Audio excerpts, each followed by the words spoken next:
Please be seated and come to order. Good morning. Good morning. Good morning.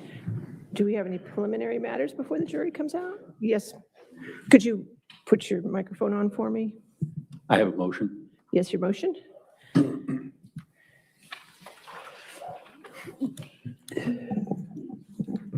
Your Honor, this is a motion to dismiss the trial pursuant to due process requirements of the 14th Amendment of the United States Constitution. For the Commonwealth's knowing use of false testimony tainted the trial and must be dismissed pursuant to NAPU versus Illinois. I have the cases, Judge, and I can submit those to you. I've given some to counsel. Unlike a motion to strike where we're talking about the sufficiency of the evidence, now the defense is making a motion to dismiss under NAPU versus Illinois.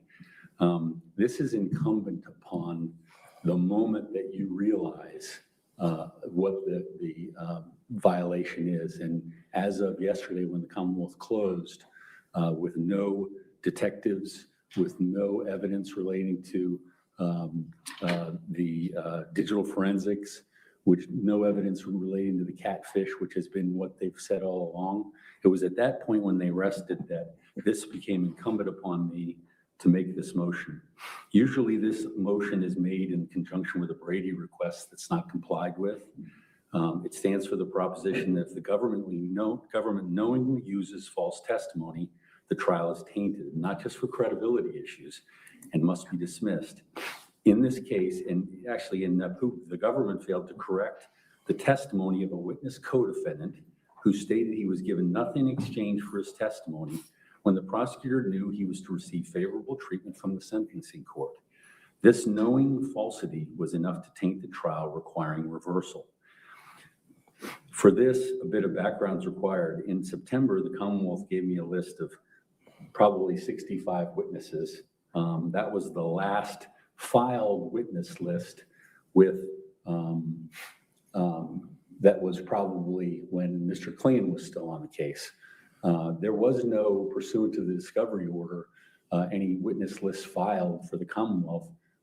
It was only when I reached out that I was able to get a list of some names that they potentially might be using, of which Detective Miller, who's the digital forensic detective, was not on there, nor was Detective Bryant. In fact, there were very few police witnesses other than Detective Leach, who we did hear from. As the court notes, you've had this case from the beginning. You've seen the battles for Brady material, which we know were violated because ultimately what came was concluded to be Brady and was known to the Commonwealth back in November of 2024. In fact, even before that. Speaking specifically as to the things that were known or should have been known, is Detective Miller, for Fairfax County digital forensic expert at the time, did an executive summary that was in the October timeframe. In that, he says that Christine Banfield, he concluded that Christine Banfield never lost control of her devices. And it was she who was reaching out to Mr. Ryan and others on BDSM websites, thus thwarting the theory that the defendant was part of a catfishing scheme to lure Mr. Ryan to the Banfield home to set up a double murder. Detective Miller's report was sent to be peer-reviewed as the chain of command did not like its findings. That peer review was concluded and they concurred with Detective Miller's report. This was known a year before Mr. Banfield's arrest and coincided with Juliana Perez Magalhaes' arrest. During the almost 1 year that Juliana remained in jail, Juliana's counsel requested 2 continuances and never secured a digital forensic scientist. And it's unknown if he knew about Detective Miller's conclusions at the time that he decided to take to advise his client to take the actions that she's taken. When the co-defendant decided to accept the reduced plea for time served and her mother counseled her to take the plea and blame it all on Brendan, there was a highly unusual event for Fairfax County wherein the lead prosecutor for this case, Eric Klingen, questioned and interviewed Juliana in the presence of her counsel and some police detectives. In that video interview, she gave a statement in which multiple occasions of her version did not line up with digital forensics.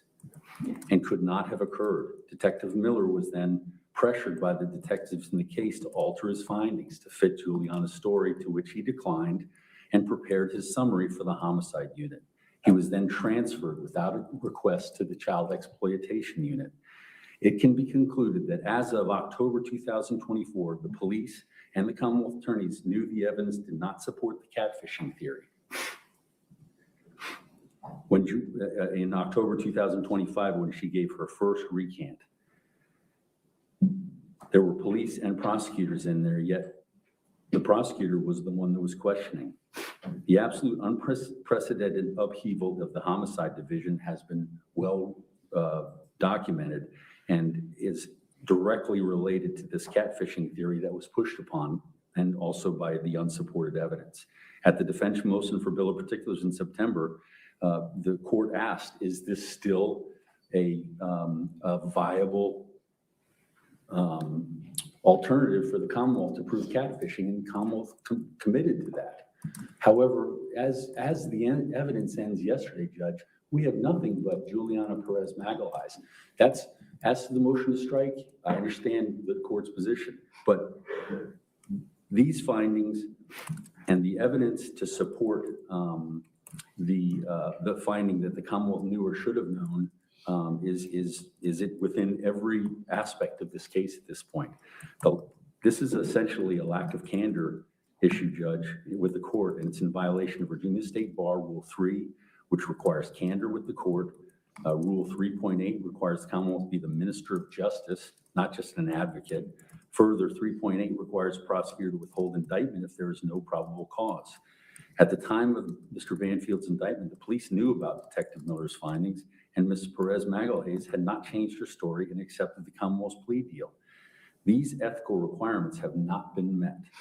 But more troubling is the presentation of false evidence by the co-defendant. It is analogous to a prosecutor presenting the testimony of a victim in a rape case, knowing the DNA exonerates him, but doesn't present it. This known falsity denies the defendant a fair trial. This should be dismissed pursuant to NAPU versus Illinois as violator of the 14th Amendment. And there are additional cases, Judge, which I have for your review, which are closely aligned with NAPU, which is the seminal case. Yeah, I'm familiar with those cases, but thank you, Mr. Carroll. If you want to. Would you? That's fine. Yes, ma'am? Thank you. Thank you.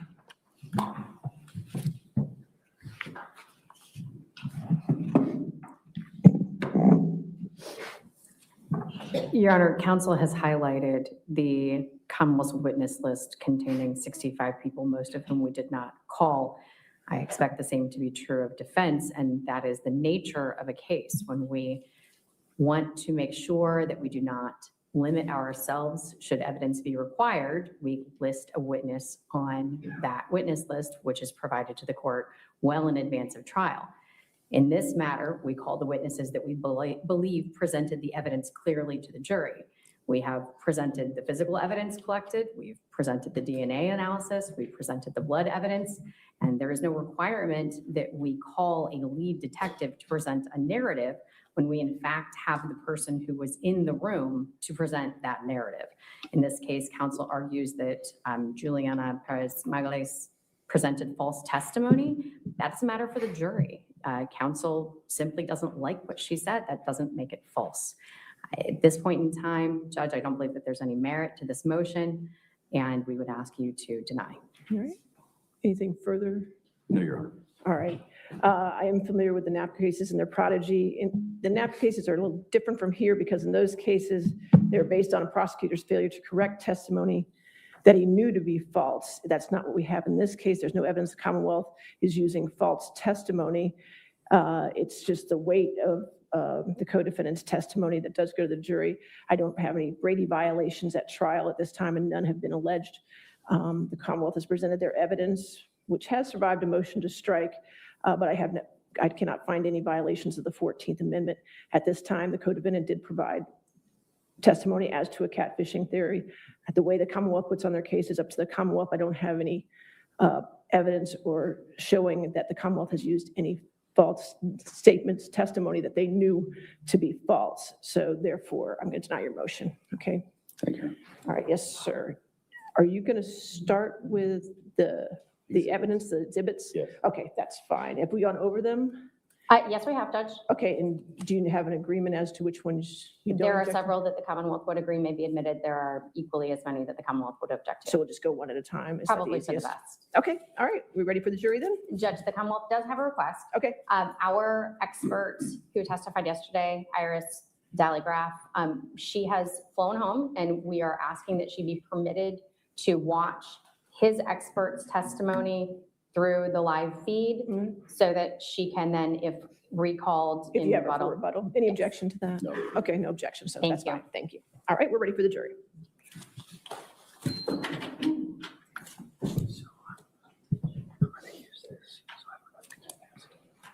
Okay, sure. Yep.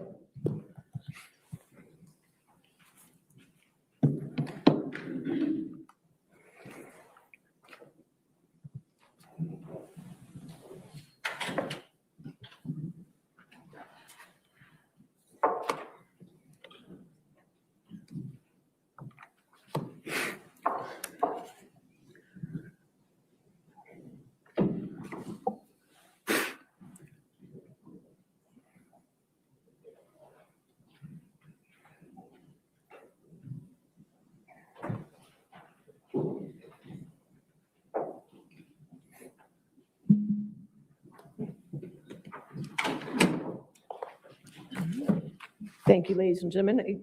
Again, the Commonwealth has rested. The defense will start their case. I believe Mr. Carroll would like to start with submitting some evidence that was referenced in the Commonwealth's case, but he did not present to evidence, so he wants to put that in evidence now, okay? So we'll go through those exhibits. Thank you, Your Honor.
Harry, can you see that on the screen? Yes. Okay, that would be Exhibit 1. I'd move that into evidence. as Judge, we don't have a We display. don't have a screen. I'm sorry, We do not have it on our screen. should be on the witness screen. Is it showing now? No, ma'am, it is not. Can you see it on your screens over here? Yes, you can see it. You can see it in your back screen. There's something wrong with your monitor then. Okay, we'll just step back. Okay, that's fine. If that works, we can get, you're attached. You can, it might just be a plug, but.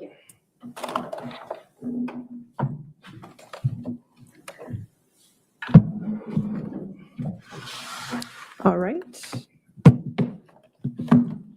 Okay, any objection to defense 1? No, Judge, there's no objection to defense 1 through 9. Okay, all right, so defense 1 is in evidence. Your Honor, I'd ask that that be published to the jury. It is. Oh, okay.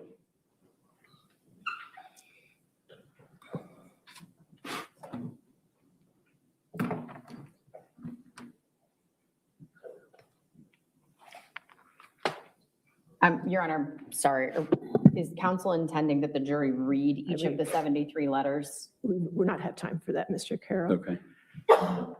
They'll have them back when they deliberate.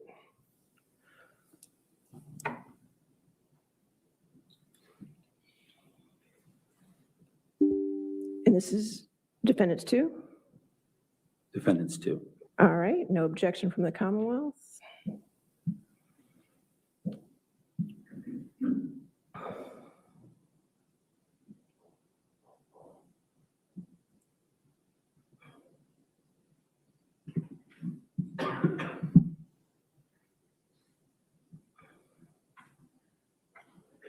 Is that Defendants 3, Your Honor. 3?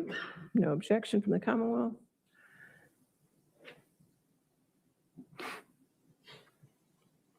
All right.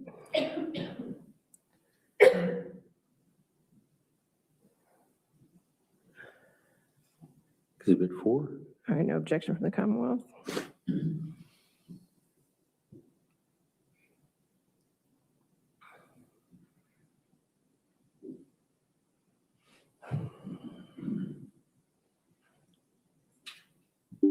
Exhibit 5.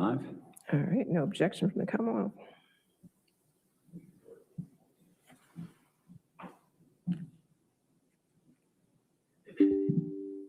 Exhibit 6. Again, no objection in evidence.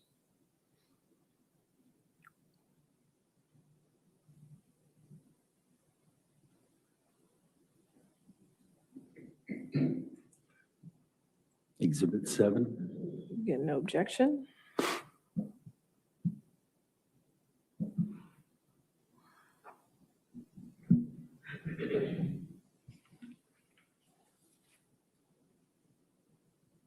Exhibit 8. All right, no objection from the Commonwealth.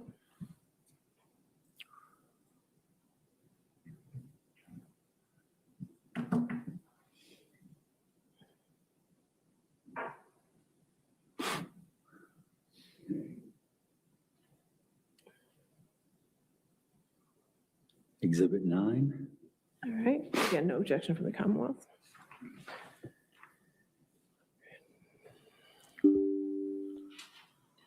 And I think Exhibit 10 is where Right. If you could put it on. I'll the- show it. Yeah, if you could put it on the screen, please, so I can see it. Okay. Yes, and All right. Judge Commonwealth objects as this is an incomplete exhibit. It identifies itself as being 1 of 3 pages, only 2 pages are present. The last sentence on the second page clearly indicates there is more to come that has been eliminated from the Do you have the exhibit. third page to this? I don't have it with me right now, Judge, but she's identified this as something that she wrote. She's identified, nothing's been excluded intentionally. I understand, but there is a page 3 of 3 that's not there. So at this time, I'll sustain the Commonwealth's objection. If you, at some point, find page 3, we can readdress. Okay. No objection to 11 through 15. Okay, no objection, 11 through 15.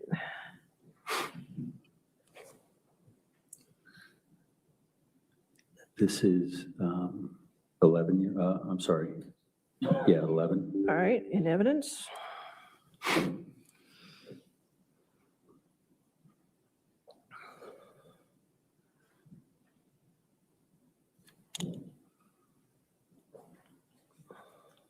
This is Exhibit 12. In evidence.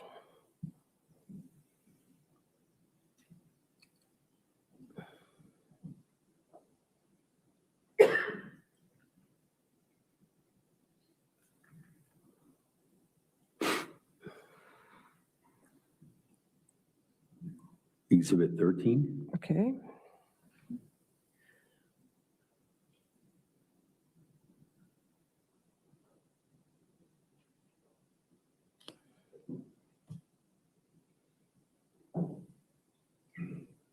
Exhibit 14. All right, in evidence.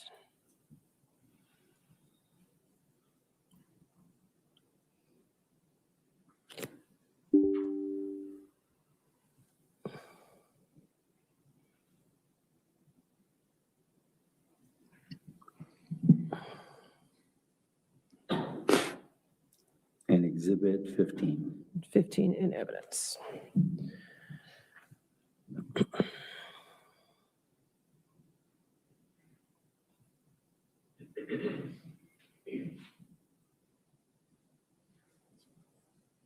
And I believe that was it for the agreed exhibits. All right, 16, if you could pull it up.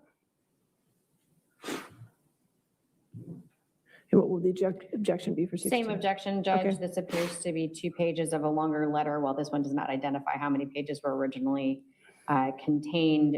The last sentence on the second page is cut short. So there is Alright. clearly additional information that was not included by defense. If you could go all the way down, Mr. Carroll. All right, so I'll sustain the objection again if you can find the rest of Okay, it. That's thank fine. And then 17, And Judge, Commonwealth would not object to 17 through 41. I'm sorry, 17 through 42. so can we just enter 17 through 42 in evidence instead of showing it briefly? That's fine. Sure. I wasn't certain. That's sure. fine by me, but I just want to make sure you're comfortable with it, but they'll have I'm all of comfortable these. with it. Yeah, no, Okay, I'm comfortable perfect. with that. All right, 17 through, I'm sorry, what number? 42. 2. All right, so 17 through 42 in evidence. And And then if you could pull up 43. 43, okay, what's the objection to 43? Judge, this is a letter that purports to be from a third party Okay. to a witness. This is hearsay. It is not admissible. That Okay. person has not been called to testify. All right, any response to that? It's not offered for the truth of the matter, Judge. It's Then offered what for the is- subject matter, I guess. Then Judge, I would object as not relevant. No, I'll sustain the objection as to hearsay. Okay, that's 43. And then 44, do you have an objection? Yes, Judge. No, I'm sorry. 44, no objection. 45, no objection.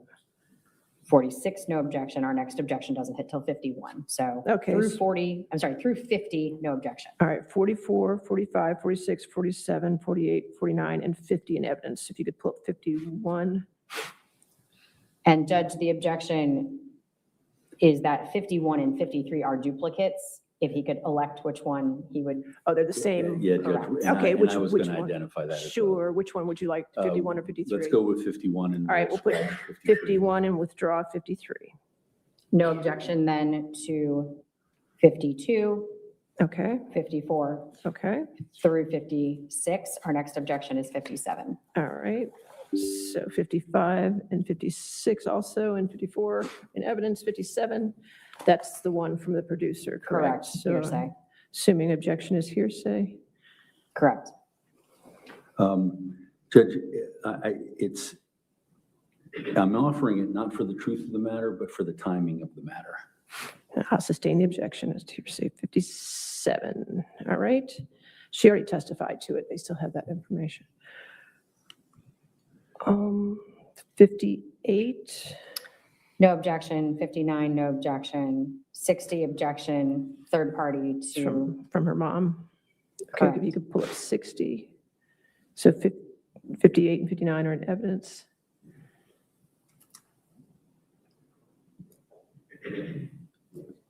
Uh, 60, Your Honor? Yes, the objection is hearsay. Hearsay.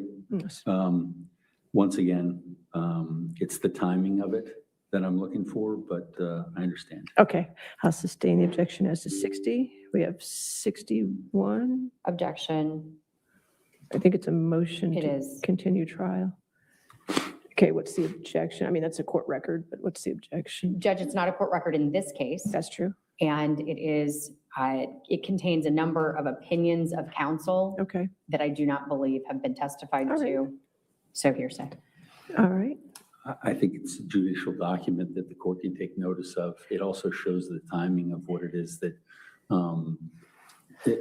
in terms of the timing of when this motion is being set, it's weeks before her pending trial. Which she testified to, and you do have evidence of that, but this does contain hearsay, so I'll sustain the objection to 61. 62 is a picture. Objection, it is actually a video. It's the recorded call and is hearsay. Okay, all It's- right. it's- So don't, I'm sorry, go ahead. do you want me to open it up? No, I don't need you to open it up. I recall. You had just showed the picture. I didn't allow the video at the time, if I remember correctly. Right, and I'm sorry, Your Honor. Yeah, no, I had just had a picture of it at the time of the testimony. I didn't allow the video at the time. Correct. The audio. Correct. I think it was an audio file, yes. And this is an audio file of her negotiating with a producer relating to Hulu, Netflix. All right, I'm going to sustain the objection then. Thank you. 63, No objection, Your Honor. Next objection would be to 70. all right, so 63, 64, 65, 66, 67, 68, 69, and if we can go to 70, I think that's a conversation. And What's that Judge, conversation? the objection here is to relevance. I'm not sure. It's such a brief portion of a conversation and it doesn't appear to have. If you have a way to close that for me, Mr. Carroll, I'd appreciate it. I think that closes the whole PowerPoint. Can you do that?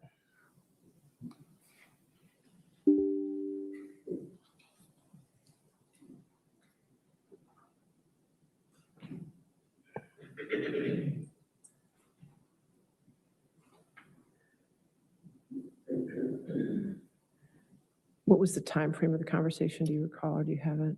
Judge, I can pull it up. I just can't see. Judge, I don't know why that's popping up. I'm not This is the court's computer. I think you have to sign into your account on that computer, but that's. So Judge, the chat begins on January 9th. It is purportedly between Christine's phone and an unidentified user. And it talks about having had fun that day with Valerie.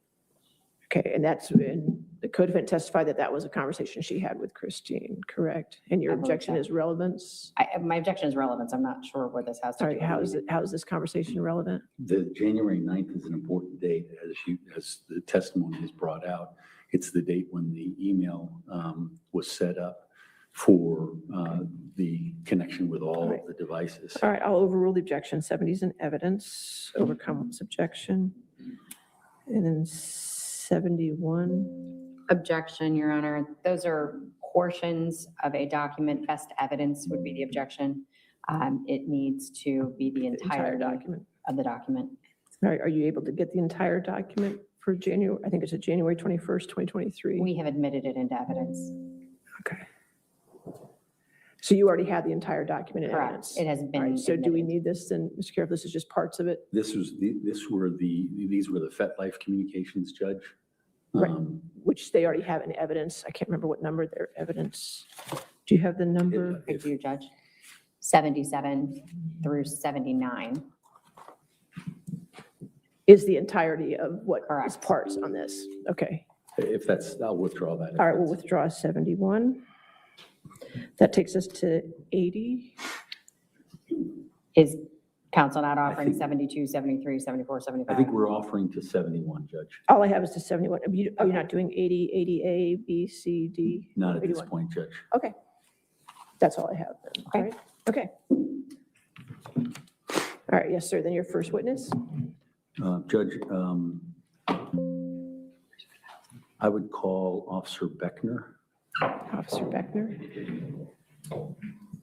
You might want to check the plugs and see. if Yeah, they're- so it actually clicked on initially. There was a view of Yeah. that computer's screen. It might just be a loose wire.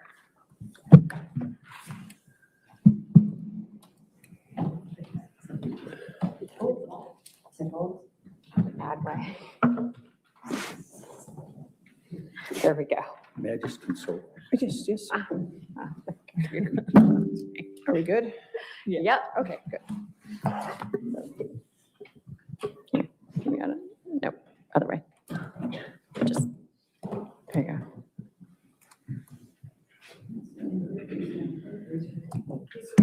Are you doing this? Am I doing this? I don't think there are any questions, so I'm happy to do it.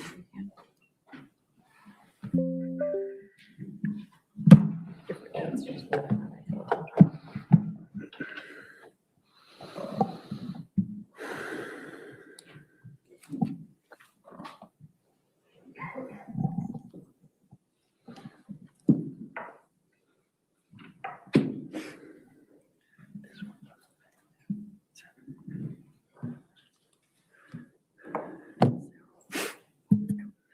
Good morning, officer. Morning, sir. Once I get this video, I'm going to ask you to identify it. Okay. Okay? Sir, could you state your name for the record? Zachary Beckner. Okay, thank you.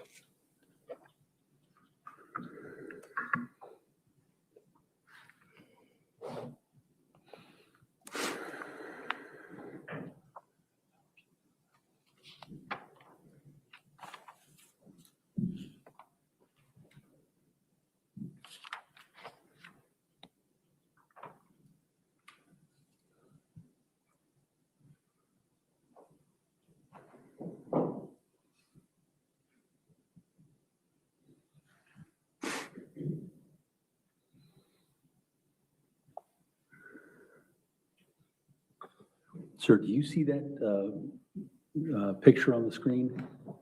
Yes, sir, I do now. Do you? Sorry. I'm just sorry, is this a video that's already in evidence, or is this video that you are, This is, so there's, Judge, I'll just tell you, the Commonwealth moved in first 6 minutes okay. of so this video, and is- this is going to be a continuation All right, beyond so that. this, what would you mark it as your Um, exhibit then? I think we're at 84, are we? Let's see. 82, if you want to go in order. Let's go in order, yes. Okay, 82, thank you. 82. Okay, thank you.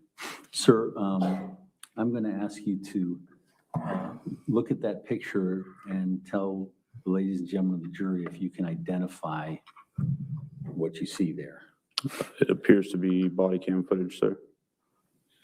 Okay, and was this the body camera video from your body cam? I believe so, yes, sir. Okay, and this was on, what date was this on? February 24th, 2023. Okay, and this is what, if anything, are you doing as you go in? From this, I'm about to enter the house. Your Honor, he's identified the video. Can we publish this to the jury? You want to admit it into evidence? Yes. Is it under seal? I think it is Okay. because of the graphic nature of it. All right, so 82, any objection, 82 under seal? All right, 82 in evidence, under seal.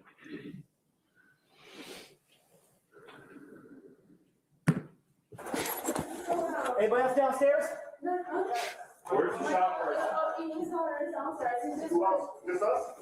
All right, hold down, somebody hold down.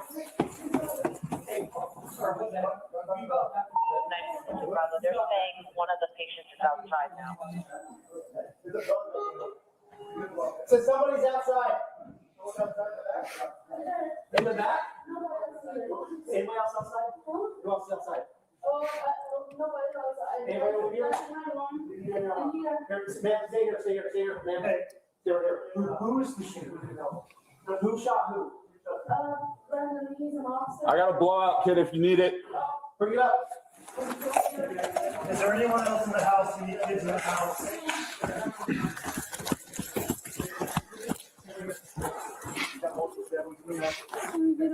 You throw those guns? Ma'am, I need you outside now.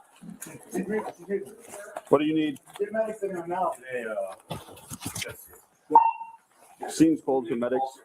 Okay, he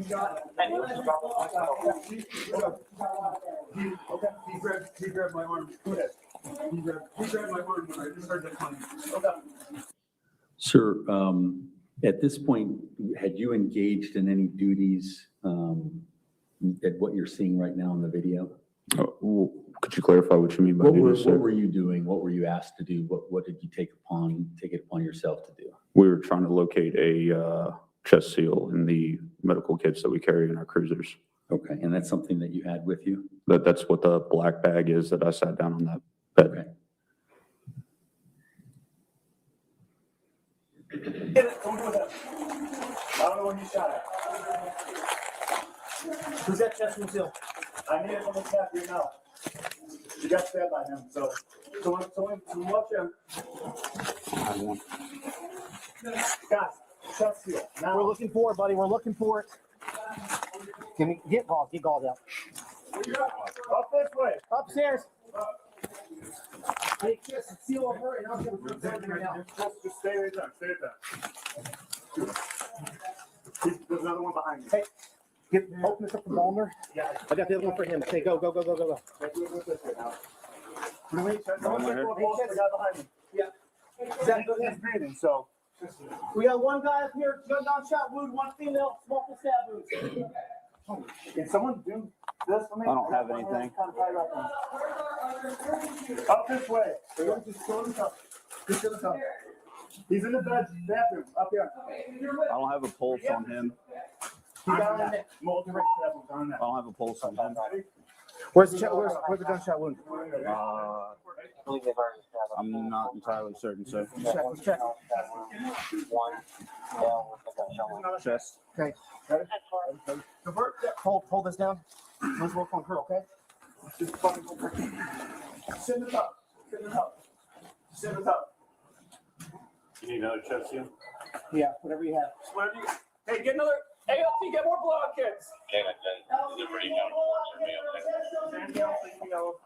Carpine Bravo and Preston County 4.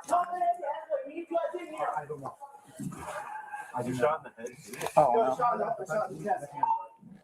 It's a lot of blood. It looks like it's probably from a lung. No need for K9 or helo at this point. K9 10. Yeah, I don't even know what to do. Firearm. Just leave it where it's at. Okay. Yep. Since we got this kind of way from Max, can you talk with him? I don't have a pulse. Stand by 1 second. Medics expediting, or where are they at? I can go home. Guys. Hey, do a pulse on me. No, not at all. What do you need?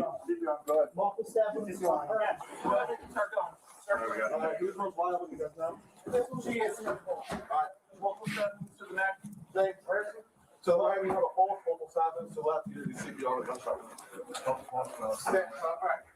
Who's still breathing? You know something have right here. Don't know if it's one on the left side. Okay, she's still breathing. We can feel blood moving. We can see her. You can stop him if you're drawing. Yeah, we're gonna get her. Over there. Yeah, this. Is she breathing over here? She's breathing. That's why we're moving. Grab him. Take him downstairs. I can't feel pulse. You can't feel pulse. Are you hurt? Stand by. Sorry. Nope, there's no pulse. Nothing. There's nothing. What do we need? I think that guy's gonna be definitely DOA. I mean, we can.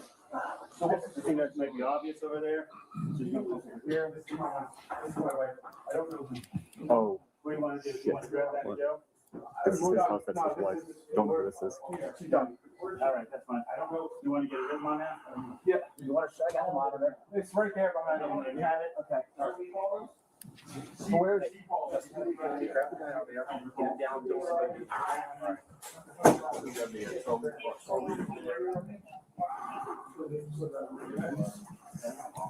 This is not Palmer's. There was two on the bed when I came in.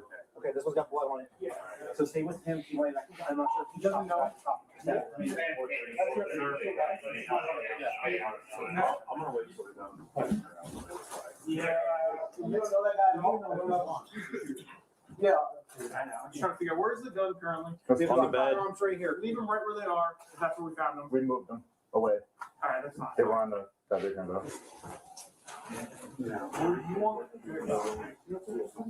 Yeah, let's. We have a knife right there. You guys are doing Yeah. Hey Sarge, what's up? Do you want us to escort him outside? Yeah, right now they're working, so we're gonna be one more. So, we're not working. But, I'll get him out. So once they, is she gonna be okay? Let them work really well. Move her and go? Yeah. Let's move her and go. All right. Get you downstairs. Hey, We're gonna move you.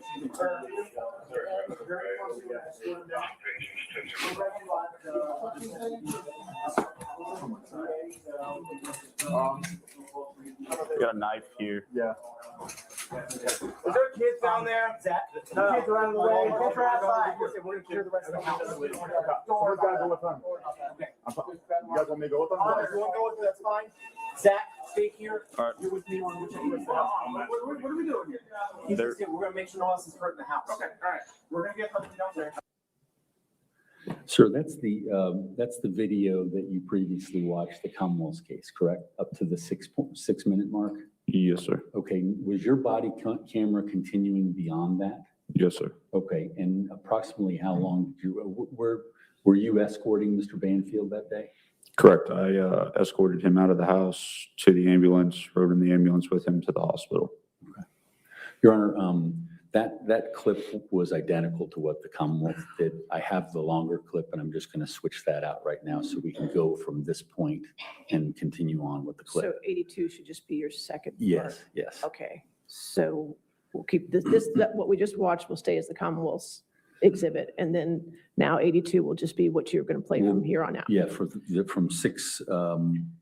6:42 on. And you'll have a separate file? You have a separate file for that? for Yes, me? Okay, I just have to. okay, so 82 will just be that separate file. then. Okay. And I assume there's no objection to the continuing of the body cam? No, ma'am, and just for clarification, what we just watched was Commonwealth 6. Number 6? Yes. Okay, so that will stay at Commonwealth 6, and then whatever we're about to play now will be 82, and I assume there's no objection to the rest of the body cam? Correct. Okay. So 82 will be in evidence.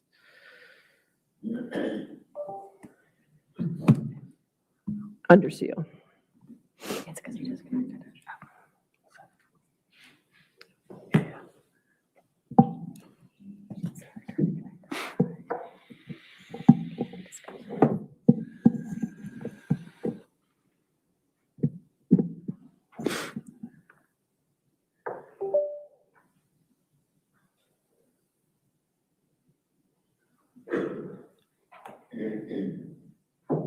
We're gonna get something downstairs. All right, guys. Somebody get behind him.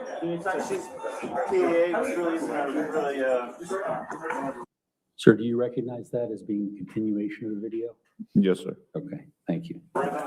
So she's gonna go up to, obviously, that's gonna be the closest one to that. He's obviously gonna be Hey, can you check him out? Yeah, I got more units here. We'll check him out. He's starting to break down. Stay, sorry, I'll just do walk through, okay? What did you say, you say? Okay. We're gonna have to get him out of here. Yeah, I know. Can you give him a second, don't touch anything else? I'm not. Let me change my gloves out. We can get him out of here.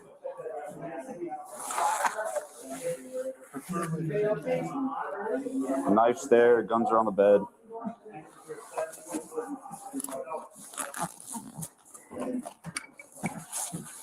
I got you. We're gonna take him and stick him in the freezer. Yeah, I gotta hook him up, guys. Having a breakdown? Yeah, just give him a second. I gotta put him on the monitor. Is she okay? So the fire department, they take over at this point? We're kind of just here. Is she breathing? So again, they're down there. What I wanna do is get you. Just watch what upstairs you're kicking, because I please. asked it. All right. Does that work? I know what you gotta do. I'm just, If you can't walk, we'll do it in a minute. Can you do a minute? I think. Now, was that you saying, watch what you're kicking? yes, sir. Okay, and was that directed toward anyone in the room there? It was directed towards the firefighter that you saw with the face covering on, the mask.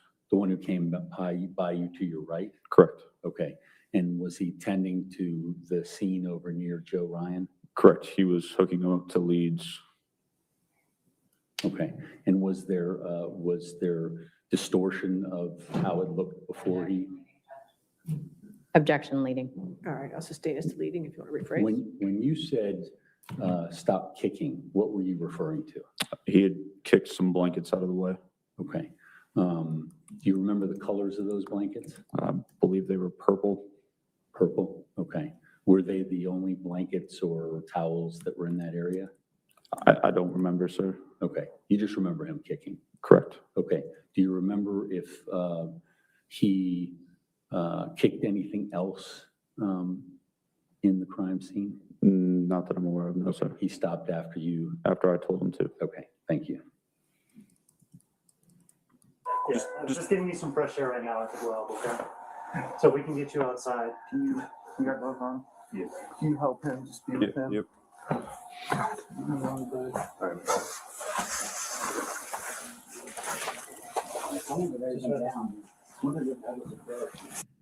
Now, you're holding Mr. Banfield, my client, at that time. What was the reason for you to hold him? He was unsteady on his feet, sir. Okay. Did you hear him say anything or relating to his ability to walk? At that point in time, no, sir. No, sir? No, sir. Oh, okay. But you, sometime later on in this video? Correct. Okay. Thank you. Whenever, what's your name? Brendan, Banfield. Say, President Vienna. Easy. I'm sorry, say it again. So you with Vienna? My office is in Vienna, correct. Did you call my office? No. I need to call my manager at some point.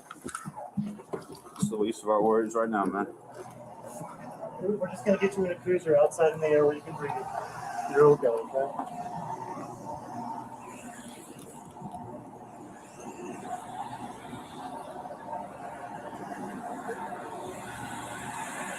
You're not hurt? I don't think so. We'll check him out when we get him over to the car.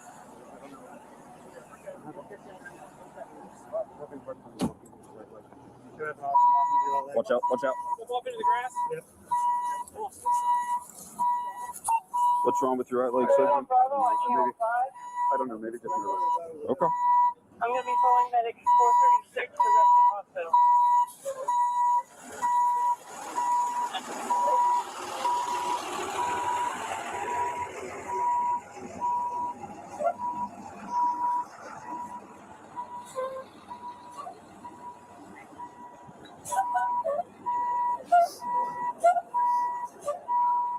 Take some deep breaths, all right?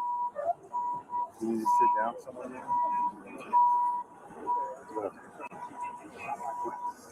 Is there a way to get an update? Right now. They're handling everything from here.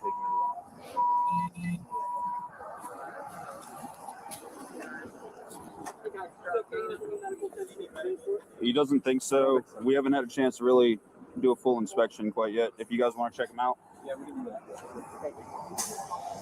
He's just a little unsteady on his feet, though. We can go put him in the other ambulance All right, here. Just to... let's do that then.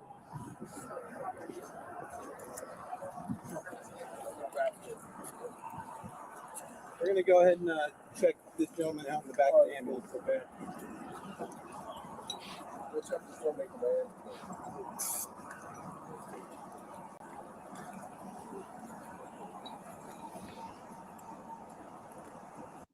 Officer Beckner, had my client complained of any physical ailments other than having difficulty walking? Just whatever he said was going on with his right leg. Okay. That was it. And when you said you were going to go check him out, was there anything that caused you alarm that caused you to want to have him checked out? I just wanted to make sure he was okay. Okay, thank you.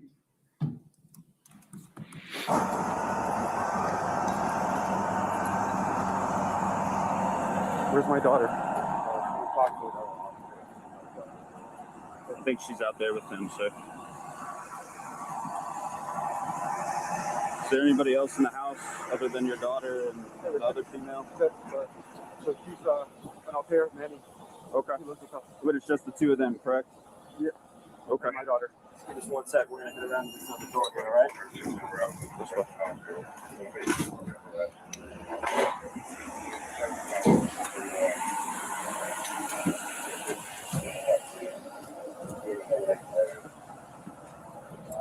A little bit of blood on me. I have to sit here, okay? Right here.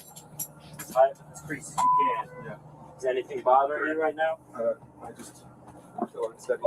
Okay. Were you hit with anything? A knife? Anything? No, I took the knife. I took the knife from him. Okay. All right. So you're not hurt anywhere. Is that not your blood, correct? I think it's. All right. You want to slip this jacket off for me so we can evaluate you real quick? I'm gonna have you kick your other foot up for me. Yeah, So you I can think get it's it fine. off. Yeah.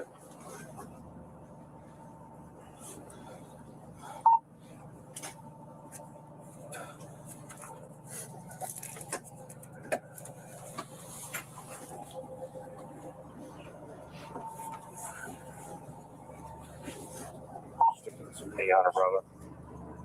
Yeah, Honor Bravo. That might be a bag in Okay. my car. Pressure, all right. Your info's going to be set up at Stablebrook Way in Gilbert Court.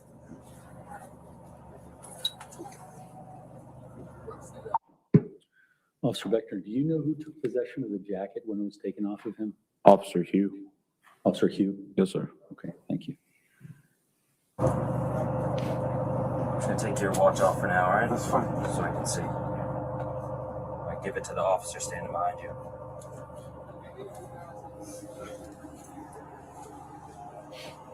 Where'd all this blood come from, you know? I was holding her neck. Okay. Do we have any crossings that need to be covered? 511 Is there a way to Bravo, get I've got an update one up at House Taking Tavern her in to the front of hospital right now. Grangeville. They're not gonna have much of an update. They're gonna take her to Reston Hospital, okay? Yeah. All right, I don't see any wounds on you. I'm just gonna check you out. Would you like to run up to the hospital? Can I be with her? They're gonna work on her when they get there. You wouldn't be able to see her immediately anyway. If you do choose to go. Yes, I want to be with her. Okay. Then we'll take you up there for evaluation then, okay? Sure.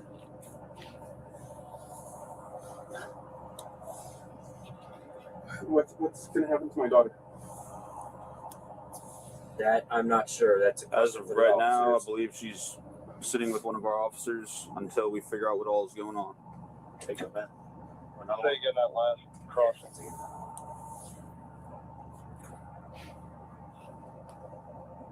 Hey, Doherty, it's going to be Drainsville at 8:50 to 9:20, right there in front of the Kiss and Ride.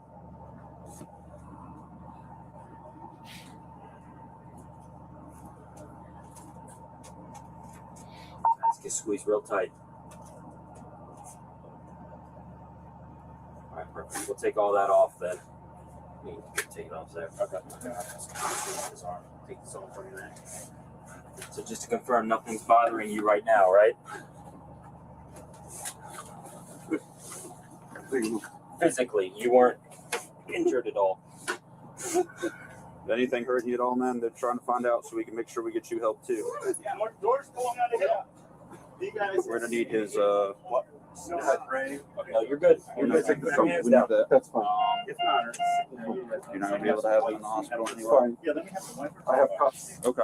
What department are you with? Department of Treasury, Internal Revenue Services. Okay. And I got It's okay. Those can stay for right now. That's fine.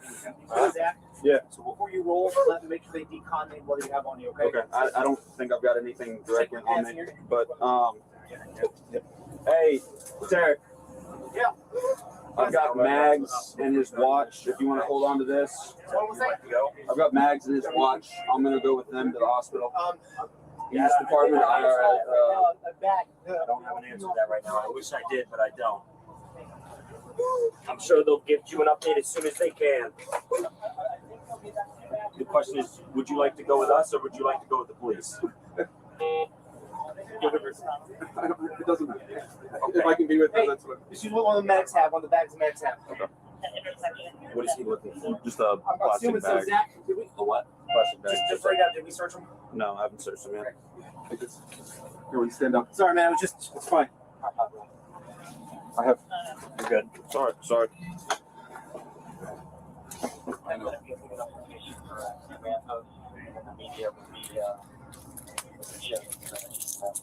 That's fine. Yep. I'll leave his badge on him. You know the procedure, we apologize. Sorry. Knives or anything on you? No, that's my cell phone. Cell phone and personal cell And you're with the Treasury. Okay. Did you get the bag?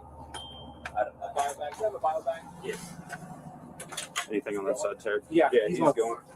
Yeah, let's leave it. He's got back everything on He's treasurer special agent. Officer, is there a policy about searching someone who goes in an ambulance, or what were the circumstances that caused that search? We were just trying to confirm he didn't have any further weapons on him, so. Okay, after he told the fireman that he had the mags? I believe that's what he said to him. Okay. Zach, you gonna go? Yeah, I'll ride with him. That's fine. My badge and wallet is in my jacket. Your badge is clipped on you, brother. We're gonna leave it on you, okay? All right, my credentials. Okay. Yep, that's fine. Just go ahead. You sit back down. You're all right. I'm gonna follow him down. Okay. I'll follow him down to the hospital. Okay. If you're gonna be in the ambulance. Yeah, that's fine. Unless Will, would you my iPad right there. Yep. Zach, you got gloves on? Put his here. Put his stuff in here.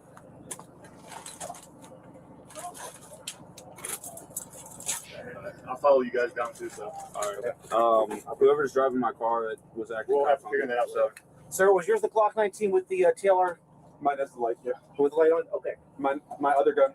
My other gun is my personal weapon. Oh, that's the 43X? Yeah. So both those are yours? Both of them are mine. Okay, the ones that we saw on the bed, correct? Correct. Okay. Thank you, sir.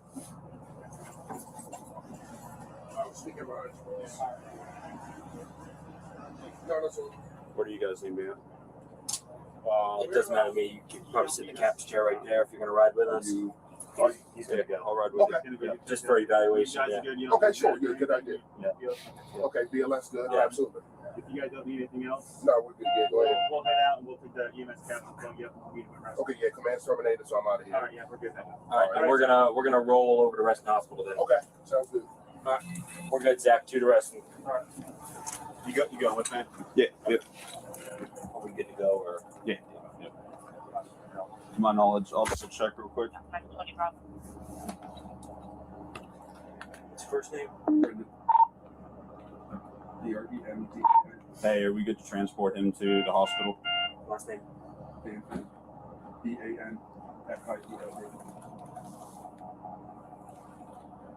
What's your date of birth? 2/23/85. Hey, LT or Gibbons, are we good to transport to the hospital? Any underlying medical conditions? Liver blood, like hypertension, any cardiac issues?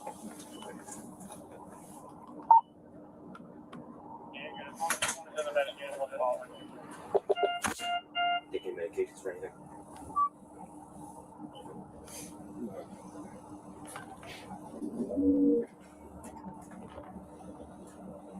Any allergies, any medications? No.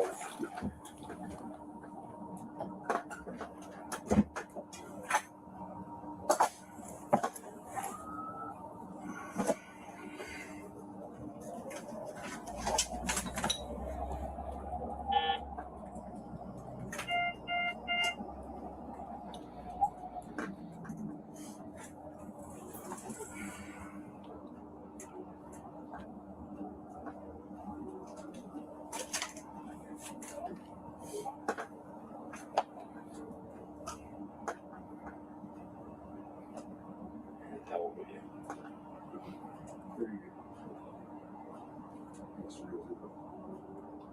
Happy birthday. Call the hospital, let them know we're coming, okay?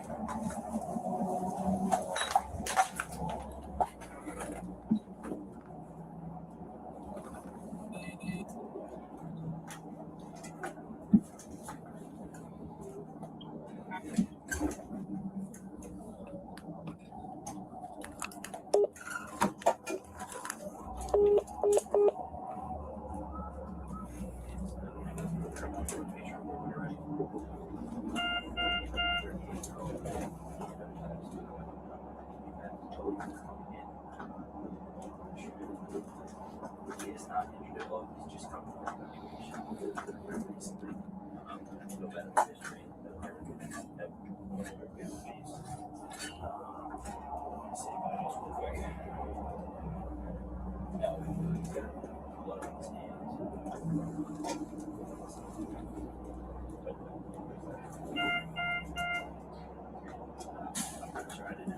Story. It's pretty good.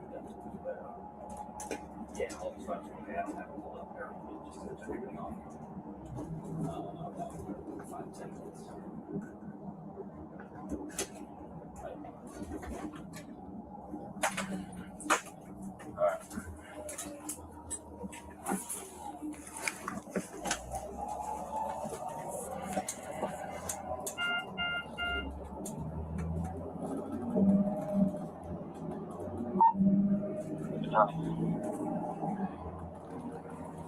Get you something to. So you didn't clean that blood off the time. You didn't ever. I don't know, man. To be honest with you, I don't see why it would be an issue, but I'll hold off right now. Right.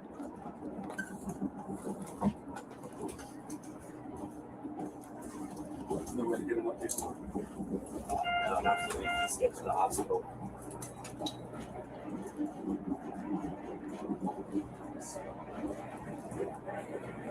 I wish I had more for you, but I don't. Hospital can't tell me anything like that over the phone. They know you're coming and they know your wife. That's my wife. They know your wife is there. So I'll be ready for you when you get there.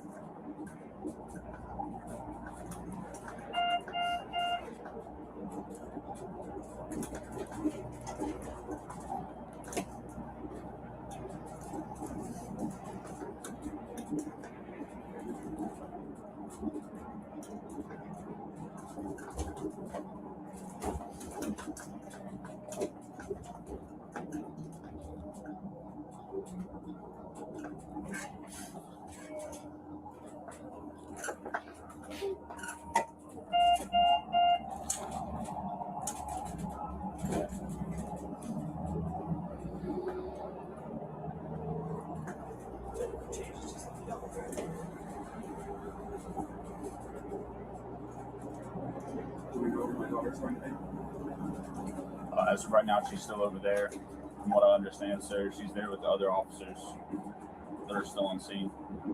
Are they going to tell her? I mean, as of right now, there's really no other information to explain to her. I don't think they're going to tell her anything. It's kind of a delicate matter, and I don't think anybody wants to upset her currently. She's only 4. Yes, sir, I understand that.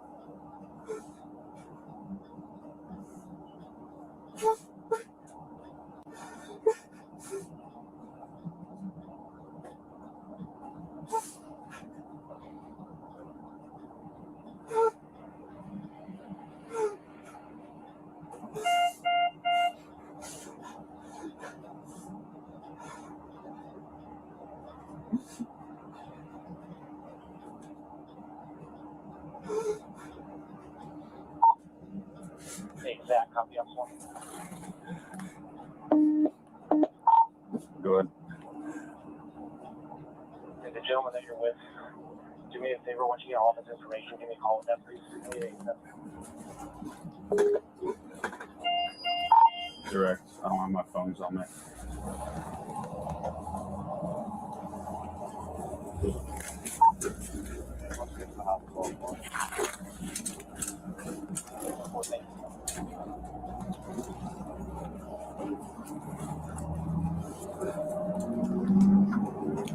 You spell your last name for me, sir?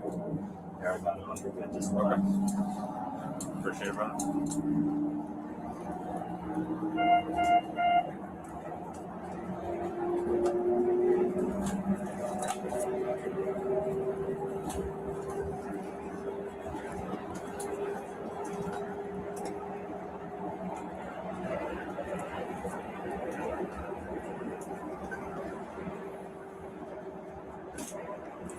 Thank you.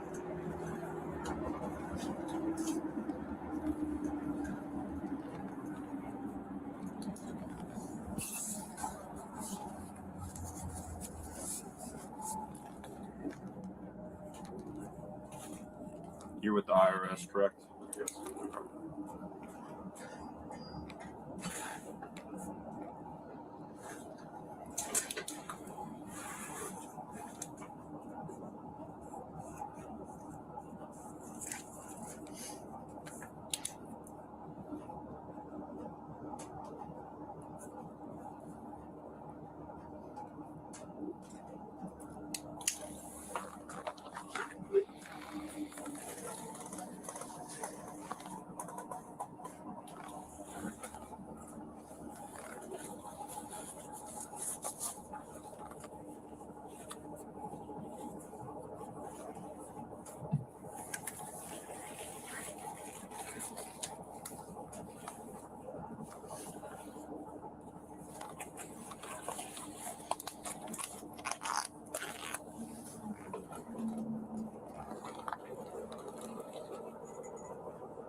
That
should be 40. MTV 40. You don't see the event, you see it one way.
Yes, sir.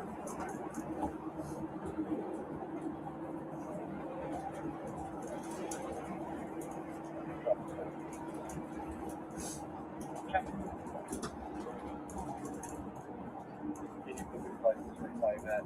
X-ray crack that 7044.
I apologize. The customer is on the channel. Clear. 10 more Central Unit channel clear for routine traffic. You okay with walking in? We'll head out because we're here, okay? Yeah. I'll have you step back out this side door that we came in. Yes. Good, sir. Step that way.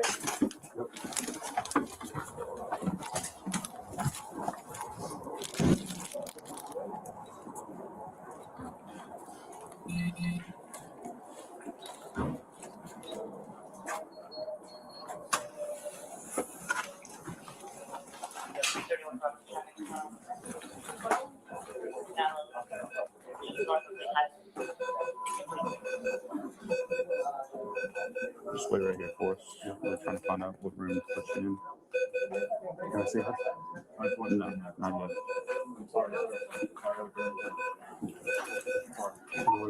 Any voters on channel 3 or 5?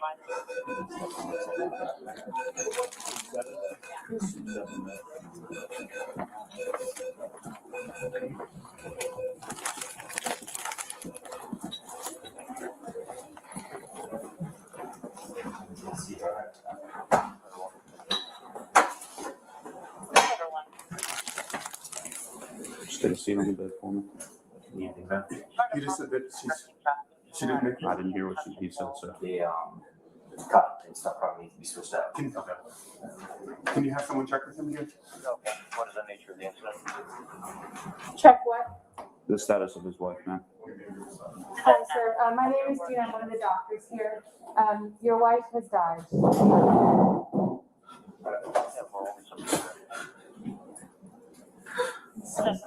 What's his info?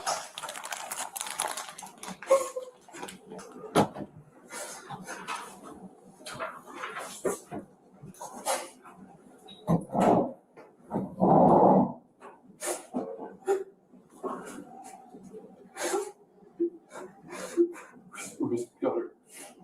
Where's what? She's still at the scene, sir. She's with the other officers.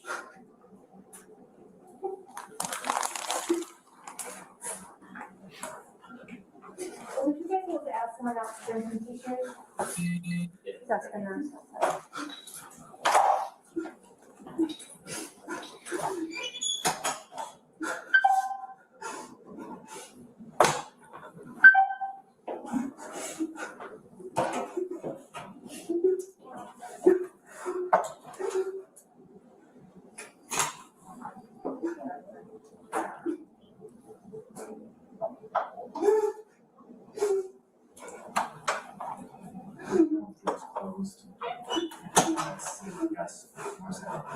Okay. We're still burning. Just a heads up. Body cams are still on. Okay. It's okay. Just yell at me. I'll get out of your way.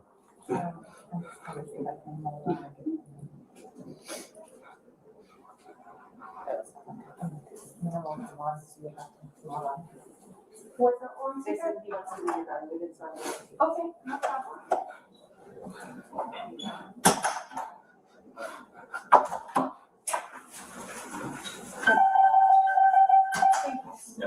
Do you want, just a napkin? Sorry.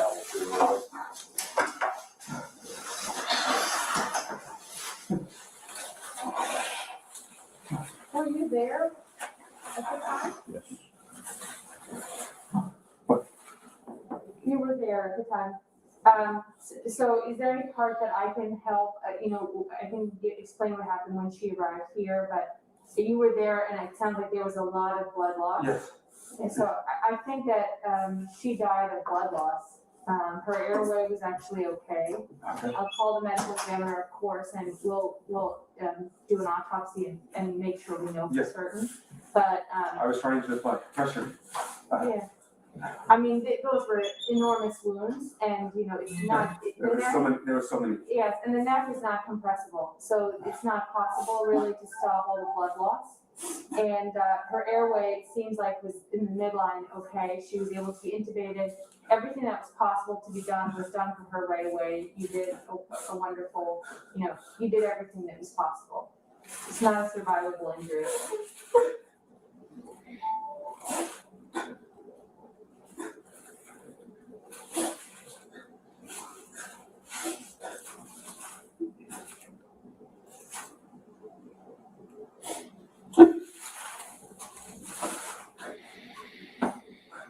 Sorry.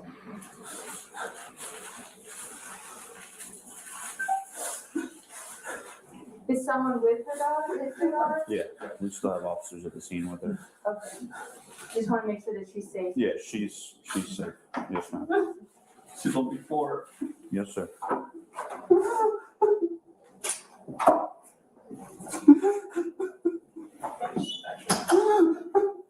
It's for him. And did you get her, sir? Big stuff. Are you certain? Did the person come after you at all? Did they hit you or? I think he put his arm on me at one point, but I don't think I'm hurt.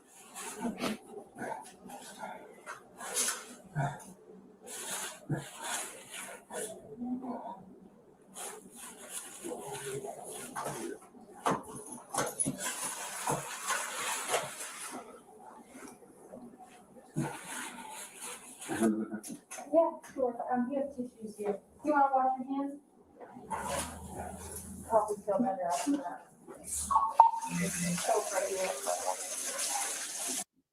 Officer, is this the situation that the Commonwealth asked you about when you were originally on the stand?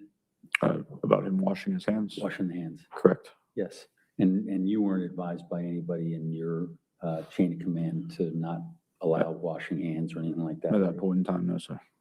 I'm sorry? At that point in time, no, sir. Okay.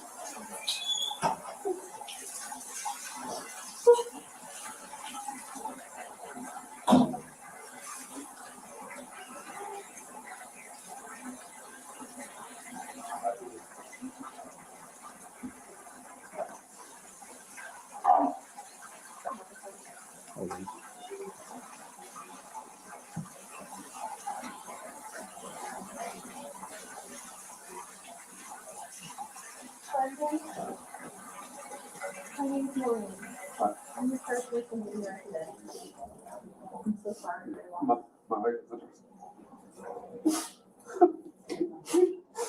You wanted it to be checked out medically, right? Sure. And I have a bracelet with your name on it. Brendan Banfield. Yes. I'm just gonna put this on here. Would you like me to call our chaplain? Would that be possible? Yes, please.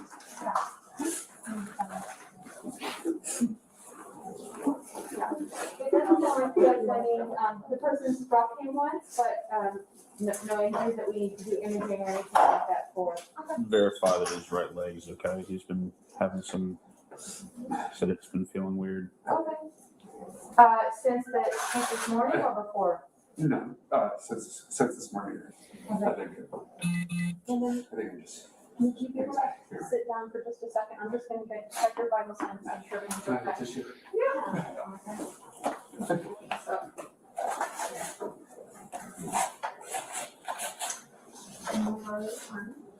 Would you like me to get scrubs to change into? Yes. Hey there. You got it.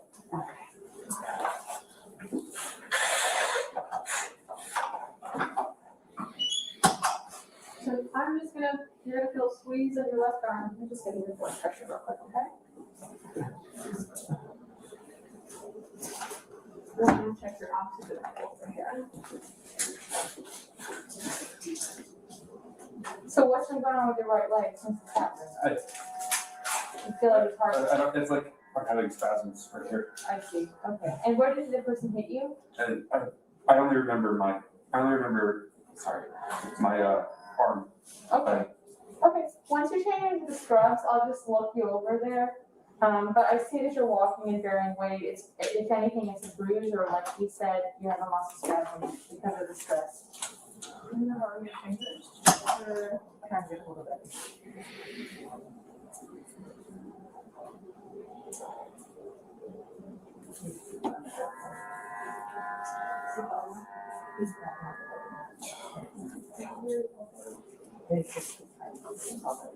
I'm gonna let you get changed and get settled, all right?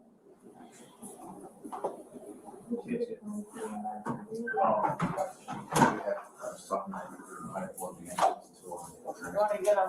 You can get them right. Is that the ambulance? Yeah. Okay, you already switched out the linen and stuff on the cot, is that okay, or? I guess.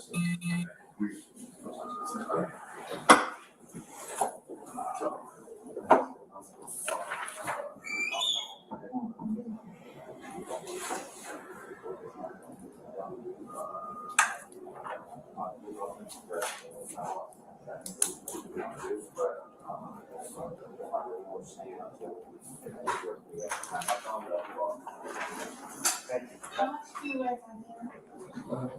One minute. Do you have any pain or hurting?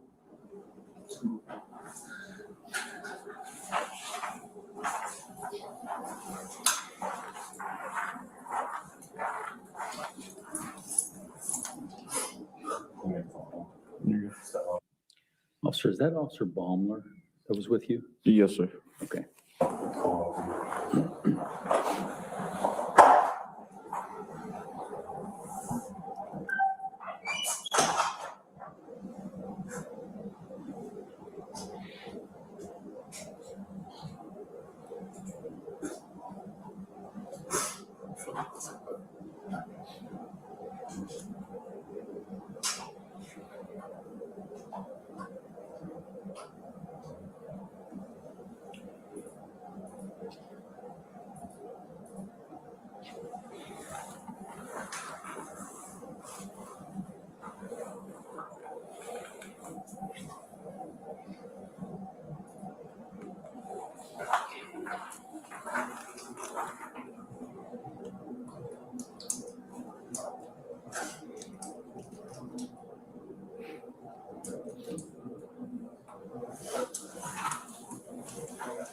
Your daughter and the pair have been taken to headquarters, so they're both accounted for. They're okay, so.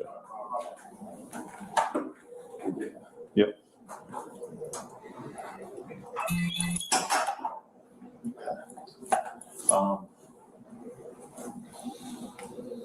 I'm gonna have to step out after the bags, phone, and all that. What's wrong with that? When he changes. Yeah. So, I'm gonna see if I have any sleeping bags. Alright.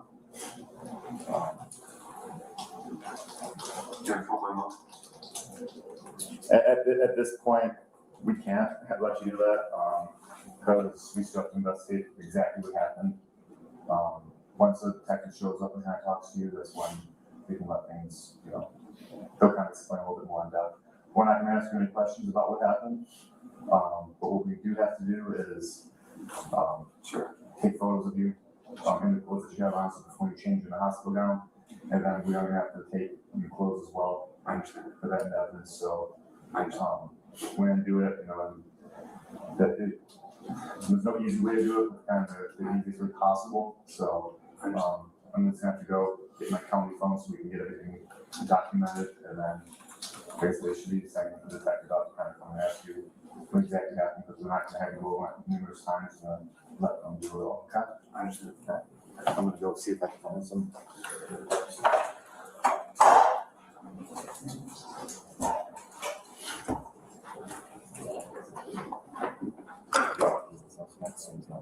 No, I got it.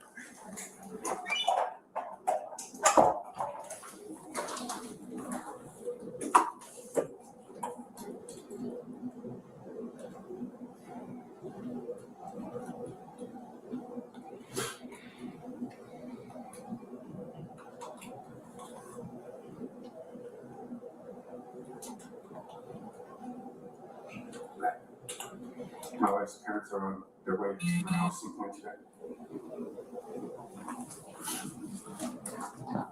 Like Officer Baumler told you, man, as soon as we're able to, we'll let you make phone calls. Yeah. I don't know what time they're coming. Okay. I know they are coming, but I don't know what time. Okay. I understand.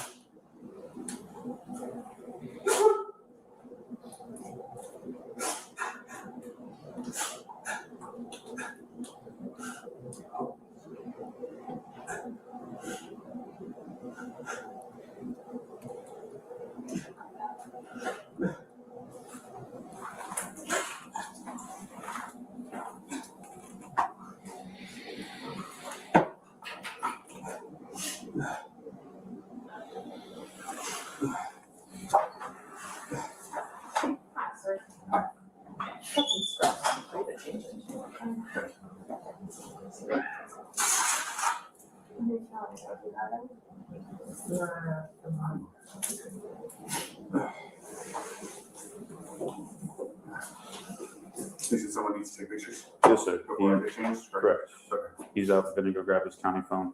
Mine's all back in my cruiser. I figured I didn't know if you guys need a brown bag. I think he's getting one, but if you have one, that would be helpful.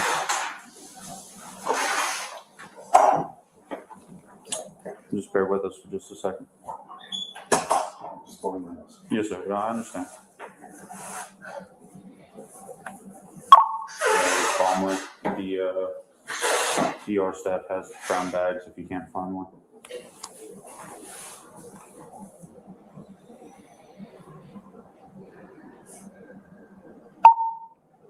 Yeah, just have them get a couple because we have to individually bag it. Direct.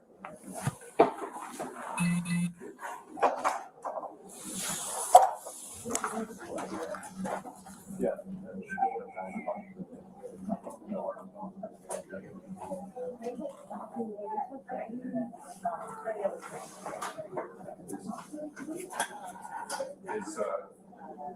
Is Valerie at least with Juliana? I believe so, yes, sir. I don't see why they would have them separated at this time. Hey, boss. Can you see if they can bring me a couple brown bags, the paper bags? Okay. Thank you.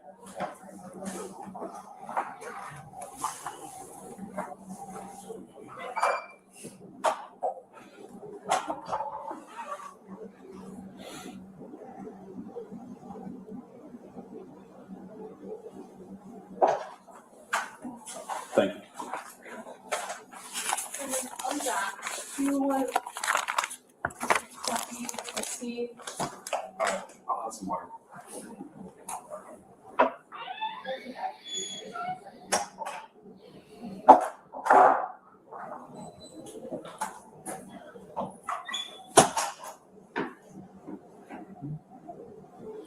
I'm gonna see if perhaps he's gonna be coming this way soon, so we don't do it on the phone, but if not, next time caption is gonna be delayed. Appreciate it, bro. You need one. Josh.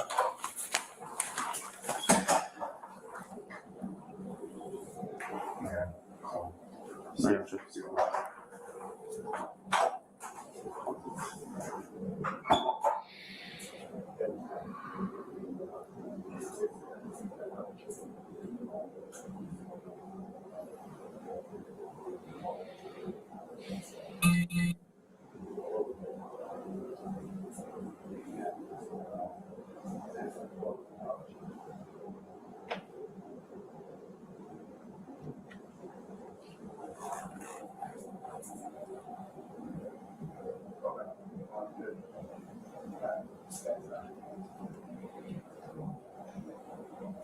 Okay.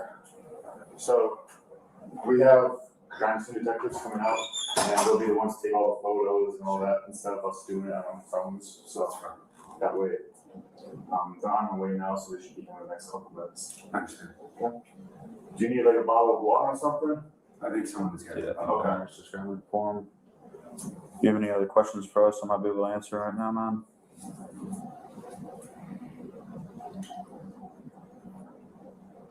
Do we know who the person is?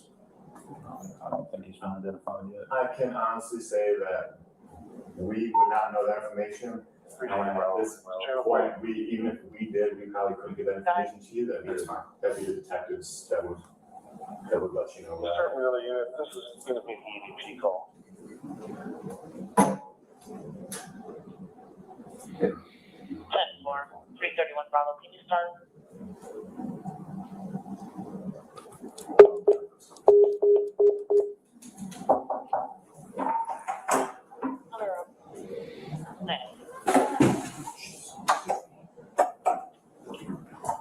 My name is Betty, Okay. patient advocate, also chaplain, guest services. Yeah, so anything I can do for you right now.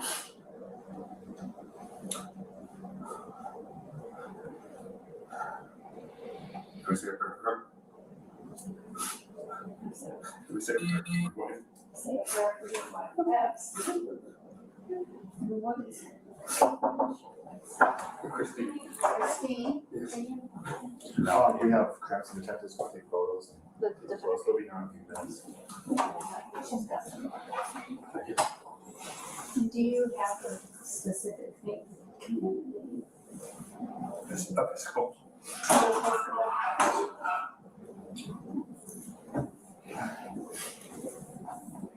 Gracious and loving God, come before you today in great distress.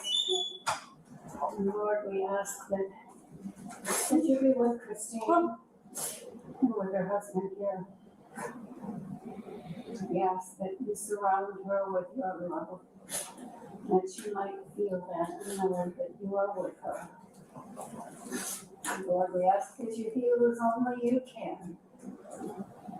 We don't always understand your healing ways, but just ask that you be with her. And be with her husband now in such distress.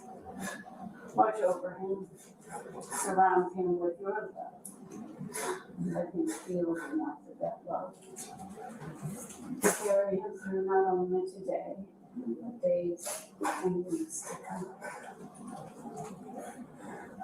Lord, for your family, your friends who can support them this time, please let them open their hearts and arms and provide that loving support so much needed. This we ask in your name. Amen. We say the Lord's Prayer. Our Father, who art in heaven, hallowed be thy name. Thy kingdom come, thy will be done, on earth as it is in heaven. Give us this day our daily bread. Forgive us our trespasses, as we forgive those who trespass against us. And lead us not into temptation, but deliver us from evil. For thine is the kingdom, and the power, and the glory, forever and ever.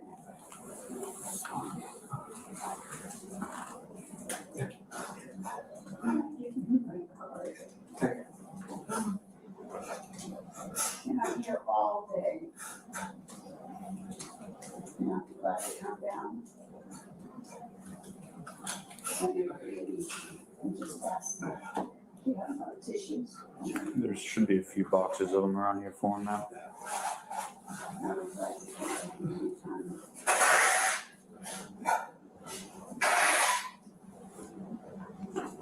You have a lot to process.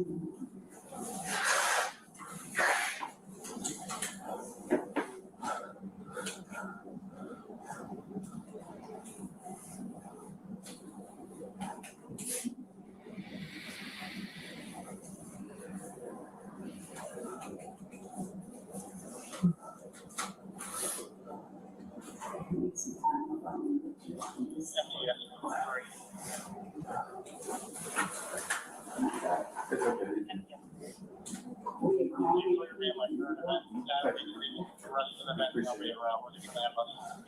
As I say, I'm here all day.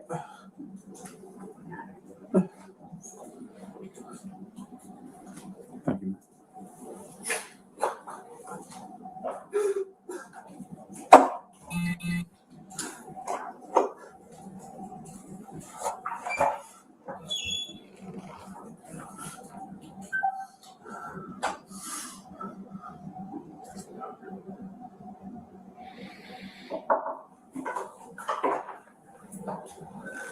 Mr. Banfield? Yes. Hi, my name is Mike Canganil. I'm one of the detectives. My colleague, Detective Bryant back there. Detective Hansel. I'm so sorry to meet you under these circumstances. And sir, is that the entirety of your body worn camera from that day? Yes, sir. Okay, and so did you manually shut it off when the detectives came in? Correct. Okay, and then uploaded it into the system? Yes, sir. Okay, thank you. I don't have any further questions. Any cross-examination?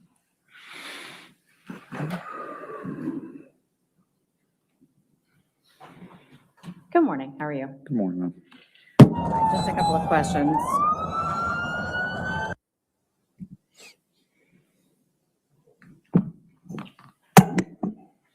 Initially, when we started this video, we started with the portion that the Commonwealth had previously played for you, where you entered the scene.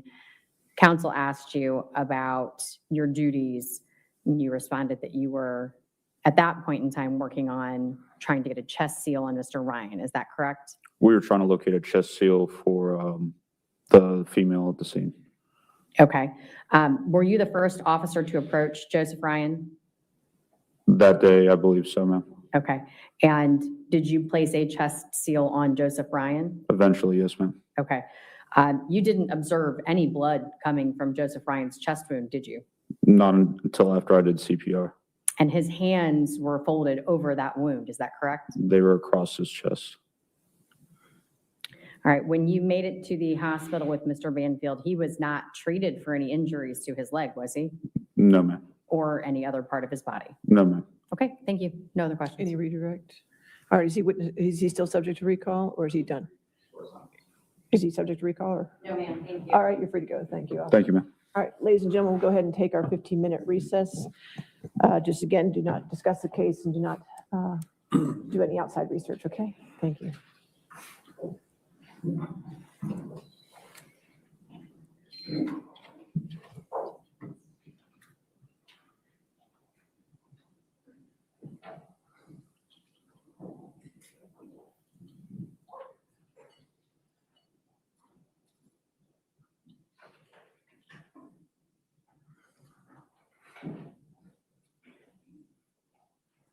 All right, so we'll come back at 11:55 then. Is that fine? 11:55, thank you. All right.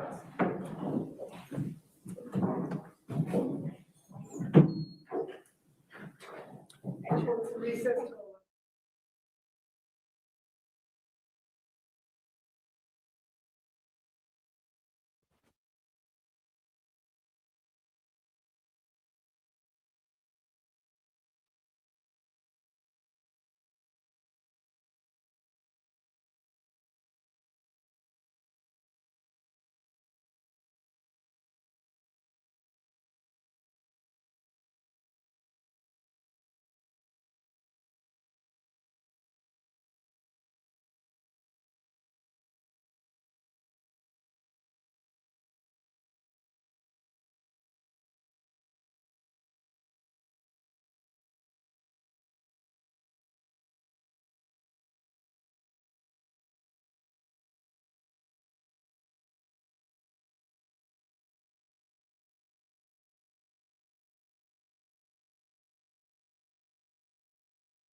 All right, just before the jury comes back, I just had a question I had Shannon.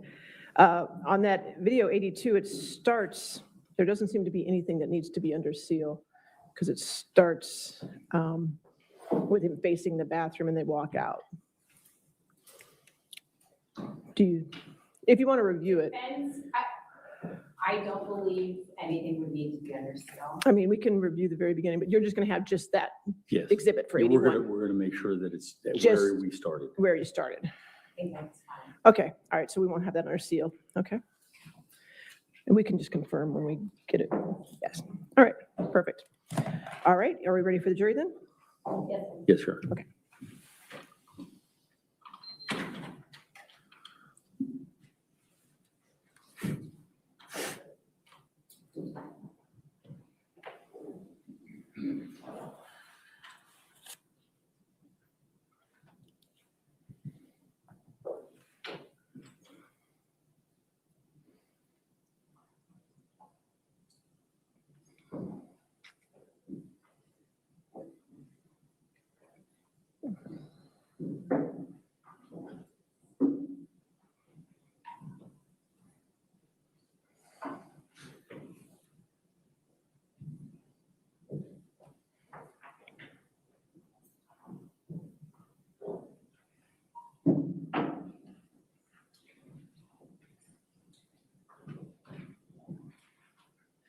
All right, your next witness, Your Honor, Officer Baumler. Officer Baumler? Yes. Okay.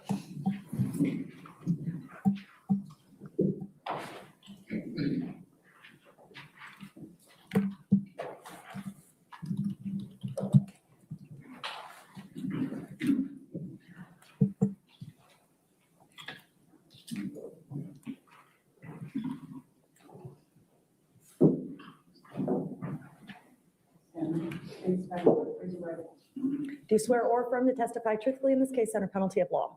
Thank you.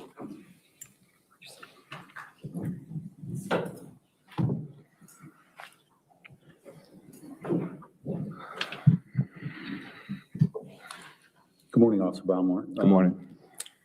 I'm going to play a clip for you, and I want you to identify it first, all right, before we play the whole thing, all right? Yes, sir.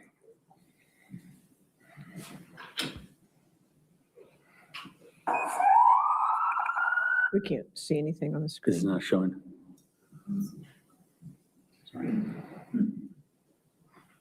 Ah, I think we may have solved it. Yes, you have.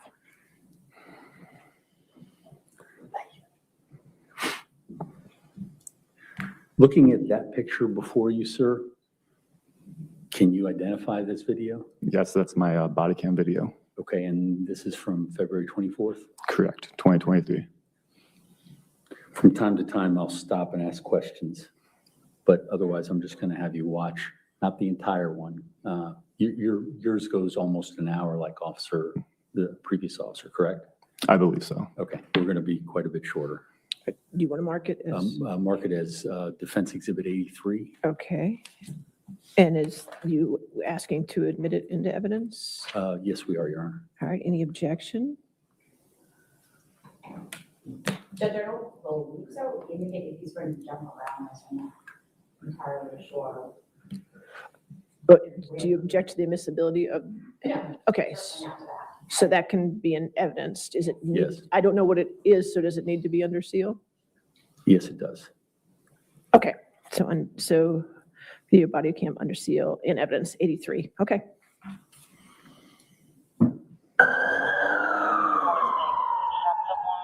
There's a 34-year-old female that got stabbed by someone and then he shot him. Here's another person that he shot, but he's on the ground. 50 Bravo is the ground. Hit him. Oh no.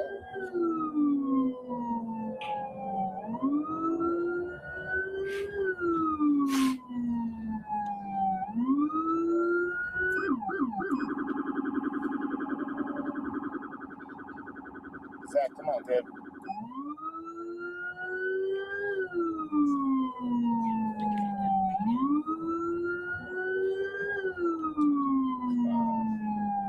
Let me go.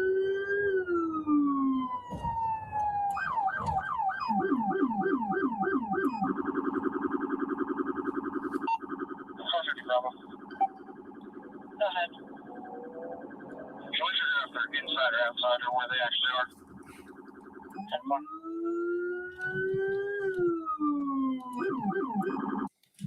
10-4. Officer Baum, that's the radio traffic relating to this incident that you're responding to? Yes, And you're gathering information as you hear that radio traffic? yes. Okay, thank you.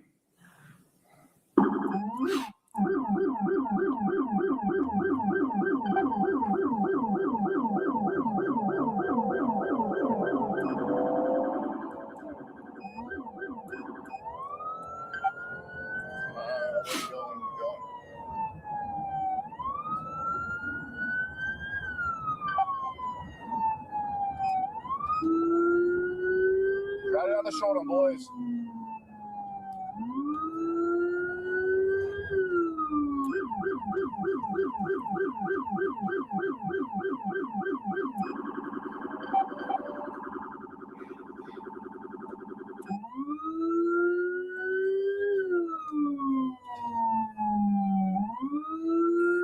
God, you people.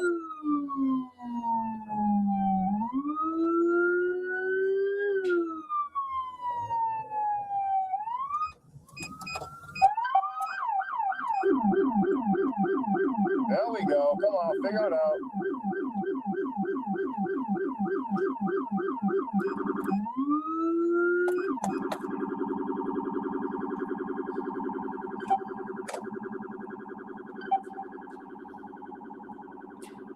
Bravo, the patient is unconscious. Apparently she was stabbed in the neck. She's upstairs in the bedroom. Sorry. And the subject that was shot is in the bedroom downstairs.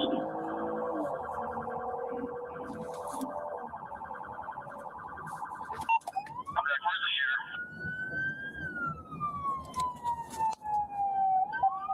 Let me ask.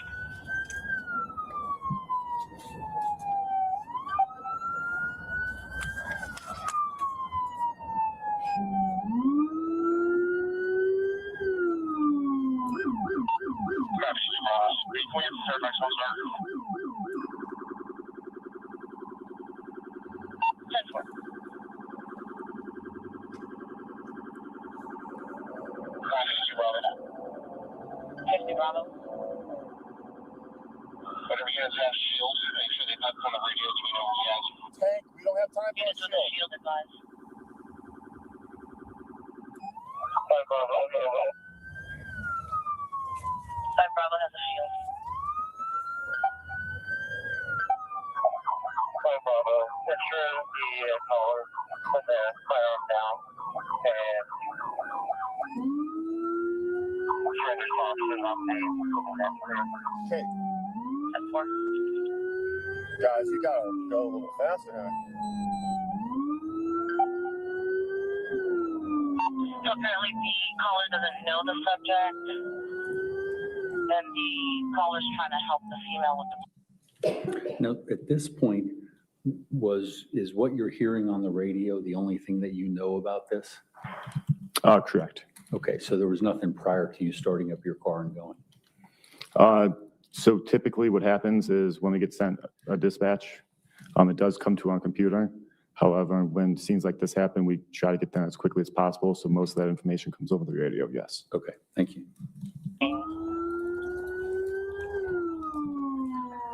You gotta go. Drive a lot faster, better. On 5 Bravo, Fairfax down is due to the wind. What wind?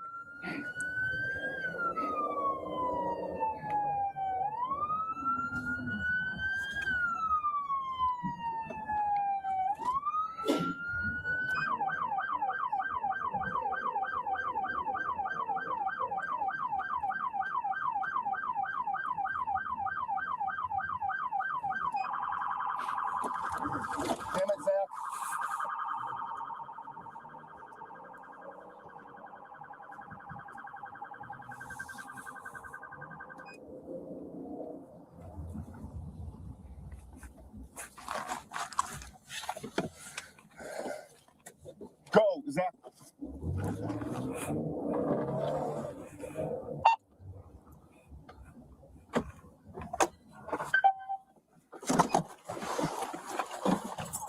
And just so we're clear, the body camera begins on what prompt? So it can be activated one of a few ways. In this situation, it activates when the emergency equipment goes on, or you can activate it by pushing it twice. Okay. And in this still, you're at the residence? I'm just arriving, yes. Okay, thank you. Yeah, you got one? Where's the shooter? Huh? Shooter's helping the woman right now from 3 years. He doesn't know the man that he shot. Which house? 1330.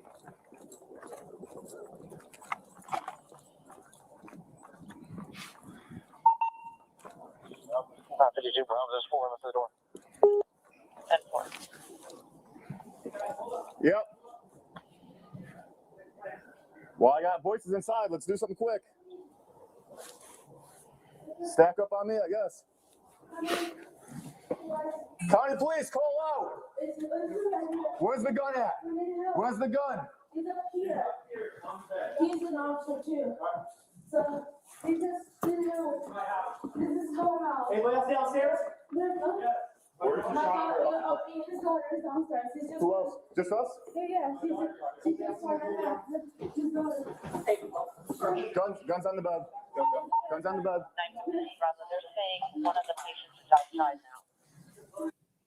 Sir, is that the first time you've encountered my client, Mr. Banfield? Yes, And he was tending to his wife at that point? it appeared so, yes. Somebody's outside. All right. Watch out. We got him. Catch up. Can you turn the lights on here? Jesus. Dude, give me a, What can I do to help? chest seal. Give me a chest seal. Yep. Bring it up. Anything I can do to help? What else was she stabbed? Is there any other stab wounds? Tank, come She here. got something on her hand. It looks Take. like she got some. There. You do it there. Stand right here. She got multiple stab wounds to the neck. Okay. Secure those guns. Ma'am, I need you outside now. She's breathing. She's breathing. What do you need? Get medics in here now. Just seems cold. And sir, when you said that, you were talking about Christine Banfield's breathing, correct? Correct. Who shot? You shot? Okay. Okay. He grabbed my arm. Who did? He grabbed my arm when I started applying. Okay. Someone get with him. I don't know where he's shot at. Who's that chest wound still? I need it from this neck right now. She got stabbed by him, so someone watch him. Guys, chest seal now. Looking for it, buddy. We're looking for it. Get called. He called out. Up this way. Up there. I need chest seal on her and I'll Just stay right there. Stay right there. Shoot him. There's another one behind me. Open this up for longer. Yeah, I can't do anything with this right now. Go. Can't do anything with this right now. What do you mean? Chest? Someone check my pulse for the guy behind me. Yep. She's breathing, so. Chest here. We got one guy up here, gunshot wound, one female, multiple stab wounds. Okay. Can someone do this for me? I got one hand kind of tied up here. Up this way. Just go in the tub. Just in the tub. He's in the bathroom, up here. Where do you have chest seal? On her neck. Multiple stab wounds on her neck. Ready? As soon as I let go. Let me know when you're ready. Ready? Go for it. Ready? We missed one. Chest seal. Get another one. There's another half. Ready? Go for it. Yep. Hold the door. Don't work on her, okay? It's just fucking hold pressure. Just sit in the tub. Just sit in the tub. You need another chest seal? Yeah, whatever you have. Just whatever you got. Hey, get another. ALT, get more blowout kits. Is there anything else that we know of other than this? This one and the guy behind me. On this female. I don't know. I do not know. She might have defensive wounds to the hand, but. Everybody's accounted for. No need for canine or helo at this point. Canine 10. Yeah, that's right. Thank you. Security firearm. Just leave it. Just leave it where it is. Tank. Yep. Since we got this kind of wait for the medics, can you talk with him? Shoot him. Stand by 1 second. Medics expedited. Do we have a pulse on anybody? I could feel him breathing. Hey, do you have a pulse on him? No. No pulse? Okay. CPR on, go ahead. Do CPR on. Yeah, if you don't have anything, start going. Start doing. All right, this one, she has a pulse. All right. Multiple stab wounds to the neck. James, where is he? To the right, we have a pulse, multiple stab wounds to the left, either do CPR or gunshot wound. I felt the pulse when I was holding on that. All right. We have multiple chest seals on the neck. We don't know if we have right here. We don't know any other. Stab wound to the neck. To the neck? Chest seals, Yes. don't know if we actually have it. Don't know if it's one on the other side. We don't know. Hey, she's still breathing? We can feel blood moving. We can see her. We can see her cheek. We can stop doing CPR on him. You guys good? Yeah, we're gonna get her. Okay. Take them. New risk. Yeah, this. She's breathing over here. She's breathing. That's why we're moving her. Grab him. Take him downstairs. I can't feel a pulse. You can't feel a pulse. Hard to feel. Are you hurt? Stand by. Sir, did you have anything to do with moving any of the firearms? I did not. Okay. Did you see who did? I do not recall who did. Okay. Sorry. No, there's no pulse on him. Nothing. There's nothing. I think that guy's gonna be definitely DOA. I mean, we can. So I think that's maybe obvious over there. Just no here. Oh. What do you want to do? You want to grab that and go? We're done. No, this is. Don't know who this is. She's done. All right, that's fine. You want to get a rhythm on that? Yeah. I got the monitor. It's right there behind you. You have it? Okay. So where is she?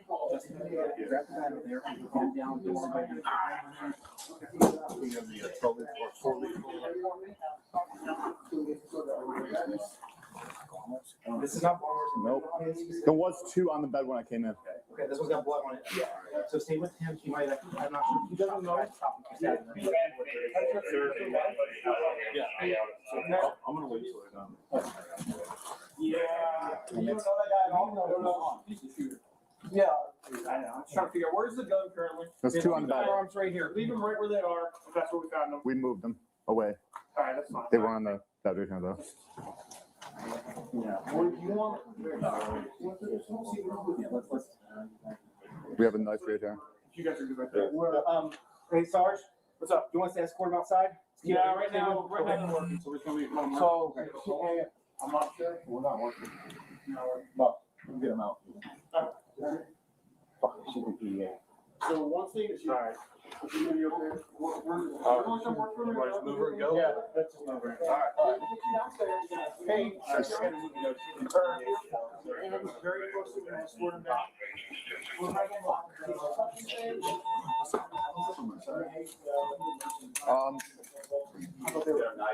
Yeah. Is there kids down there? The kids are out of the way. Don't try to flag. Sir, you accompanied Officer Beckner to the ambulance and all those sorts of things? So in that situation, I believe what you're trying to ask is, was I in the ambulance with him? Can you clarify? Well, so at some point, and we just watched Officer Beckner's video. I just want to make sure you went out of the house at the same time he did. Is that correct? That is not correct, no. Okay. Did there come up a time where you met up with him at the ambulance? Yes. Okay. And then your body worn camera was essentially the same after that? In Yes. terms of the hospital and all those sorts of things? Okay. Your Honor, that's the 12-minute, 36 seconds.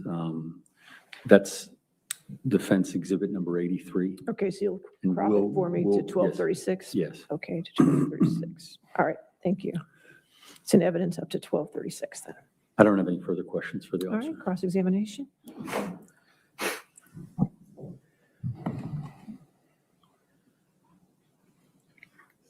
Good morning, officer. Good morning. Afternoon, I apologize. When you entered the room, Mr. Banfield was on his knees next to Christine Banfield, is that correct? Yes. Okay. But Mr. Banfield wasn't using that blue towel to staunch the bleeding from her neck, is that correct? Objection to leading, Judge. It's It's cross-examination. cross-examination. I do not believe he was, no. Okay, and he wasn't using the nearby blankets, correct? Correct. Okay, and he wasn't using the sheet? Correct. Okay, thank you. Nothing further. All right, redirect. No, here. Okay, is this witness subject to recall? No. She's subject, okay, you're free to go. Thank you. Thank you, officer. ma'am. All right, your next witness? Your Honor, I have a video that Ms. Sands and I have talked about that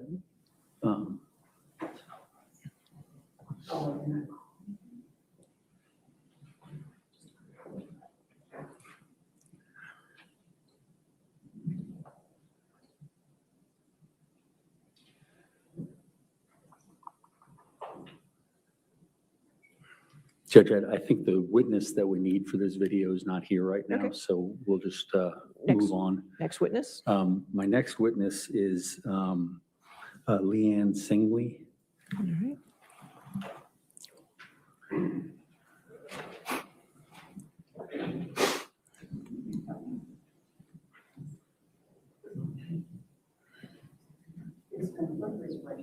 Do you swear or affirm to testify truthfully in this case under penalty of law?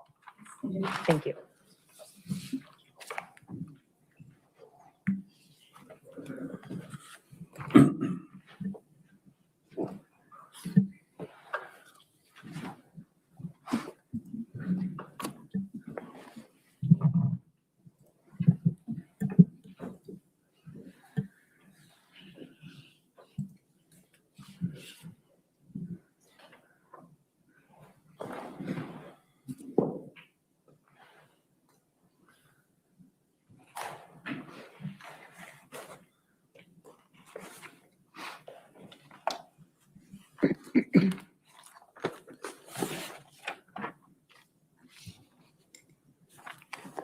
Bear with me, Ms. Singley. Yes.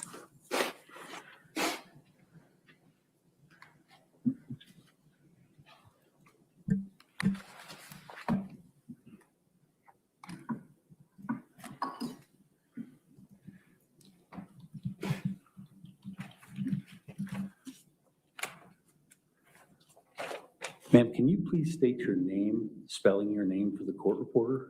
Sure. My name is Leanne Singley. First name is Lee, capital ANN. Last name is Singley, SINGLEY. And what is your particular professional discipline? I'm a forensic scientist. Okay, and what areas of forensic science do you specialize in? So currently I work mostly in bloodstain pattern analysis. Okay, and can you tell the ladies and gentlemen of the jury about your background and your training in bloodstain pattern analysis? Sure. I guess I'll start with my educational background. I have a bachelor's degree in biology and a minor in chemistry from the University of Pittsburgh. I also received a master's degree with a concentration in forensic science from the University of Florida. In 1987, I was hired as a forensic scientist in the Pennsylvania State Police Crime Laboratory. So I'm just entering now my 39th year in forensics. I spent about 17 years at the State Police Crime Lab and received some training regarding various areas of forensics, but in specific to bloodstain pattern analysis, I started my education in that in 1993. Afterwards, I've had basic and advanced training. I've had training in the math and physics of bloodstain pattern analysis, fluid dynamics of bloodstain pattern analysis, the interaction of blood on fabrics, so a fabrics training class, and other conferences and training opportunities that I've had throughout the years. Now, ma'am, do you have, hold any titles on boards or anything like that relating to your professional associations? So I'm a member, currently a member of the Organization of Scientific Area Committees, which is a federally convened committee that is assisting the bloodstain pattern community in setting down guidelines and standards of how the discipline should be performed. I've been part of that group for a number of years. Prior to that, there was a similar group that was convened federally called the Scientific Working Group on Bloodstain Pattern Analysis. That began in 2002, and I was a member from the inception of that committee up until that committee was replaced through the Organization of Scientific Area Committees, otherwise called the OSAC. And groups like the OSAC and the previous organization, what's the intent of those? So as I stated, the intent is to bring together subject matter experts to help to develop guidance documents, standard documents on how the discipline should be performed, or the training requirements that are necessary, other features of it. And it's not the only forensic discipline that does this. DNA does this, fingerprints, documents examination. They all have committees that are addressing those issues. And is this all designed to have uniformity in terms of how it's being practiced? I'm sorry, can you repeat that? Or what you just described, is that designed to have uniformity of Oh, how bloodstream? Yes. I mean, it's supposed, the idea is that we would like all areas, all agencies or entities that perform this discipline to have a framework to which everybody will perform it the same way, or at least similarly, have the same standards that they would use to do what they do. Initially, Swigstain had a large international involvement, so it wasn't just the United States that was offering information into these, into this committee and into these documents. There was a large international component as well. Okay, and Swigstain, the company that was the predecessor to OSAC, that stands for Scientific Work Group Stains. Yeah, so it's Scientific Working Group on blood, it was on bloodstain pattern analysis, but they shortened it to Swigstain. Okay, and did you have any role in running that organization? Well, I was, as I mentioned, I was a member from its inception. In 2002, I served as the Quality Assurance Committee Chair for a number of years within that group. And ma'am, have you ever been qualified as an expert to testify in court regarding bloodstain pattern analysis? I have. How many times? So specifically to bloodstain pattern analysis, I'm not sure. I've testified over 90 occasions on various areas of forensics. Greater than 10 of those are bloodstain pattern, maybe more. And have you ever been qualified in the Commonwealth of Virginia? I have not. Okay, have you ever done work within the Commonwealth of Virginia with police organizations? Yes, I've conducted training for the Virginia State Police on a number of occasions in bloodstain pattern analysis. Okay. Your Honor, I'd move Ms. Singley in as an expert in bloodstain pattern analysis. Any objection? No objection. All right, so moved. Ms. Singley, you had an opportunity to see Ms. Groff's presentation yesterday, correct? Yes, sir. And you actually know her, correct? I do. Through your various affiliations. Yes, sir. And were you able to, in arriving at, well, let me show you a few things and see where we go from there.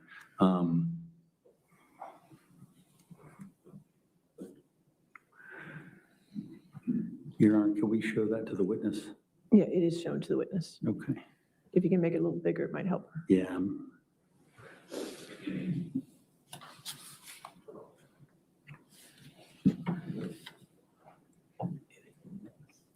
Not that. If you double click on the file name right there, you have. There we go. No, you have the same problem.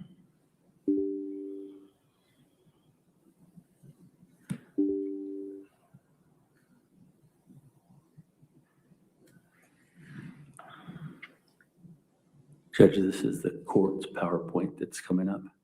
I don't know.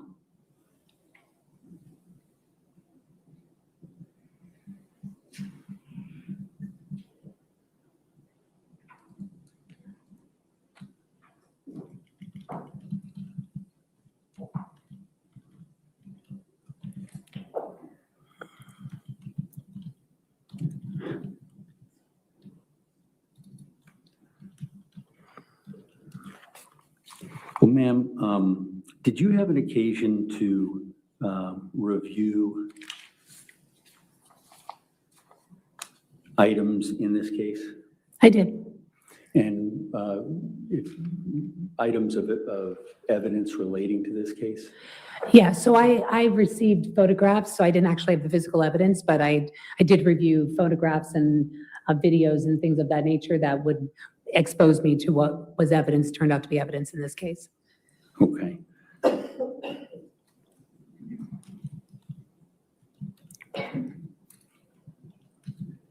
Your Honor, I think I'm going to have to switch the computer just because of that PowerPoint thing that pops up.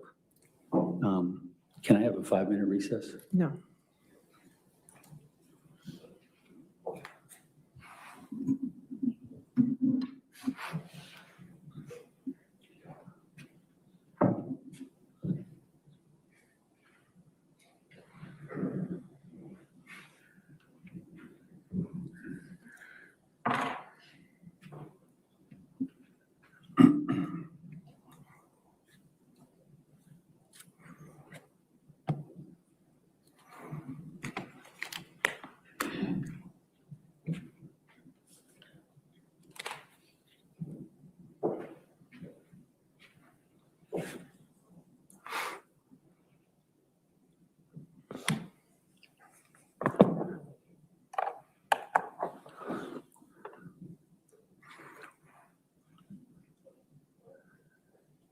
Ma'am, are you able to see a picture on your screen? I can.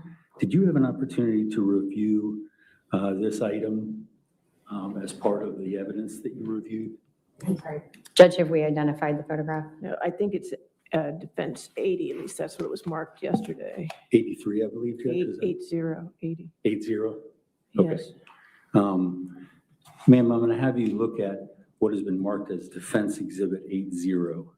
Have you seen that? I've seen photographs of this item before, yes. Okay, and what is it that you notice when you look at this item right here? It's a knife, it looks like to be stainless steel, like a chef's style knife, and there appears to be transfer bloodstains or some irregular shaped bloodstains along the knife and the blade. Now, in talking about bloodstains, is there a uniform terminology, or were there attempts to have uniform terminology as to what bloodstains are and varying other descriptive terms? You mean the actual terms we use when we're writing reports? Yes, the organization that I mentioned to you earlier has set down standard terminology that we would use in the course of writing reports or training, or even just discussing bloodstain pattern analysis. And so that has been published.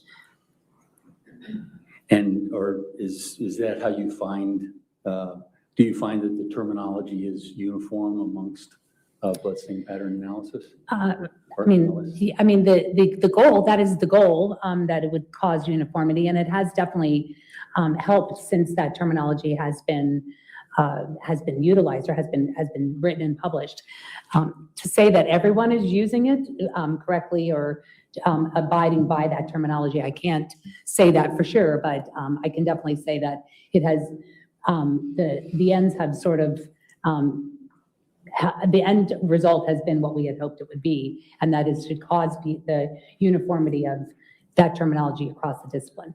Now, did you have an occasion to also analyze or look at other aspects of evidence, like the forensic science reports and things like that? Yes, when I do a bloodstain pattern analysis, the discipline itself is the study of the size, the shape, the distribution, location, appearance of bloodstains. But in the course of the bloodstain pattern analysis, we also have to include or consider what we call task relevant information. So information that is relevant to the bloodstain pattern analysis, not necessarily extraneous information, but those things would be like the autopsy report or medical reports if the individual wasn't deceased, or the DNA reports or other forensic laboratory reports that will help to actually include or exclude classifications and ultimate interpretations at the end. Now, ma'am, if you look at the picture, there's a specific circle relating to an area of that knife that you've just identified. Just for the record, you had marked that as 80A yesterday. 80, the one with the circle. 80A, yes, thank you. That's okay. Identified as Defense Exhibit 80A. Do you see that? I do. And do you recall any analysis that you reviewed relating to that particular area of this knife? Yeah, this is the area of the knife that is at the base of the blade where the handle meets up, and it is one of the areas that was sampled for DNA analysis. Okay, and did you observe any findings relating to that? Yes, this area of the knife had DNA. The DNA of Christine Banfield and Joseph Ryan could not be eliminated from that sample. And were there any others that were excluded from that sample? I believe Brendan Banfield and Juliana were eliminated. Okay. And is that what you're referring to? The next page? Yes, sir. Okay, and that's... Your Honor, I would object. This is not. Well, I mean, he hasn't entered anything into evidence yet, but. Understood. And I don't know what this would be marked as. Okay. ADB? You already have. Or 80? You have ADB, 80C, 80D, 82, 83. I'll go 80E. 80E. All right, he hasn't entered into evidence yet, he's just showing the witness. And what do you see this is, ma'am? It's the results of the bloodstain, the DNA report that addressed this area of the knife. Okay, and that's a report that you reviewed in your analysis? I did, And this is a portion to highlight that particular statement? yes. Okay. And ma'am, is this also from the report? Are you going to mark this something? 80F?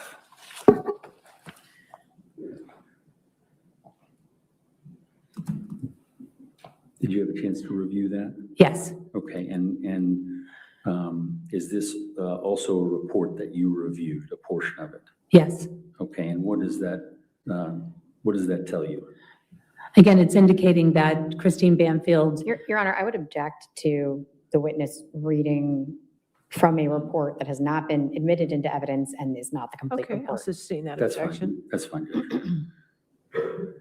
And ma'am, did you have occasion to review the Office of the Medical Examiner's report relating to Joe Ryan? I did. Okay, and what, if anything, did you observe in your analysis relating to the pictures from the Office of the Medical Examiner? Well, I looked at the photographs of Joe Ryan at the autopsy examination, and in part of that, I was able to review the injuries that he sustained. Okay, now the topic of self-wounding came up with this graph yesterday. Is self-wounding something that is often found in knife injuries? Your Honor, objection is to leading. Well, I'll sustain as leading if you want to rephrase. Okay. What, if anything, do you find as an expert in knife-related wounds? So in knife-related activities, investigations that involve sharp instruments, so knifings, things like of those nature, we often see the assailant, it's not uncommon for the assailant to self-wound during those. In fact, when I'm training individuals, it's one of the things I train law enforcement investigators to ensure that they look to areas of the crime scene that may be far further away from the victim's bodies to find an isolated blood drop or things like that. So we know this to happen, and it can happen in various mechanisms during the activity that's going on in terms of the criminal investigation. But it's not an uncommon occurrence. Okay, were you able to note where the injuries were in your examination for Joe Ryan? It was on his left thumb, I believe. Anything, did you observe anything else? I think it was a puncture. It was listed as a puncture wound. Okay. Now,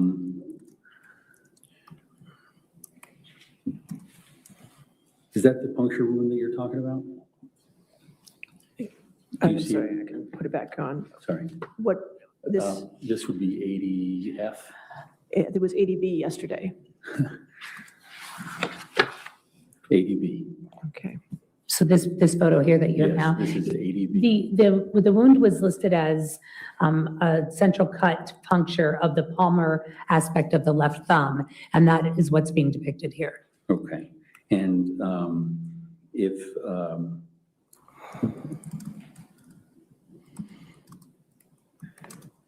ADF, Judge, would that be the next in line?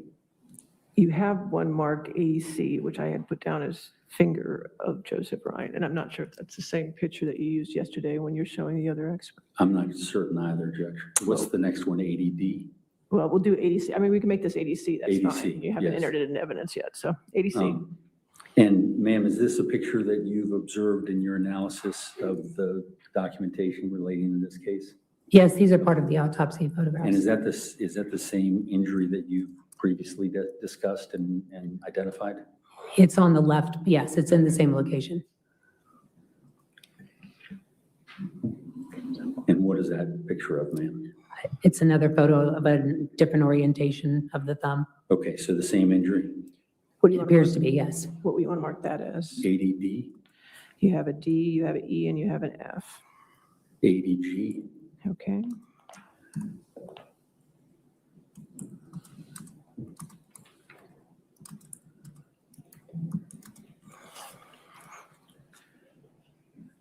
Now, ma'am, in your review of the body, so let's just go through, what did you review? Or did your review include body worn camera? It did. Okay. Were you able to review body worn camera to determine if there were any injuries to Brendan Banfield's hands? Yes. Okay. What if anything, did you find? Well, I reviewed the video, the body cam video that took him into the ambulance, and they specifically looked at his hands for injuries, and I guess it was an EMT, whoever was in the ambulance with them, it indicated there were no injuries. Okay. Now,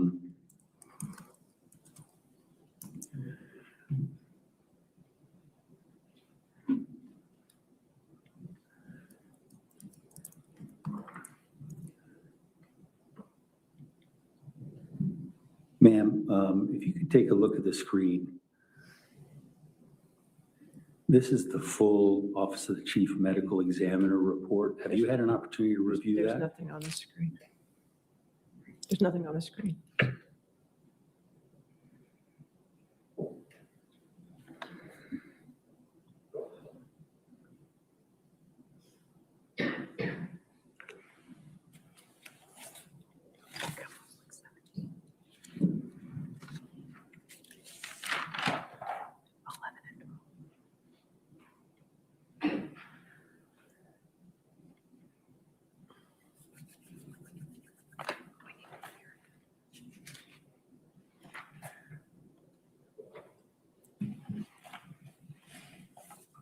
Towards the middle.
Court's indulgence still. Okay.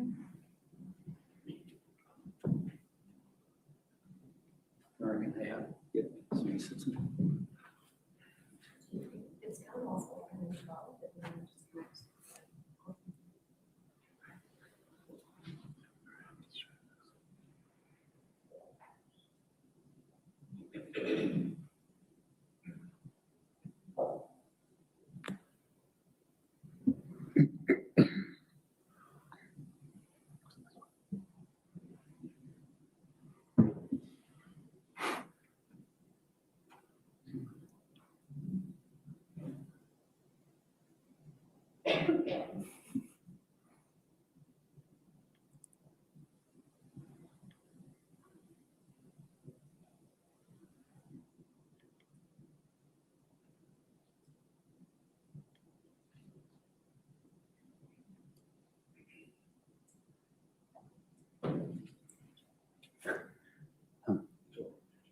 Is it?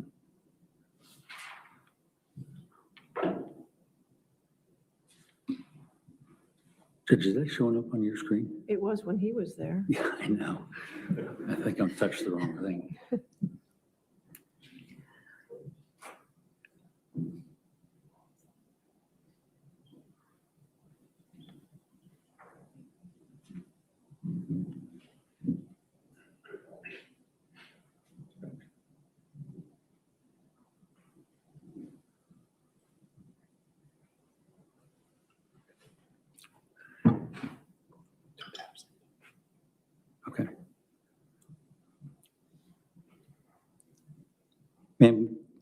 see, can you see the picture on the screen? I can. Okay.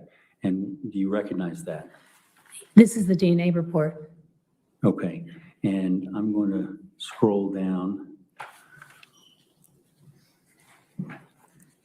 Is this the area down here where the cursor is that you previously reviewed?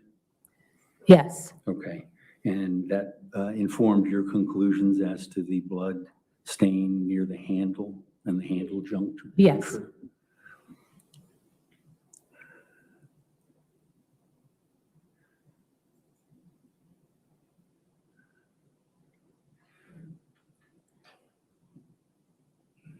And ma'am, can you see this on your screen?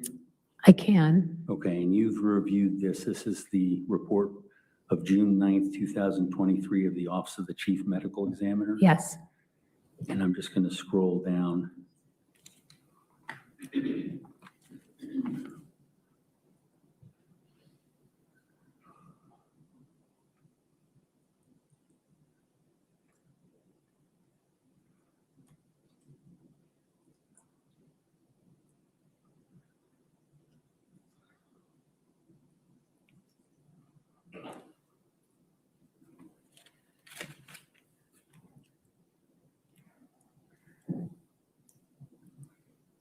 Ma'am, looking at where the cursor is on the screen, is that what informed you as to the exhibit previously? Yes, this is an area that describes additional injuries. Okay.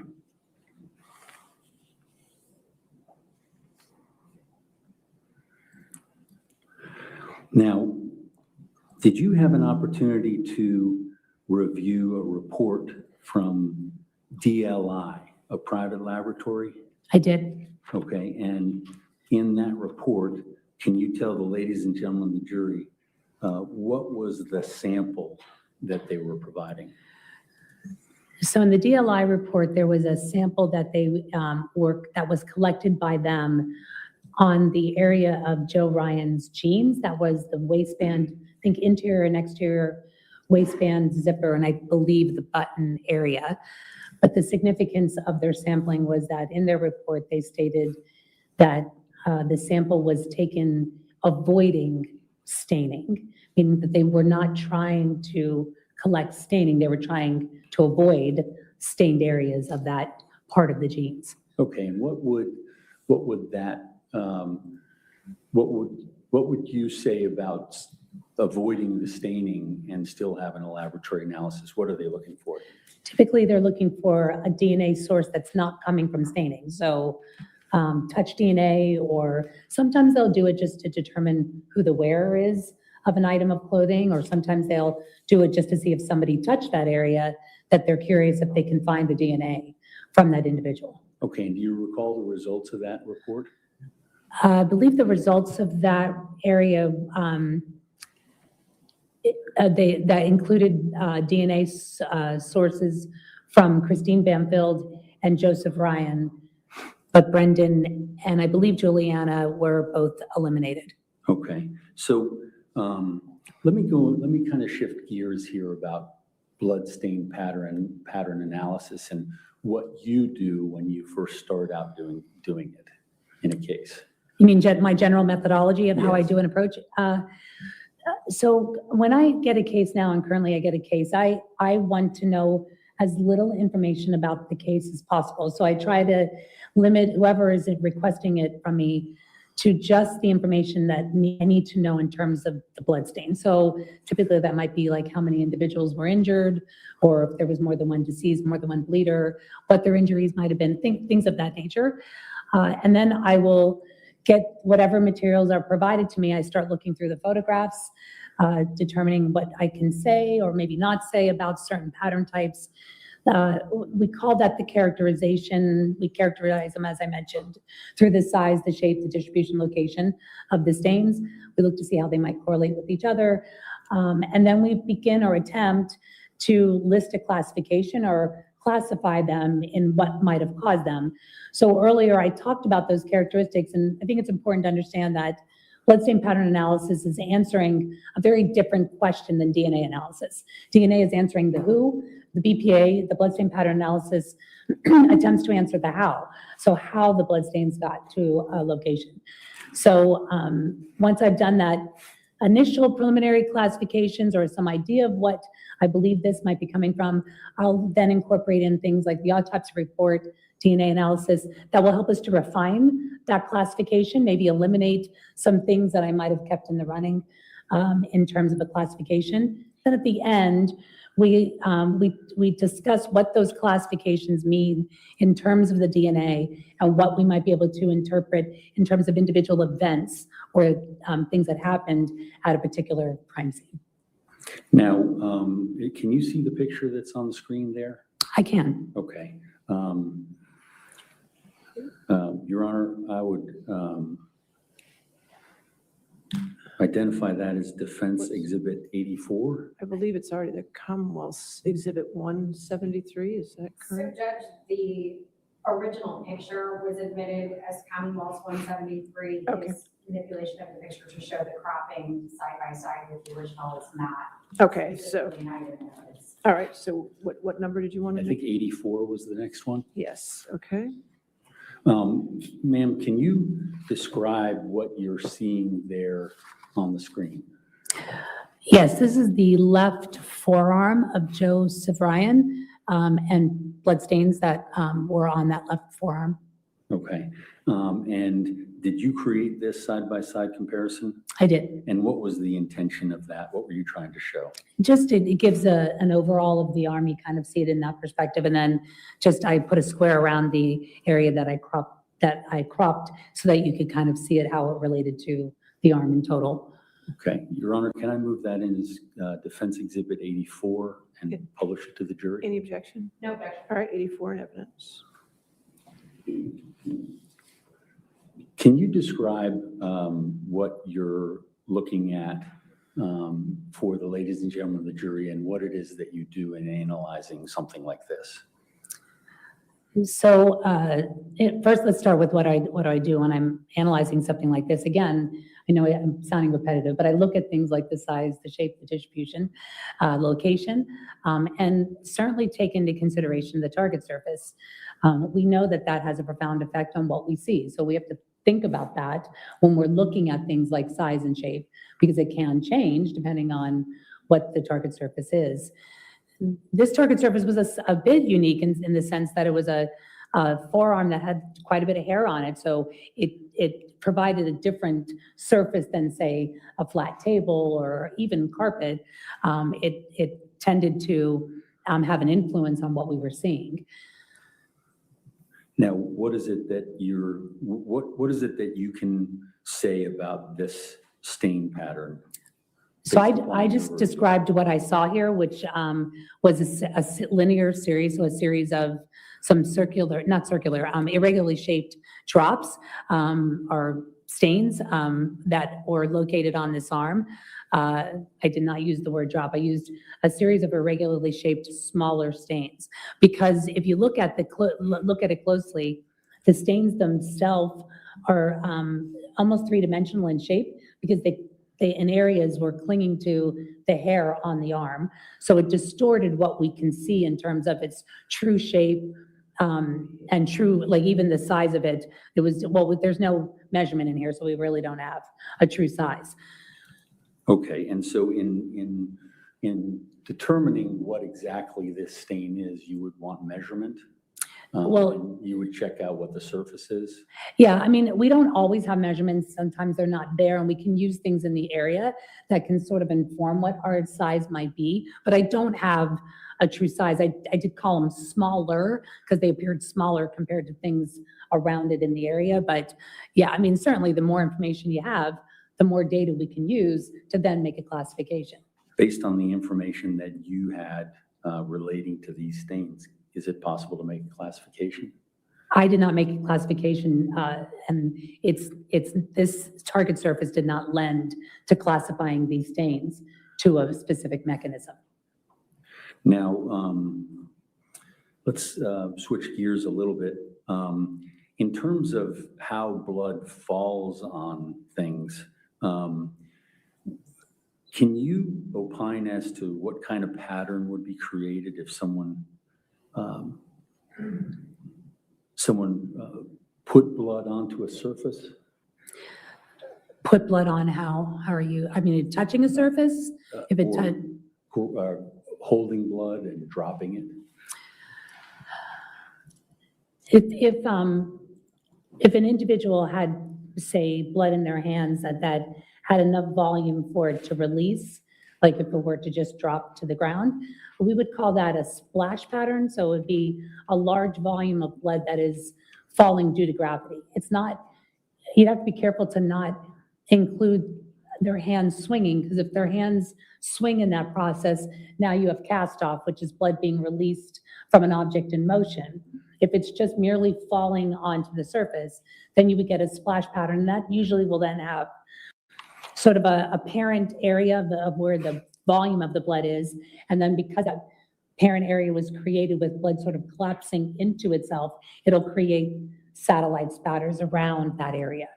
Okay, and have you worked with those kinds of patterns?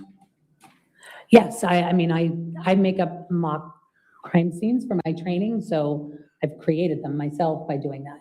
Now, is it plausible for someone to scoop up blood and carry it to a deposit somewhere?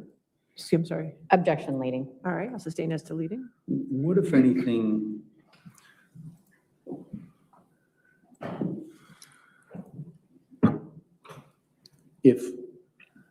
well, first of all, let's just talk about how would one scoop blood?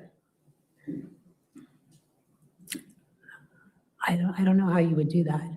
Okay. You mean scoop it up from something like, I mean, it's a fluid. I think it'd be difficult. It's not like you can, like you have a dustpan that you could, you know what I mean? When I think of scooping in that nature, I just think in terms of if I had spilled something on my floor in the kitchen, I wouldn't be able to pick it up with my hands, if that's what you're asking me. Okay. Does the surface that the blood is on, I mean, you're saying you don't know how it can be scooped, but does the surface matter? Yes, I mean, yeah, I mean, if you have the blood on something that's porous and absorbent, then there would be less blood that you'd be able to even scoop, if you will. If you know what I mean, there would be less blood. You wouldn't be able to access it because it would be soaking in to an absorbent surface. Okay. Have you ever experienced in blood stain pattern analysis of someone scooping blood and pouring it in another place? No. What would be the difficulties of that if that were to have happened? Well, I think getting it into your hands to begin with would be a challenge, and then transferring it. Your Honor, I would object at this time. Calls for speculation. She's just testified that she's not had any experience with any scooping of blood. So I'm not. Speculation. I think her expertise in blood spatter analysis gives her an opportunity to opine as to how it could be done if it was. I'll sustain that, for that question, I'll sustain the objection if you want to rephrase.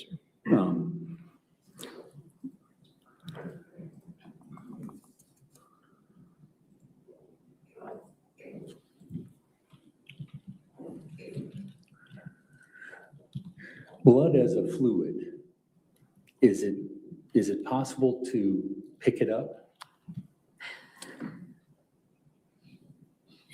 Pick it up on, yeah, I mean, I think it's difficult. I think the difficulty here is, of course, you can touch blood and it picks up onto your fingers, right? Like if you, as a transfer stain. I think the fact that it's a fluid, the challenge is that if you're trying to collect and keep it in the confines of your hand, the first part is getting it into your hands, and the second part is not having it seep back through your fingers, out of your hands. Does that make sense? So like, the only thing I can use to describe it is when I'm making a mock crime scene, sometimes we'll put blood in our hands and make like an impact pattern from it. And just putting small amounts in the hand it's difficult to contain it in the hand, even in doing that, right? So that's about the closest I can get to having an experience of what it's like to actually, and that's when we pour it into our hand from, a cup. I know this sounds a little, we do this because we use real blood when we do training. So I know what it's like to have blood in the hand, and trying to work with it in that way. It's a challenge. Okay, and so just to follow through with your example, what is it that you're trying to show when you would do these trainings? So all I'm doing is, or me or my trainer will put in there, because we're going to ultimately smack it to create an impact pattern. And by putting it in your hand, you're able to place your hand in a mock crime scene to kind of mimic where somebody might have been beaten or something like that. So we're using it as a training tool for that purpose. It was just an example of the challenge of keeping it contained within the palm of your hand. Okay. Now, going back to your review of the evidence in this case for purposes of blood stain pattern analysis, did you see anything that indicated that Joe Ryan not being involved in the stabbing? Objection. Leading? Yes, I'm sorry, objection, leading. All right, I'll sustain as to leading. Okay. What indications, what if anything, do you look at to determine if someone's involved or not involved in an incident dealing with stabbing? I think maybe I would like to answer it in the methodology of how I look at a bloodstain case. Once I've evaluated the pattern types and come to some classifications and come to some interpretations of how they might relate to each other, I might be asked, or sometimes I'll even have information, like I might have had in this case, to look at it and think of it in terms of statements that were made, or in that we had information from the body cams that I had when I was looking at that. So when I do that, I can kind of evaluate the evidence to see if there's anything that sort of doesn't seem to align with one way or another, or some things that, not necessarily that do, but more looking for the things that might raise, quote, the red flag, like kind of go, oh, this doesn't seem to align with that. Maybe I need to do some more exploration or find out more information about that. So that's what I did in this case. Okay, and did you, and it sounds to me like you're looking for things that rule someone out and things that stay with the possibility of being one of the people there. Yes. Okay. In your pattern analysis, bloodstain pattern analysis, did you find anything that would exclude Joseph Ryan as being involved in the stabbing? Objection calls for a final conclusion, goes to the. If you want to approach. Yes, please.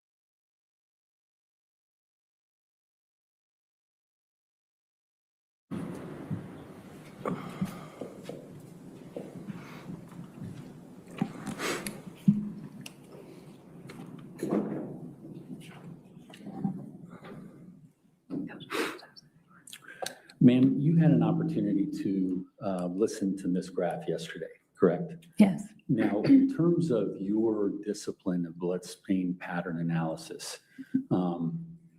is it your experience that everything can be labeled based upon an analysis? Judge, objection is leading. What, if anything? I'll sustain the objection. Go ahead. Yeah, what, if anything, is your experience as to labeling every aspect of spots, even if they're not tested? I'm not sure what you mean by labeling. You mean classifying them? Classifying, sorry. That's Uh, I'm sorry, say it again. So what is my experience regarding whether you can classify everything Yes. in a crime scene? Oh, no, many times we can't classify certain stain patterns because of some of the things I already mentioned. It could be the target surface, the amount of stains that we have, the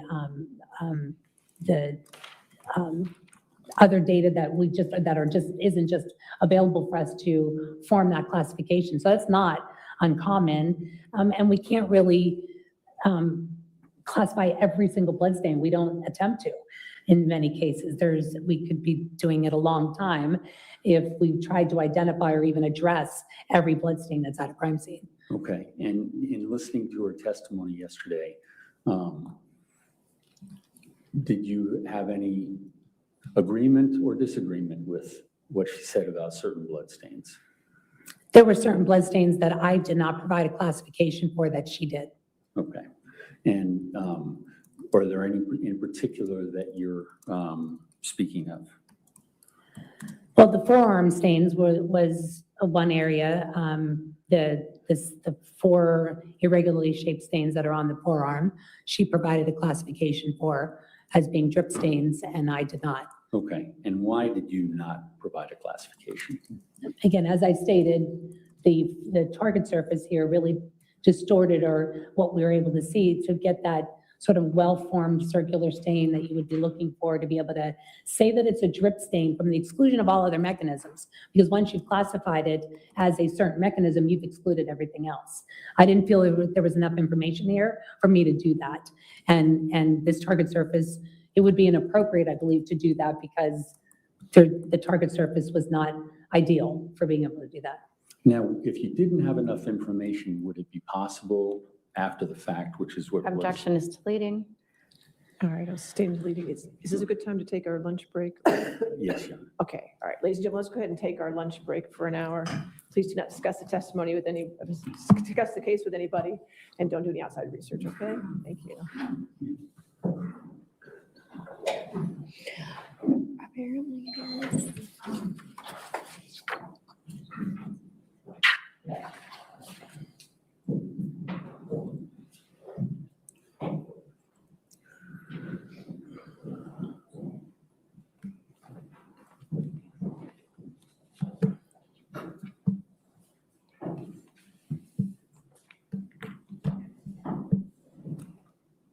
All right.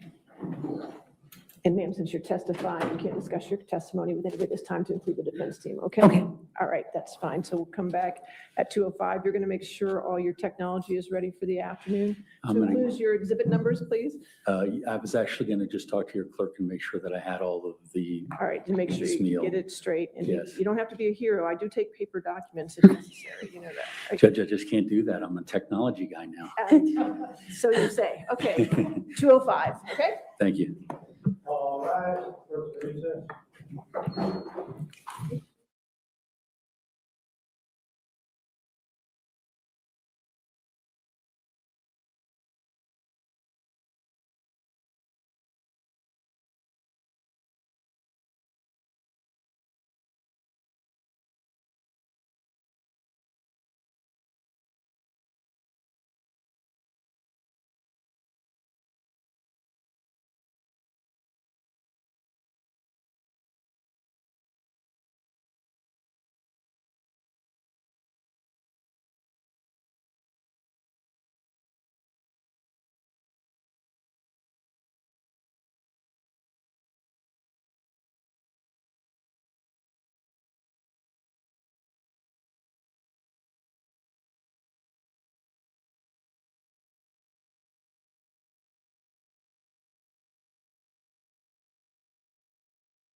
Please be seated and come forward. All right, are we ready for the jury? Yes.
All right, your next question. Thank you.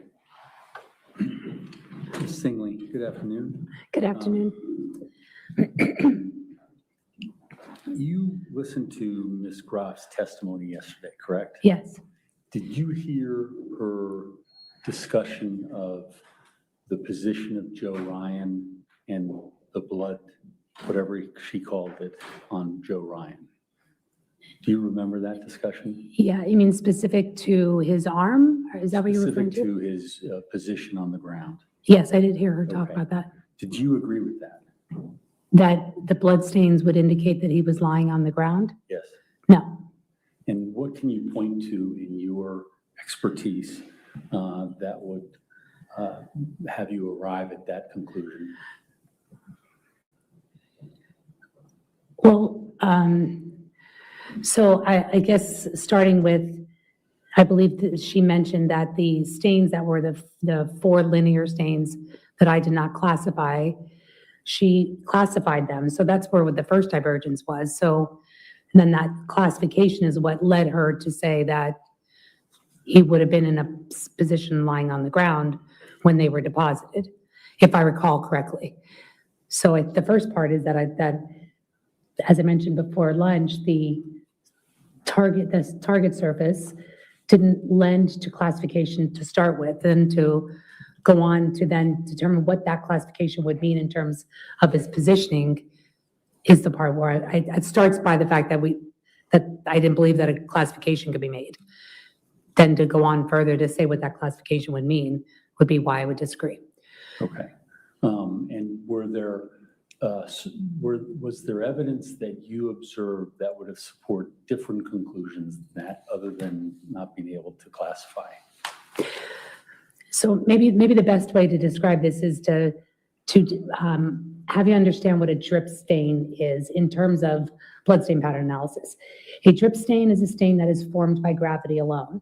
So it's not just a circular stain you see on a surface. It's a circular stain that arrived by a passive formed by gravity. So it's not something that happened that's circular from another mechanism, but it just happened to hit the ground at perpendicular, making it circular.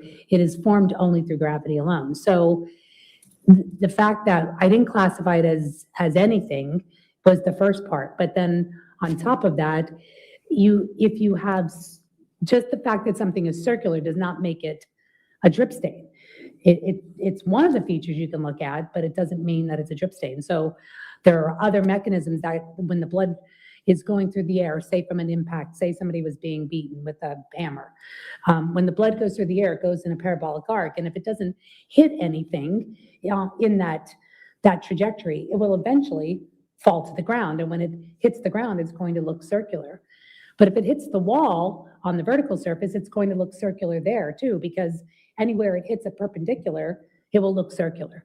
But we look at the size of them to kind of help to inform whether it could just be a drip stain, something that just was because somebody was standing over something and dripping blood, or if it was because of another mechanism. So because we didn't have a lot of these features, there was no classification done, because the size helps to inform that. And then the shape itself and the fact that we had this target surface to eliminate any of those other mechanisms, to only say that these are coming from trip stains and coming from above, was part of the problem. Going further, if they were trip stains, it doesn't mean that because his arm was this way, that he was down on the ground. It just means that the arm was in a position horizontal to where the passive drop was coming. Because people move around, your arm can be in, your body can be in different positions when you do that. So the orientation of your body and where that is in relation to where the blood is coming from is going to be how it will look like on that surface. But it's hard to then say, oh, the person was in this position just because there's something circular here that I think is a drip stain, and therefore, because it's coming from above, he has to be on the ground laying down. And if you were, as you've indicated in your previous testimony, that you would need more information, what more would you need other than what you just said in order to even make the determination? Judge, objection calls for speculation. You mean what? I'm sorry. Objection calls for speculation. I'm just asking her what other tools. Overruled, that's fine. Yeah, I think, I mentioned earlier, same answers as I would be looking at the size, shape, distribution, location, appearance. Those are the features that I look for and determine that this is a drip stain to the exclusion of all other mechanisms. I would want to look for something that would look perfectly circular, that I could see scalloping all around the edges or spining around the edges, or it's perfectly circular on, like, say, a smooth surface, and that it has some size to it that would indicate that it's coming from just gravity forming it. If it's tiny, then, and I see it in terms of other, maybe in terms of other spatter stains in that area, I'm going to presume it's coming from, or classify it as something coming from a mechanism that's a spatter-producing mechanism, as opposed to just a single passive drop. So sometimes we can't tell. I mean, we just have to look for those features and hope that if the target surface allows for it, we can classify it. And in the absence of concrete information, is it appropriate to default toward a Objection leading. Sustained as to leading. In the absence of additional information you want, how does one resolve that? You go back to the higher classification. So if we start at blood stain, and then we might go to a spatter-producing mechanism of some sort, and then we can classify that either to cast off or impact or expirated blood. If we don't have the features to meet those on each level of that, we revert back to the level that's higher. And so in this case, I just said, these are blood stains, and I described them. They were irregularly shaped, somewhat three-dimensional on the arm. Okay, thank you. I have no further questions. All right, cross-examination.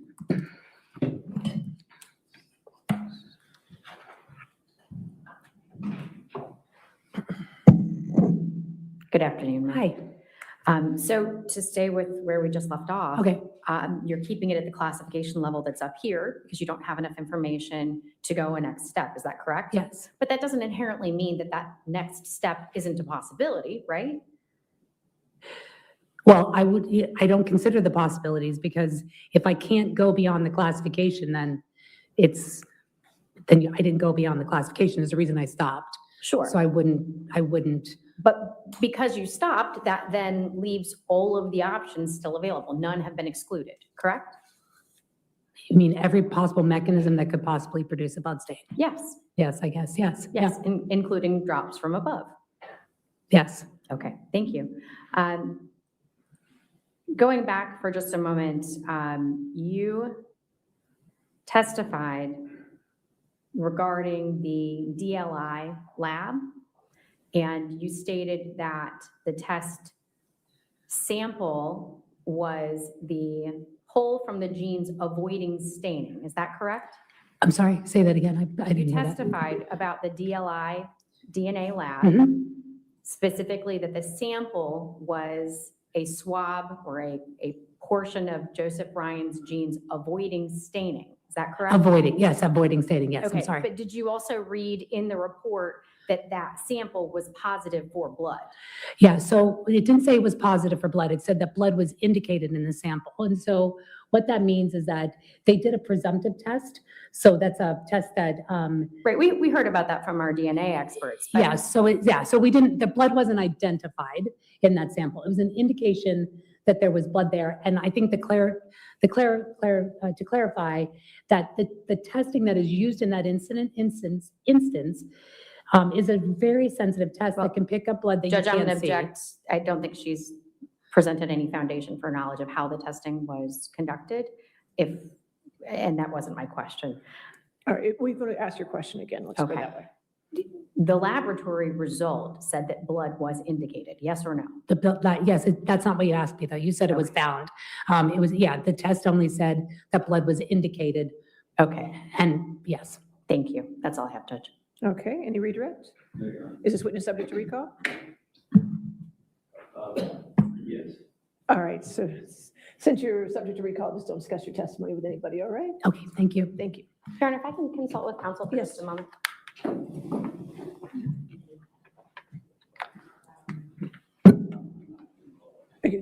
I'm sorry.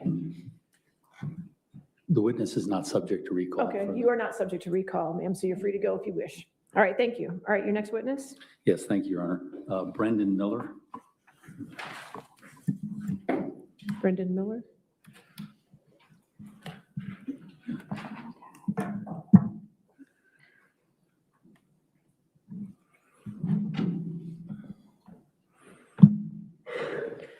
I need like space for my paper. Swear or affirm to testify truthfully in this case under penalty of law. Thank you. You don't have to go away. You can start my Miller notes.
And now I'll scroll if I have to.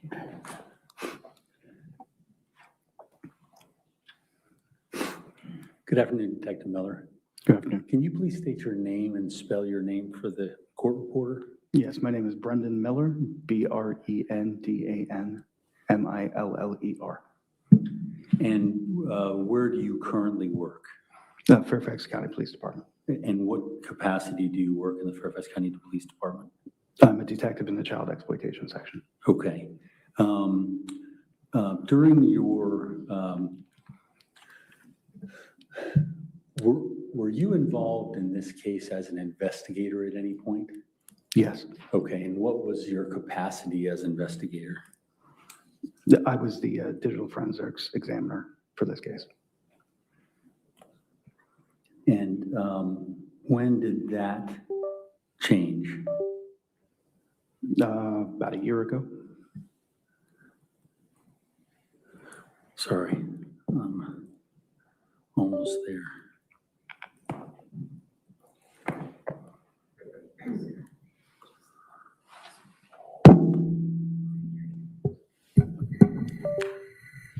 Yes, ma'am.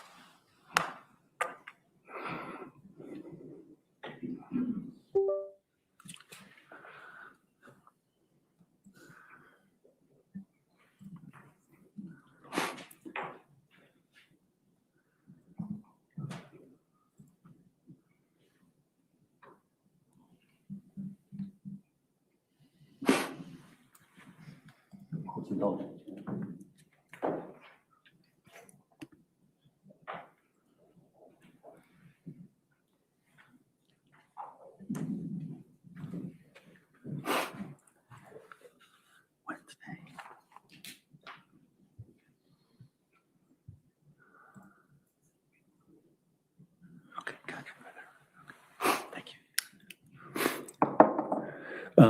In child exploitation, do you utilize the same skills that you had when you were at digital forensics? I do. Okay.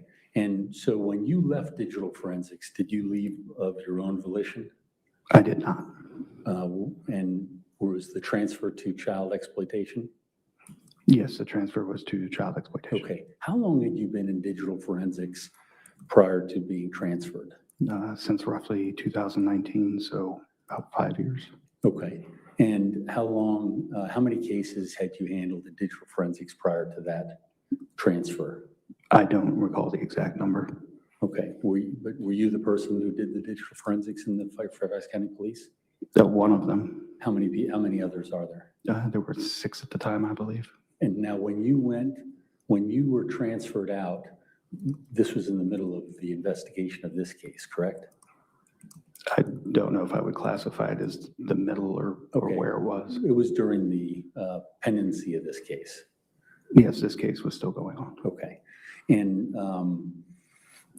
in your capacity as digital forensics examiner, I'm going to ask you to look at a document.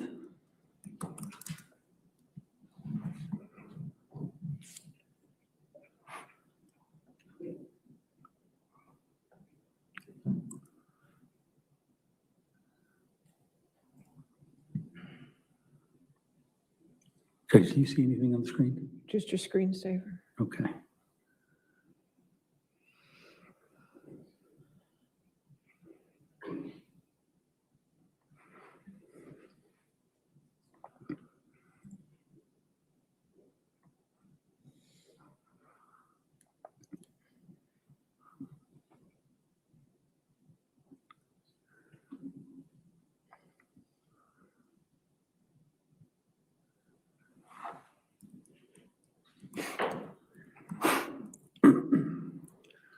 My apologies, Judge.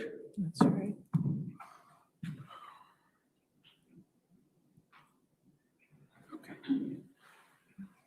Sir, can you see that on the screen? Yes, sir, I can. Okay. Do you recognize that? I do. Okay, and what is that? That is an executive summary. And this is an executive summary that you wrote as digital forensic examiner for the Fairfax County Police? Yes. Did you want to mark that as a? Yes, Your Honor. 85, please. Offense 85 for the 85. record? Just thank you. And sir, this is your personal digital forensics executive summary, is that right? I created this document, yes. Okay. And now, in arriving at these conclusions, this was related to your work as a digital forensic examiner, correct? Yes. Okay. Your Honor, I move this in as Defense Exhibit 85. Any objection? Yes, Judge. At this point in time, I think this would qualify as an expert report. This witness has not been qualified as an expert, nor has any foundation been laid for the report. Okay, so foundation is the objection, so I'll sustain that objection if you want to lay it. I can do that. Sure. So, sir, tell me about your experience in digital forensics. In what regard? From the moment you got into digital forensics, what kind of training did you have? I've received training in a variety of forensic tools and training specific to computer systems, specifically the International Association of Computer Investigative Specialists, IASIS. I've also been trained with Cellbrite, and I'm current in both of those certifications, and training with Magnet and X-Ways and various other forensics platforms. Okay. And did you receive additional training beyond that within the Fairfax County Police? I'm also certified for BERLA, which is the vehicle forensics. Various other trainings at different times.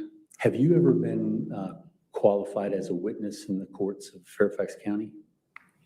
Judge, I'd object to the question. Qualified as an expert, I'm sorry. Yes, I have. Okay, how many times? 2 that come to mind. Okay, and was that in your capacity when you were a digital forensic investigator? Yes. Okay. Your Honor, I move Detective Miller in as an expert in digital forensics. Any objection? No objection. All right, so moved. Now, sir, is this report the report that you created? Yes, I wrote this. And when was this report created? I don't recall the exact date. Okay. Was it prior to October 25th, 2024?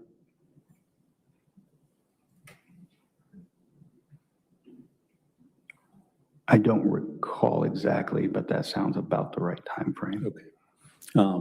And that's a significant date because that was if I can remind you, the first recant for Juliana Perez Magalhaes. Does that give you a better idea of when this would have been done?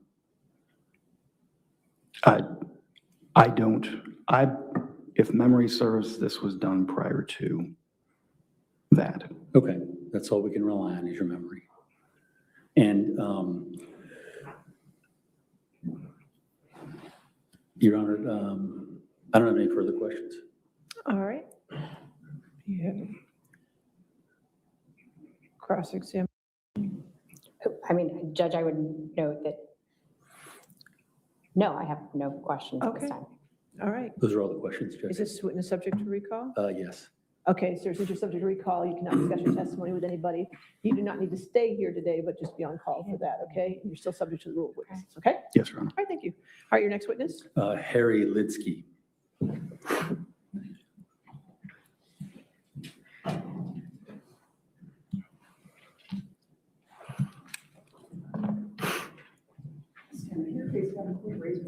Do you swear or affirm to testify truthfully in this case under penalty of law? I do. Thank you.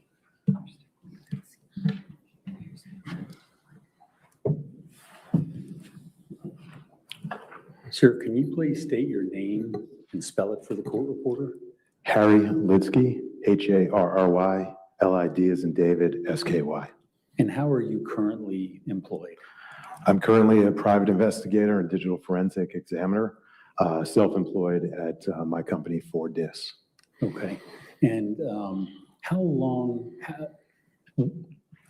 what's your background in terms of digital investigations and investigations? Prior to starting my own company, 4DIS, I retired after 20 years in federal law enforcement, 7 years with the DEA, the Drug Enforcement Administration, the remaining 13 years with the U.S. Department of Justice, Office of the Inspector General. For the last 11 of those 13, I was in the Cyber Investigations Office, where I progressed as a senior special agent to the assistant special agent in charge and retired as the special agent in charge of that office. The Cyber Investigations Office handles, as the name would imply, digital forensic examinations. We're responsible for supporting the entire agency nationwide with mobile and computer forensics, basically anything with an on-off button, anything that was electronic in nature, is where we came, our services were brought to bear. On top of that, we ran our own investigations, those specifically which were digital forensics centric. And in terms of issues, have you ever heard of catfishing? Yes, I have. Have you worked within investigations where it's alleged or it's found to be catfishing? Yes, I have. So do you understand the elements necessary for catfishing? I do. Describe for the ladies and gentlemen of the jury what that exactly is.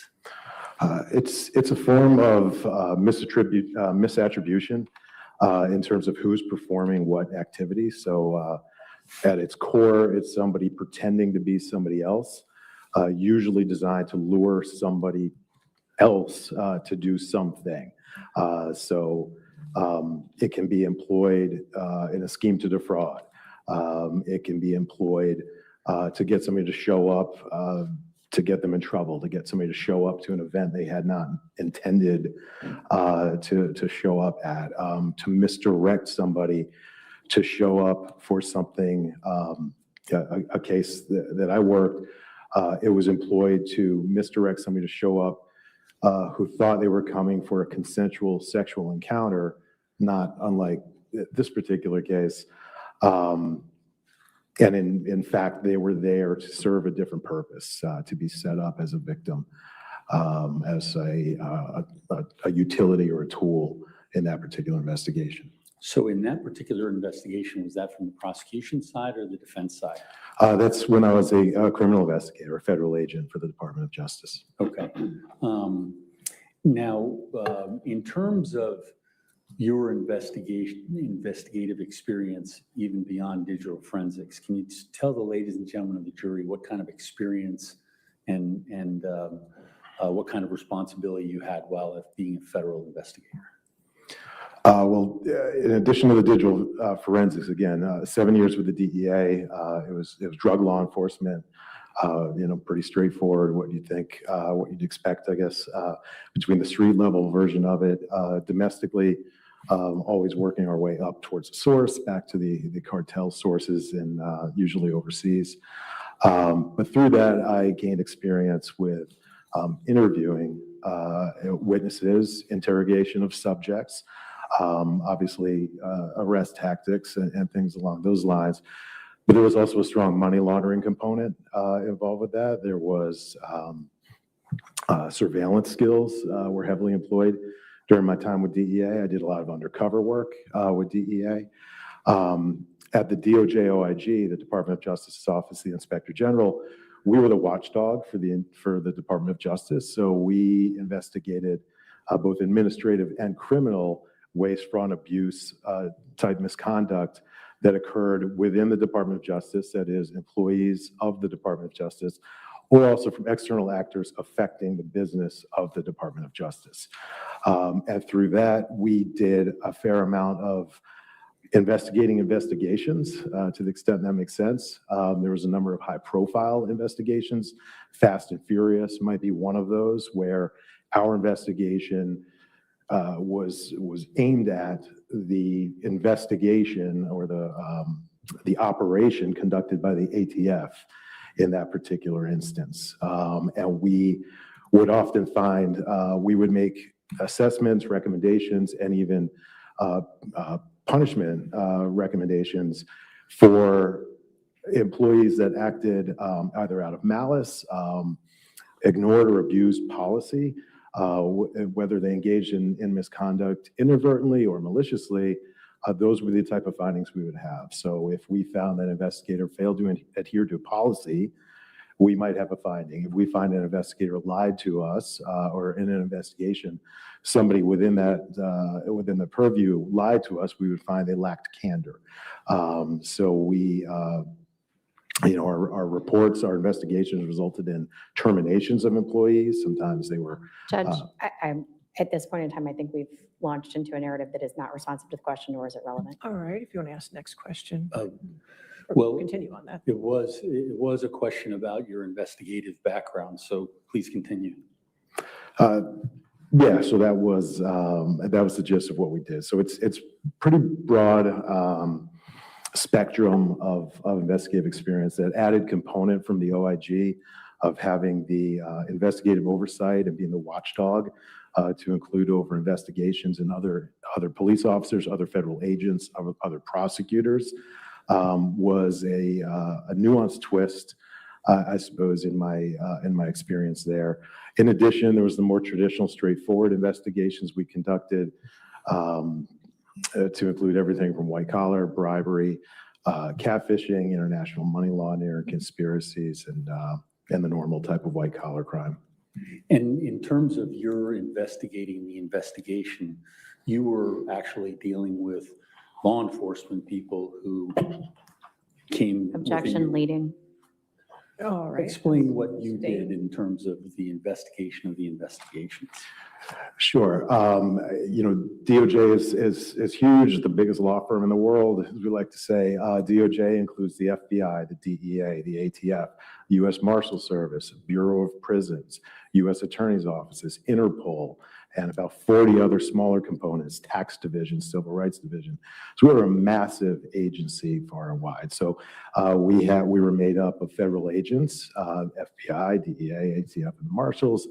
But we were also made up of attorneys. We were made up of auditors. We were made up of all sorts of employees.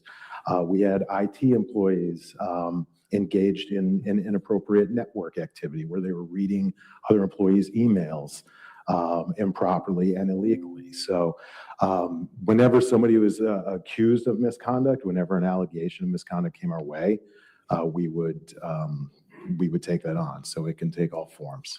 Now, going back to the digital forensics investigations, you indicated you were there for 11 years? Yes, sir. Okay.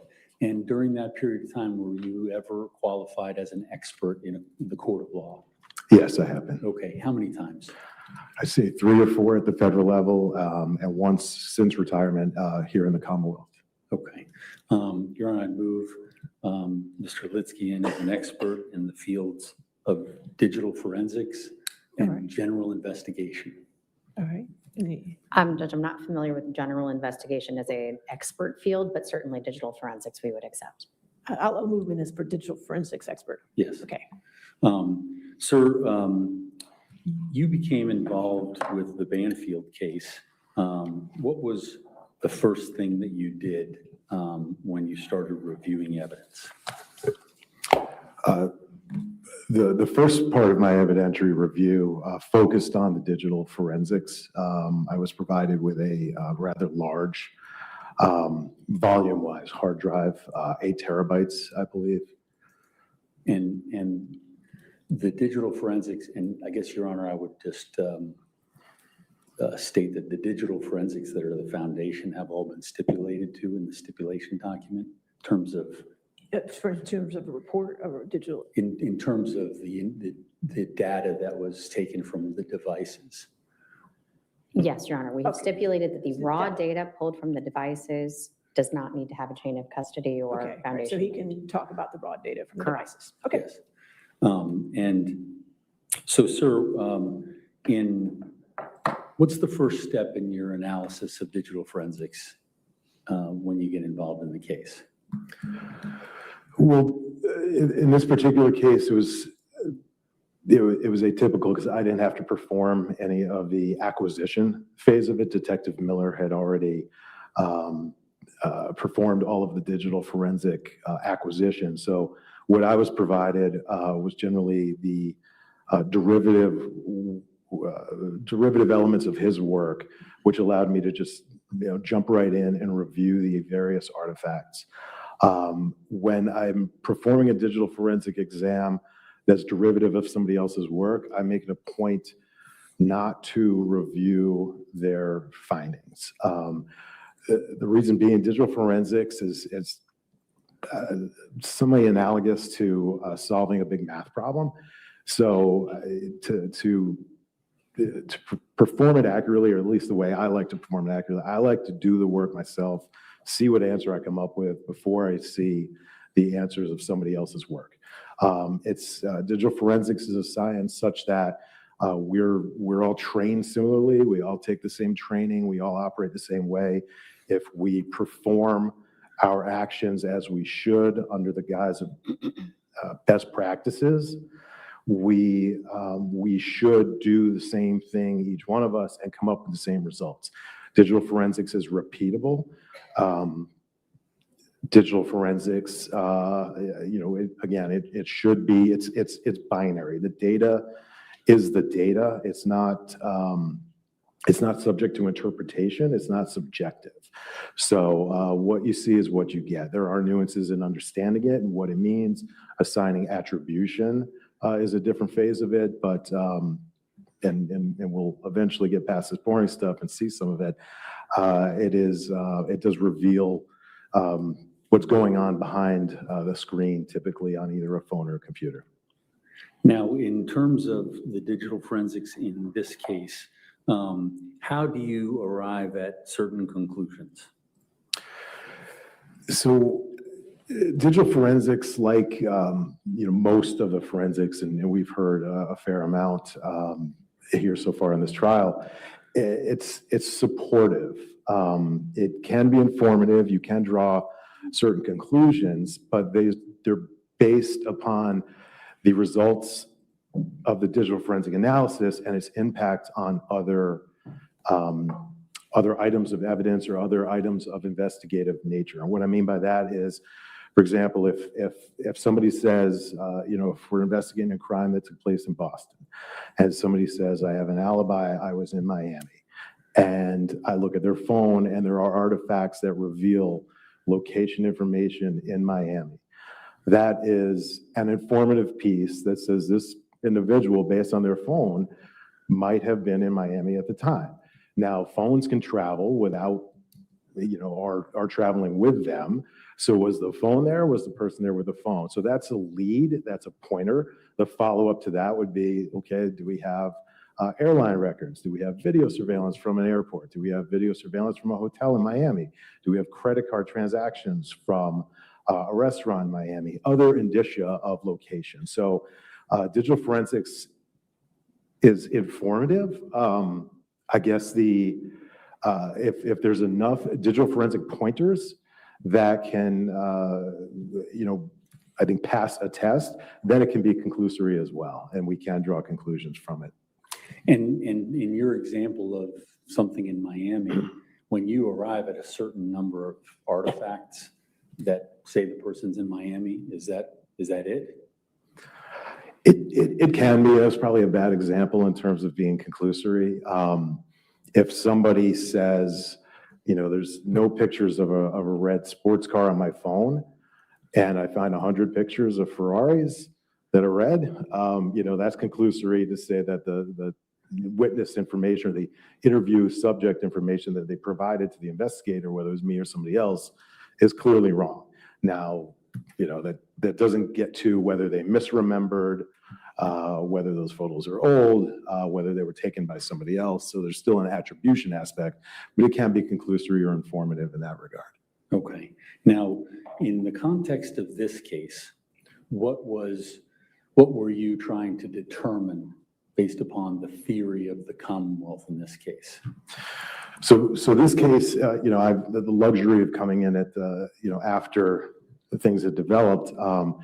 The theory had already been assigned. Catfishing was already had been Mr. Banfield had been charged already and indicted under a catfishing theory when I was brought in. So that was my immediate focus. So confirm or refute that theory. As an investigator, whether I'm in my law enforcement capacity or now my private capacity, the facts don't change. The facts are the facts. Facts don't take sides. The truth doesn't take a side. So for me, just because I'm hired or asked to investigate one particular theory, it doesn't mean. Judge, I would object at this time. This is non-responsive. All right, I'll sustain as non-responsive. Okay. You want to ask your question? Sir, in terms of what you did when you started this investigation into Christine Banfield's devices, what did you do? So I started evaluating the devices, but at the same time, I reviewed other evidence that was available to me provided in the discovery. That would include witness interviews. That would include subject or co-defendant interviews. That would include social media type event like email, Instagram, Facebook, things of that, WhatsApp. So it's not all a device centric. It can be evidence provided by a service provider like Google or Apple. I reviewed all the photos from the crime scenes, the autopsies, the digital, the forensic science and Office of Medical Examiner. I reviewed all of the facts available to me. The best way to perform what I do is through all source Judge, analysis. objection, non-responsive. I sustain the objection. Okay.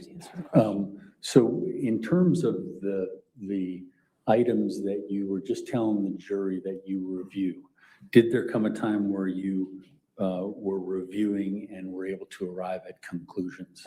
Yes, I was. Okay. And specifically, what date range or what period of time were you looking at? So the window of time was from January 9th, 2023, specifically with regard to the catfishing, was from January 9th, 2023, obviously through the time of the event on February 24th, 2023. It did extend back a little bit further. For example, the discussion about the windows, that dated back prior to January 9th. There was witness testimony or subject interview, transcript information about planning that predated January 9th. So I don't just look at a time for digital forensics. It's important to look backwards for a certain relevant period to ensure that Objection, non-responsive. Sustain the objection. Why would you look backward in a digital forensic analysis?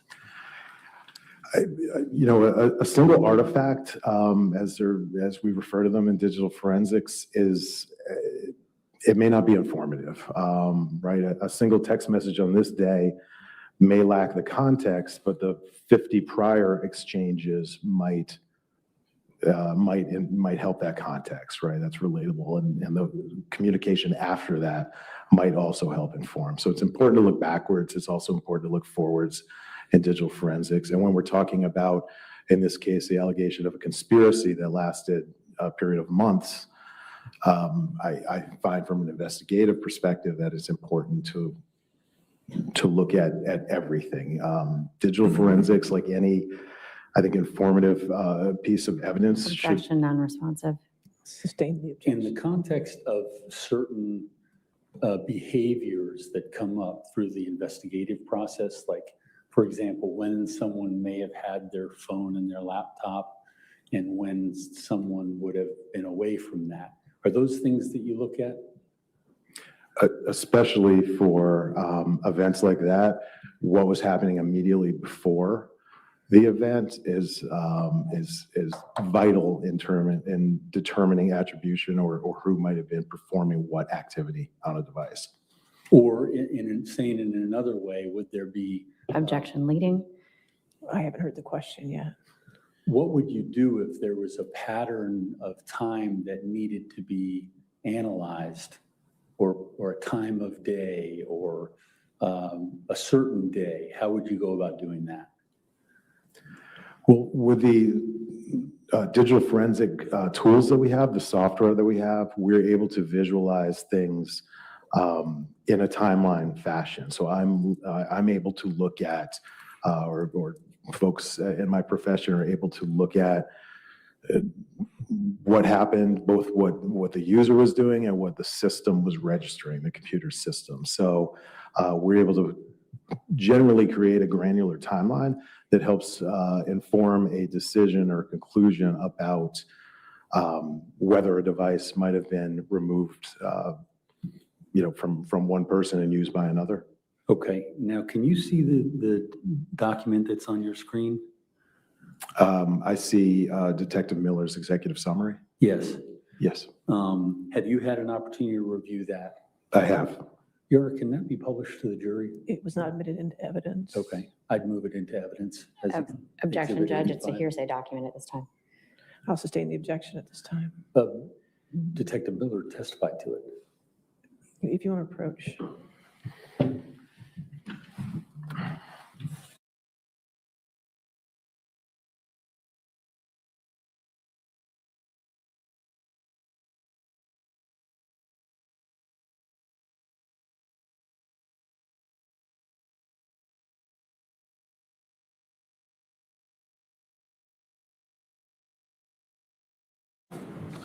So I'll sustain the objection.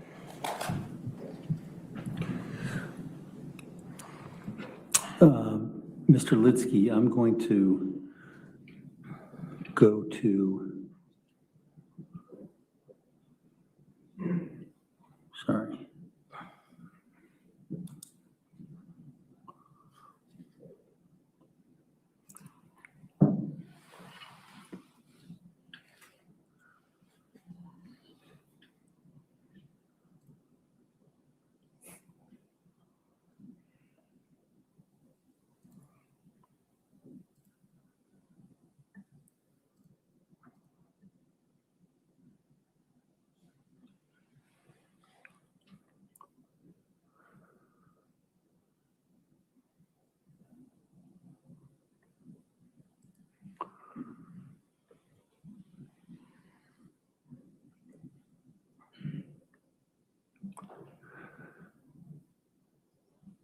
Can you see something on your screen there, sir? I can.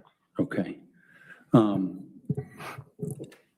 There's evidence in this case regarding window replacement that was communicated by Juliana Perez Magalhaes. Do you remember that? I do.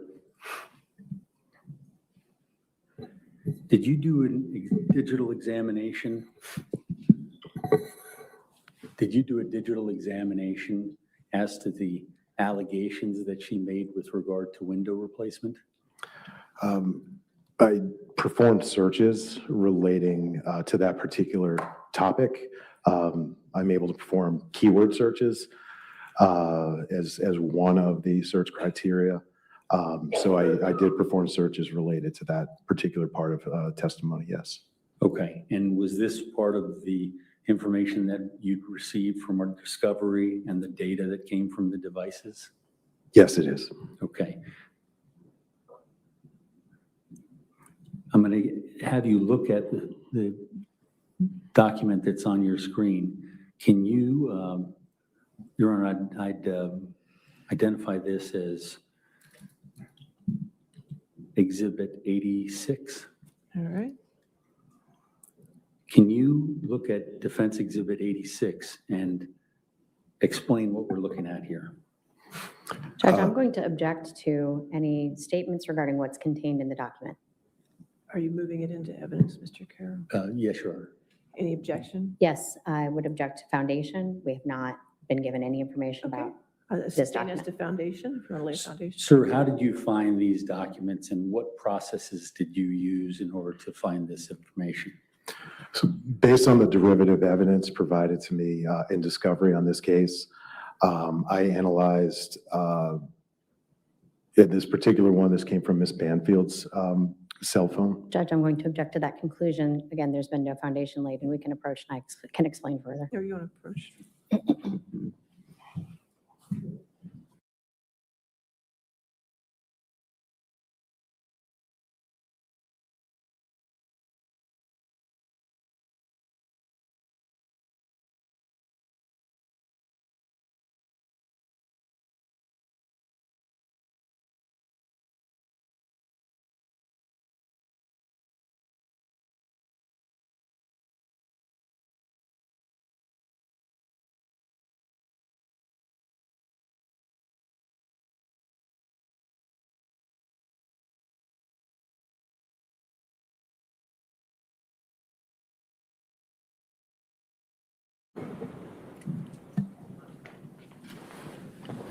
Sir, what was the raw data that you used in order to get this, and what system did you use to arrive at this?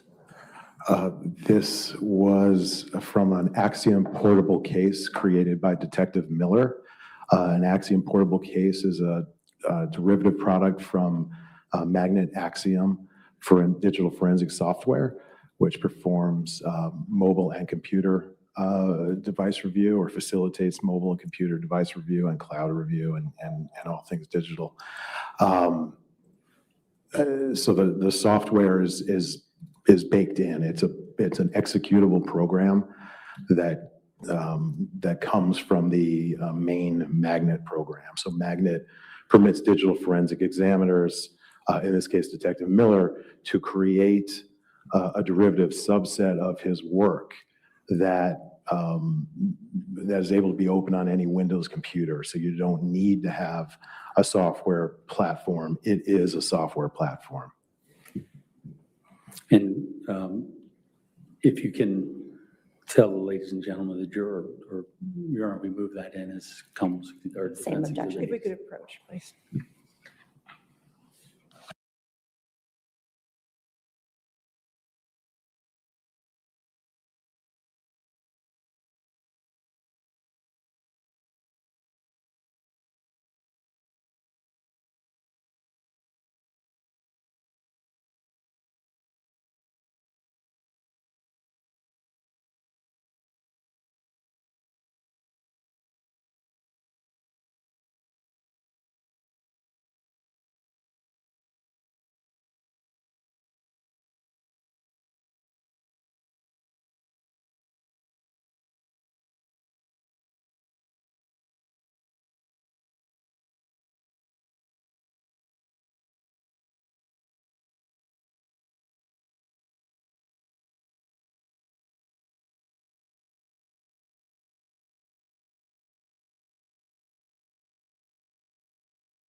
All right, so the objection is sustained.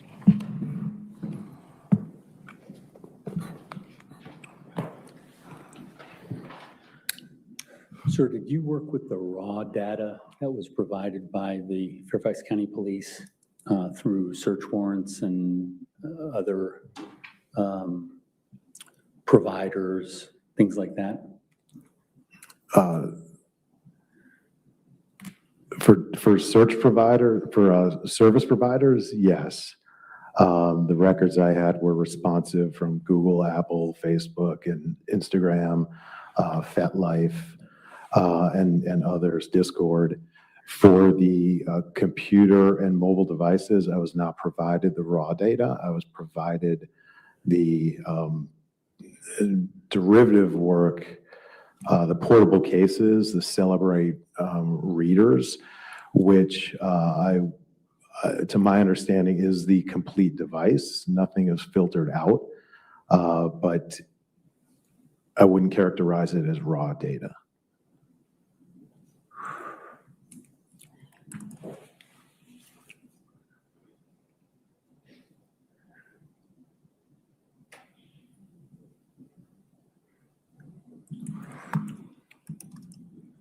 Your Honor, may I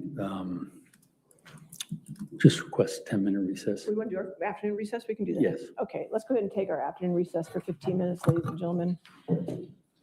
And we will get right back to you. Again, don't do any outside research and don't talk to anybody, okay?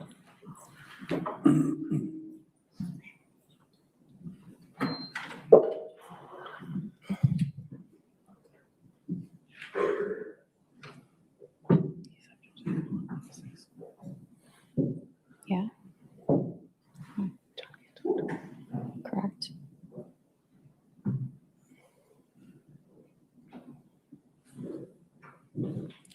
All right. Sir, since you are in the middle of your testimony, you can't discuss your testimony with anybody to include the defense at this point, okay? Of course, thank you. All right, we'll be back at 3:15. All rise.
All right, ready for the jury?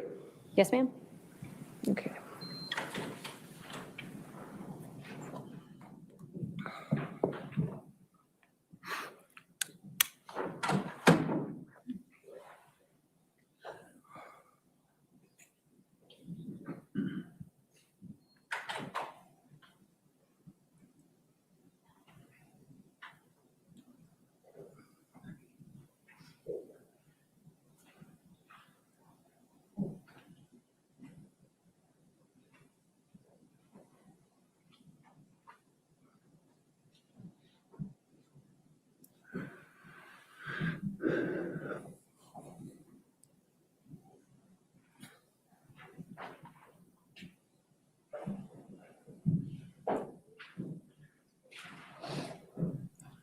All right. See, your next question. Judge, I don't have any further questions for Mr. Litsky. All right. I would ask to recall him at a later time. Okay, well, cross-examination? Not at this time, Your Honor, no, thank you. Okay, all right. Sir, since you are subject to recall, do not discuss your testimony with anybody, and you may be recalled, okay? But you can have a seat. Thank you. All right, call Detective Miller. Detective Miller, again. He was just sworn. Yeah, okay. Yeah, he just, perfect. He's already been sworn.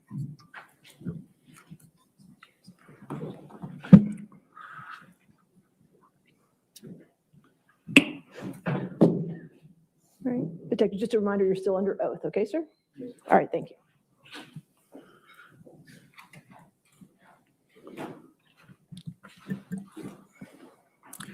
Detective, can you see the document that you had created? Digital friend. When you obtained the data in doing your forensic analysis, describe for the ladies and gentlemen of the jury what you do. Make sure the green button's on there. Okay, I think it's on now. In obtaining data from a device, the first thing we do is stabilize it, and that method depends on whether it's a mobile device or a computer, whether the device is on or off.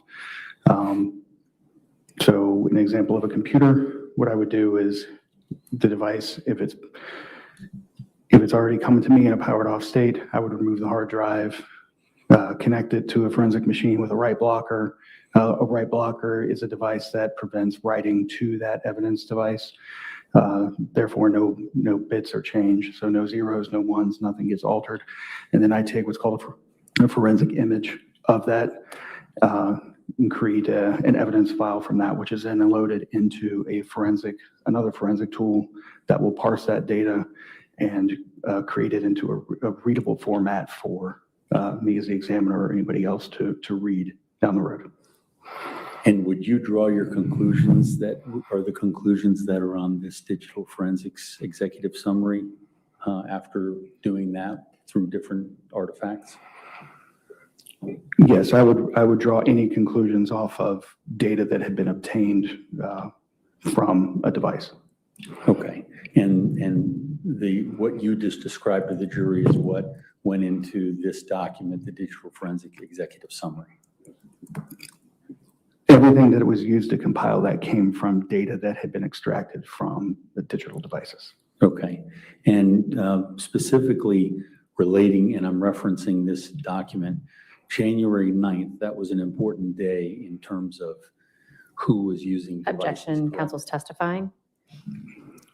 All right. What's the significance of January? Objection, go ahead. Yes, what's the significance of January 9th, 2023 in this investigation? That was a date that a Gmail account was created. Okay, and in your investigation, were you able to determine who created that account? Who in particular? No. Yes. Were you able to investigate using your tools to determine artifacts such as such as other lifestyle type matters as to who was home, who could have been there, things like that? Judge, objection is to form. if you want to state that question again. What are the things that, so when you're honing in on who was using a device, what things do you look at? I would look at a variety of things. Pattern of life would be a term that would be used, but you would explore all that the data has to offer, and see if there's enough artifacts there to support or provide enough information as to who may have been using that device. But barring external corroboration, it's impossible to put somebody behind a screen. Now, in terms of, in terms of reaching conclusions in digital forensics, you have to make determinations based on a number of factors, correct? Yes. Okay. What, if anything, did you do to arrive at the conclusion that Objection leading? on January 9th? Sir, sustained as to leading. What, if anything, did you take into consideration in arriving at your conclusion on January 9th, 2023? For that particular date, Yes. I took into account all the information I had at that time as to what was the more likely scenario based on what I had at the time. Okay. And what was your determination based on this particular executive summary? That based on what I had at the time, it indicated that the device owner was using the device. Okay. Now, you've put in this summary January 17th. Is that a significant date? Yes. Okay. What's the significance of that date? That was another date that an account was created. And was that the FetLife account? Yes. Okay. And what's the relationship, if any, between the Gmail account that was created on January 9th and the FetLife account that was created on January 17th? The Gmail account that had been created on January 9th was the email account that was used in the creation of the FetLife account. Okay. And were you able to determine through your expertise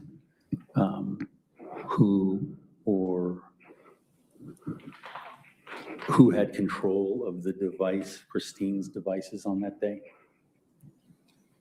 I was able to determine that it was her phone involved in creating that device. I was able to determine that it was her phone used in the creation of that account based on a variety of returns.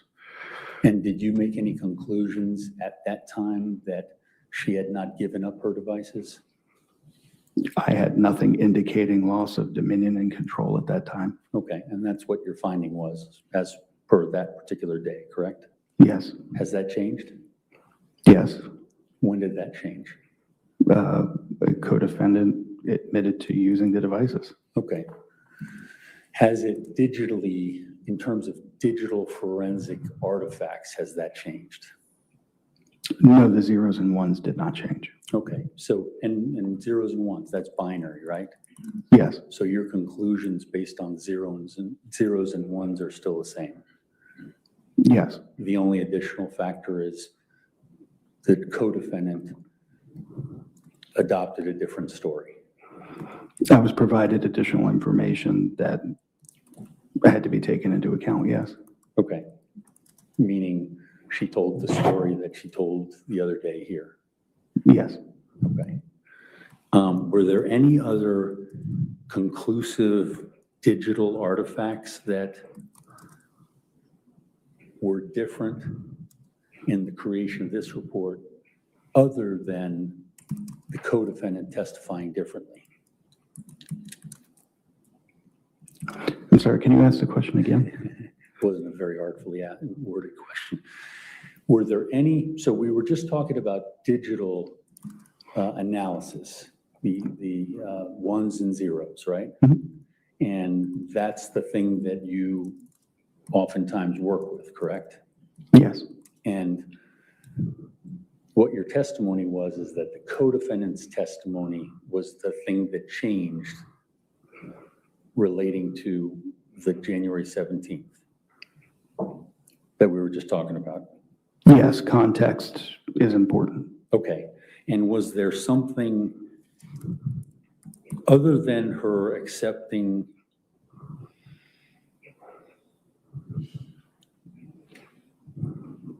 other than her telling the story that she told that day, was there anything about the traditional digital forensics that you had analyzed that had changed? Not that I recall. Okay. And that was January 17th, correct? Or was it the entire report? I was speaking to it as an aggregate. Okay. And did you have an opportunity to be part of the questioning of Juliana Perez Magalhaes? No, I was not part of that. Okay. Were there items within that interview that was in conflict of your findings in digital forensics? Objection, foundation. Are you only a foundation? Okay.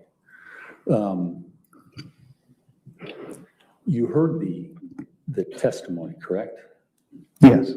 And I'm speaking of the first time she told the story on October 25th, 2024. You heard those interviews, correct? Yes. Okay. And so my question is, did you see conflict? What, if any, conflict did you see with your digital forensics findings and her statements on that day? Nothing is immediately coming to mind. Okay. Would you have seen her video where she's talking about, where Eric Klingen is asking if anybody was on FetLife on a certain day? Yes, I've seen that. And your knowledge of digital forensics, you knew why he was asking that. Objection, leading. All right, I'll sustain as the leading. Did you have any idea why he asked that question? I can't speak to why people choose to ask the questions they do in an interview. In terms of your digital forensics findings, though, did it make sense why he asked that question? I think it would be relevant information. Okay. And she didn't answer it correctly, correct? Objection, leading. Sustain as the leading. What, if anything, did she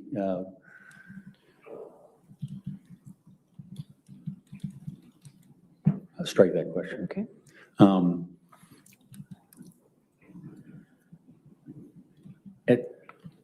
After you heard that she had recanted and told this story, did you see an opportunity to be involved in the questioning of her?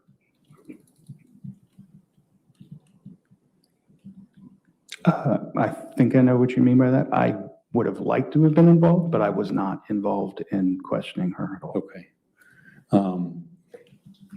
Looking back on the interview, if you had been involved, could you have assisted them? I believe so. Okay, and who were the people that were in the interview room? Objection, foundation. But if you want to have a foundation, if he knows. When she was interviewed, there were a number of detectives in there, correct? I believe so. Do you know any of the detectives that were in there? Yes. Okay. And did you have an opportunity to talk to them about your ability to assist them in her story? Prior to that? Yes. No, I did not have an Were opportunity. you aware that she was doing that prior to No, her story? I was not aware until after it had already taken place. Okay, so they didn't and were you the digital expert for this case at that time? Yes. Okay, so what, if anything, did they do to get information from you to make it a more accurate questioning of Juliana Perez Magalhaes?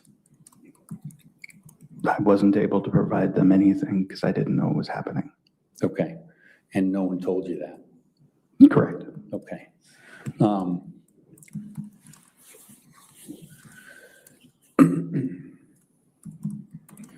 The digital forensics,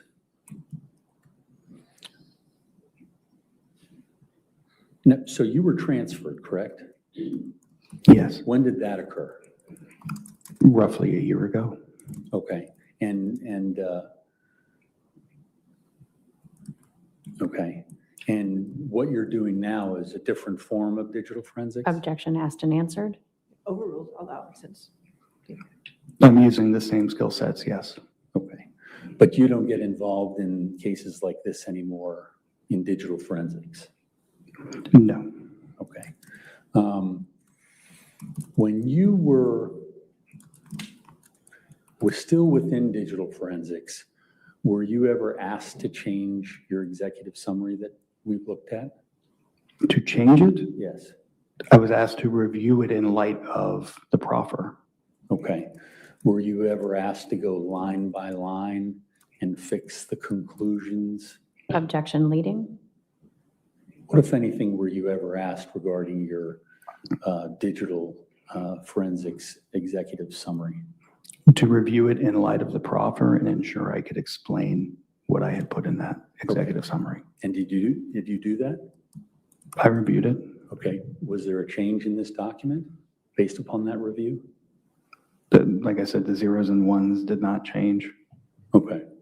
Is that why you were transferred? I can't speak to the exact motives behind a transfer. So,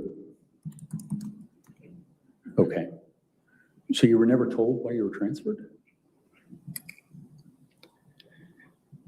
There was a discussion about the transfer, yes. Was it related to your executive summary? It was related to my work in the Banfield case. Okay, and your work in the Banfield case, is it fair to say that it was, Objection leading. was there any other work in the Banfield case other than digital forensics for you? For me, no. Okay, so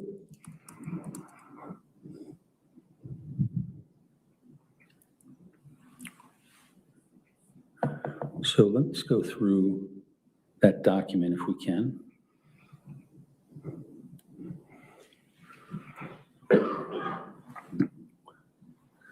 Can you still see it? Yes, sir. Okay.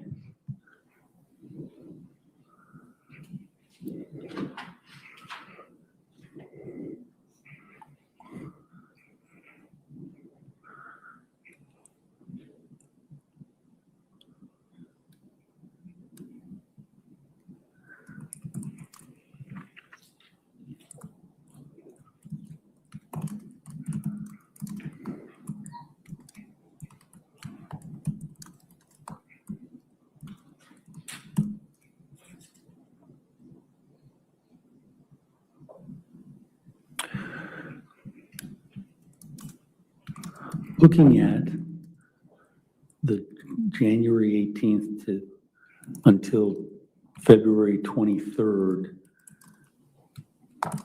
discussions in your report.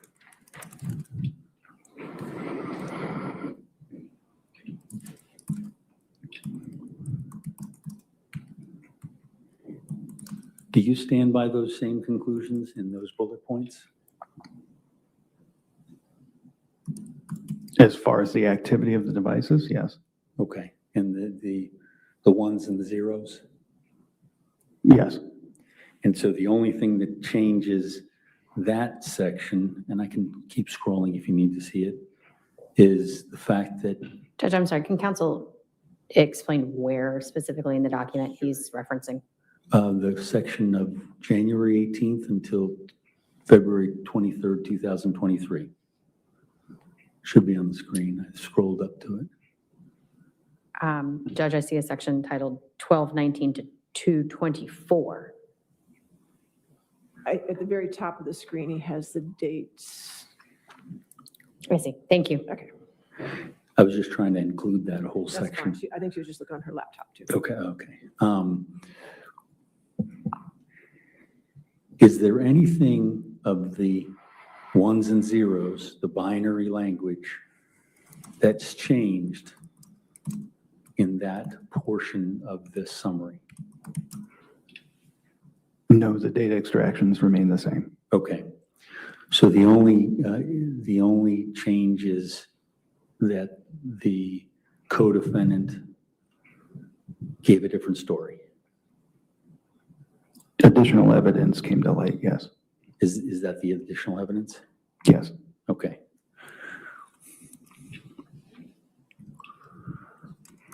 Do you see the section that says February 18th, 2023? Yes.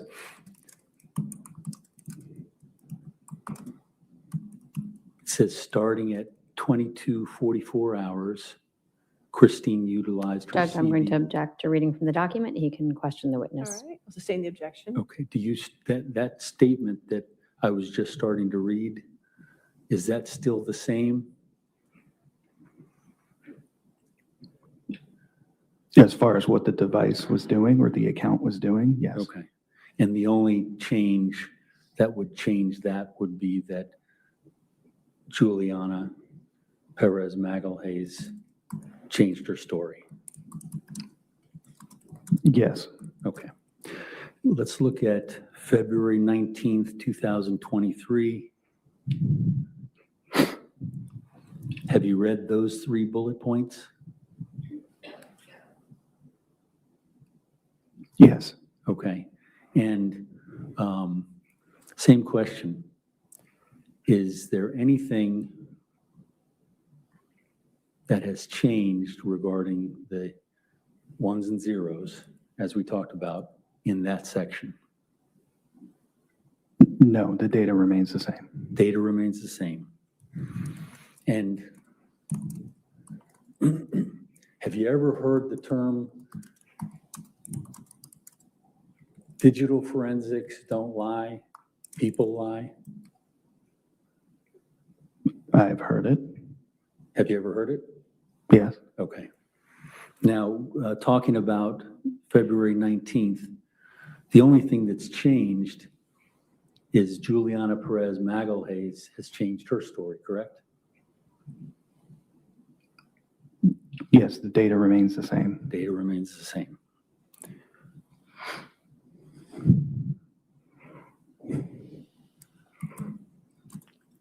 (219) to 2023, February 19th, until February 24th, 2023. This references Telegram communications. Do those items remain the same? Yes, the data did not change. Okay, so I don't want to put words in your mouth, but pretty much everything is the data hasn't changed, correct? Correct. Context did. Context, and the context is in the form of recantation of Juliana Perez Magalhaes. Yes. Okay.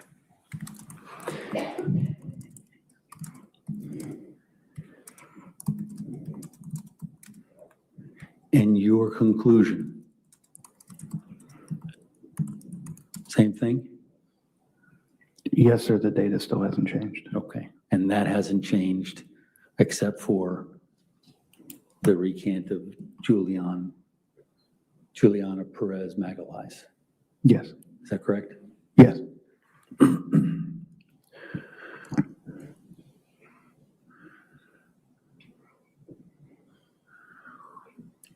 So you were asked by the person that transferred you to go line by line and change your... Objection calls for hearsay. I'll sustain the objection if you want to rephrase. Who were you asked to change your executive summary by? Again, I don't believe I was asked to change it. I was asked to review it in light of the proffer. Okay, and so when you reviewed it in light of the proffer, was there ever another executive summary created after that? No, I did not create another document. Okay, so you just reviewed it as you were asked to do? Correct. But there's no actual executive summary like you did in this situation? Correct, I did not create another document.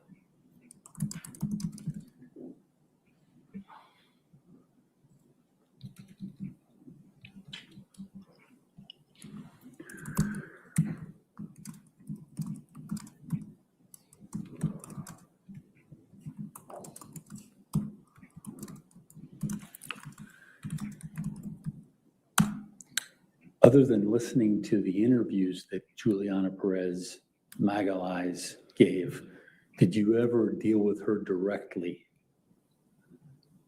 No, I had, only when I got her phone from her when she was arrested. Okay. So is it fair to say that you were never in a position to challenge any of the things she said? I conducted no interviews with her. That's correct. Were you able to observe whether she was ever challenged on any of the things she said? Only with the interviews that have been recorded. Okay. And do you believe that she was challenged on what she was said? Objection, I'm not sure that that is relevant. His belief. I'll overrule as to relevance. I'm sorry, could you ask the question again? Do you believe she was challenged in those interviews? I think that's a relative term. I can't speak to what the person asking the questions was thinking at the time. Let me see if I can get us to a point where we're understanding each other. As an investigator, if you think that something may not be right, whether it's based on digital forensics or anything, you challenge them, correct? Yes. Okay. And that's what you would do if you were in a situation where you were interviewing based upon your work, correct? My questions would have likely been different, but I can't speak to why somebody would ask what they would ask in an interview they're conducting. So if somebody says something, generally, if somebody says something that's wrong, you don't challenge them? I think I would. Okay. In watching those interviews, were they ever challenged? Was she ever challenged? Judge, objection calls for speculation. Again, he's testified already that he doesn't know what was in their minds when they're asking questions. Speculation. Well, I'm asking him about his review of the videos. It's not, it's essentially, it's his. I'll overrule objection. Go ahead. If you can answer. Yeah. Re-ask the question, sir, please. Watching the interviews of her recant, you weren't there, correct? Yes, I was not there. Did you think that she was challenged when she gave the story that she gave? It appeared to be more of a free-form interview. I did not see direct confrontation on things in that interview. Okay. And when you say free form, you mean she was just able to tell what she wanted to? Well, they were going through the details. Okay, so she was asked about a detail, and then she was able to give a story? I mean, pretty much it was a question and answer format. Okay. And I guess my question is, I use the term challenge. Were there people questioning what she was saying? In light of? Any of the topics? I don't remember anything specifically. Okay.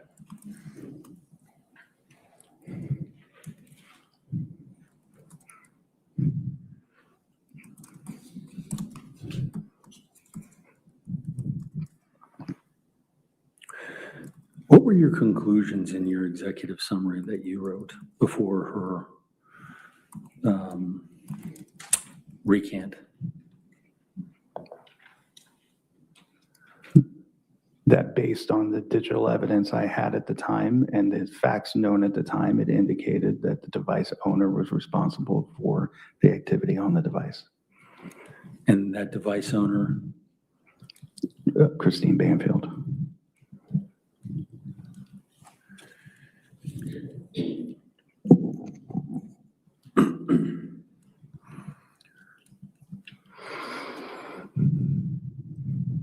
I have no further questions. Cross-examination. Thank you. Can we just put this down, or do you need it? You may take it away. Or just put it down. It's fine.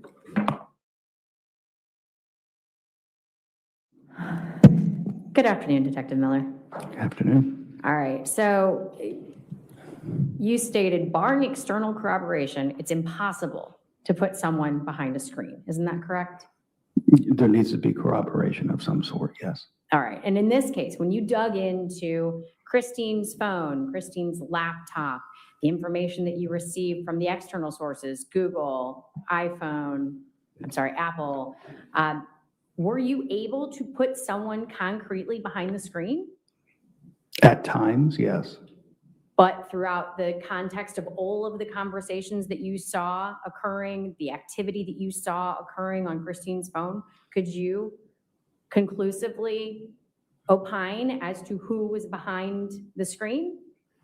No. Okay. And when you wrote this report that Mr. Carroll has referenced, you used the phrasing, Christine did this, Christine did that. Is that correct? Yes. Okay. And after additional information and further investigation, you would have changed that to Christine's phone or Christine's laptop. Is that correct? Correct. Because again, you can't put someone behind the screen in this case, can you? Not for everything, correct. Okay. The evidence itself did not change, correct? Correct, the data did not change. You did not change the evidence, correct? No, I did not change the evidence. You reviewed how many terabytes of data in this case? A lot. A lot, okay. And in all of that, there was no ability to reach a conclusion that one person was always operating on FetLife, was always operating on Christine's phone when interacting with the Google account that was created to manipulate the FetLife account. Is that correct? Correct. All right. There are no artifacts contrary to Juliana Perez Magalhaes' statements regarding the creation of the account, are there? Not that are coming to mind, no. And the only changes that you would have made here is, again, to clarify that there are points at which you cannot tell who is operating the device. Yes, I would have clarified. It's very difficult to speak about devices constantly saying this person's device, that person's device. I did it with Joseph Ryan's devices, Brendan Banfield's devices, Juliana's devices all throughout. I just called it the person who owned the device using. All right, so in this case, yeah, louder. The digital forensics may not lie, but they didn't provide us with any conclusive evidence of who was operating Christine's phone when the Google account used in conjunction with the FetLife account was created. Correct. Okay. You were also asked about your review of Juliana Perez Magalhaes' original proffer that occurred on October 25th. Is that correct? Yes. Okay. Were you aware that there was another interview with Juliana that occurred in February? Yes. Okay. And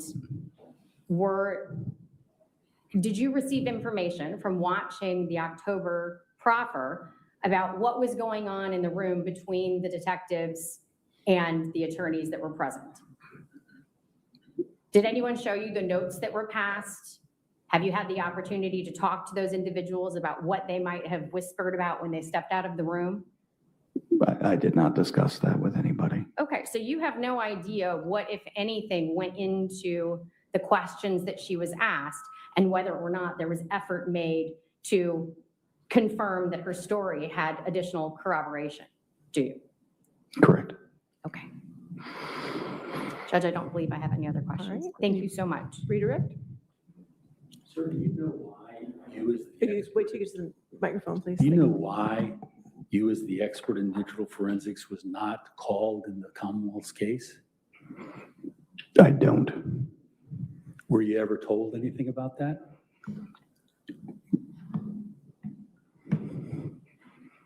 Objection calls for hearsay? Overruled. I just know that they were not advertising it, that they were having the proffer at that time. I found out afterwards it had already taken place. No, I'm talking about for the trial, for this trial. I'm sorry, ask your question again then. So it started with, do you know why you weren't called when you were the expert in digital forensics for this case? Again, I can't speak to somebody's motivation for not including me. Okay.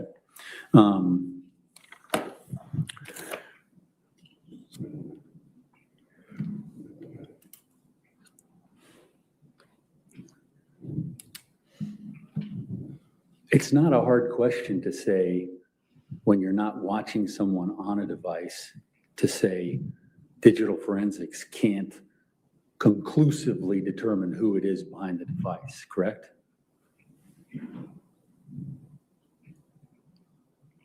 Can you ask it again, please, sir? Sure.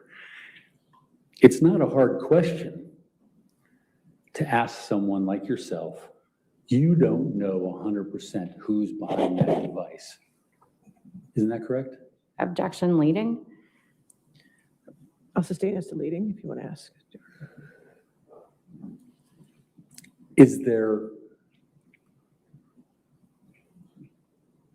What is the likelihood of being able to say someone is using their device with 100% certainty without seeing the person? That's difficult to do. Okay. And that's one of the reasons why digital forensics is a valuable tool, correct? Objection, counsel's testifying. Oh, overruled, if you can answer. Yes. And it's because of, well, the factors that you've described for the ladies and gentlemen of the jury. That's how you arrive at conclusions, correct? Yes. But they're not, how many times that you've arrived at successful conclusions where you were 100% certain the person who was behind the device? I would say only in circumstances where somebody admitted that they were using the device. Okay. Or you had a camera on them or something like that? Correct, some kind of corroborative factor. Okay. Do you have any idea why you were excluded from any of these meetings regarding the Juliana's recant? I can't speak to people's motives to not including me. Okay. Was there anyone else who was covering the digital forensics arena in your stead? In general or for a meeting in particular? For this case. No, I was pretty much the one who did the analysis. So you were the expert? Yes. And who would rely upon your expertise in the ongoing investigation? The lead detectives. Okay. And are you talking about Detective Bryant? Yes. And Detective Goodell? Yes. Okay. And what was the flow of information as you found digital forensics? Did you give it to them? Yes, everything that I processed was ultimately provided directly to Kyle Bryant and other detectives involved in the case. And did you ever, so I'm asking in the context of like a math equation, did you ever show your work or did you just show your conclusions? I went through the artifacts with the detectives. Okay, and that would be Kyle Bryant? Yes. And Tom Goodell? Yes. Any other detectives? There were a lot of people in meetings. Okay, about so they this were, case. okay, so you're talking about meetings, but did you ever go in and just talk to them in a granular level as to why you arrived at the conclusions you arrived at? Yes. And how often would that happen? There were multiple occasions that I got to a granular level. Okay. What about the command staff? Did you ever get into the granular level with the command staff on the digital forensics?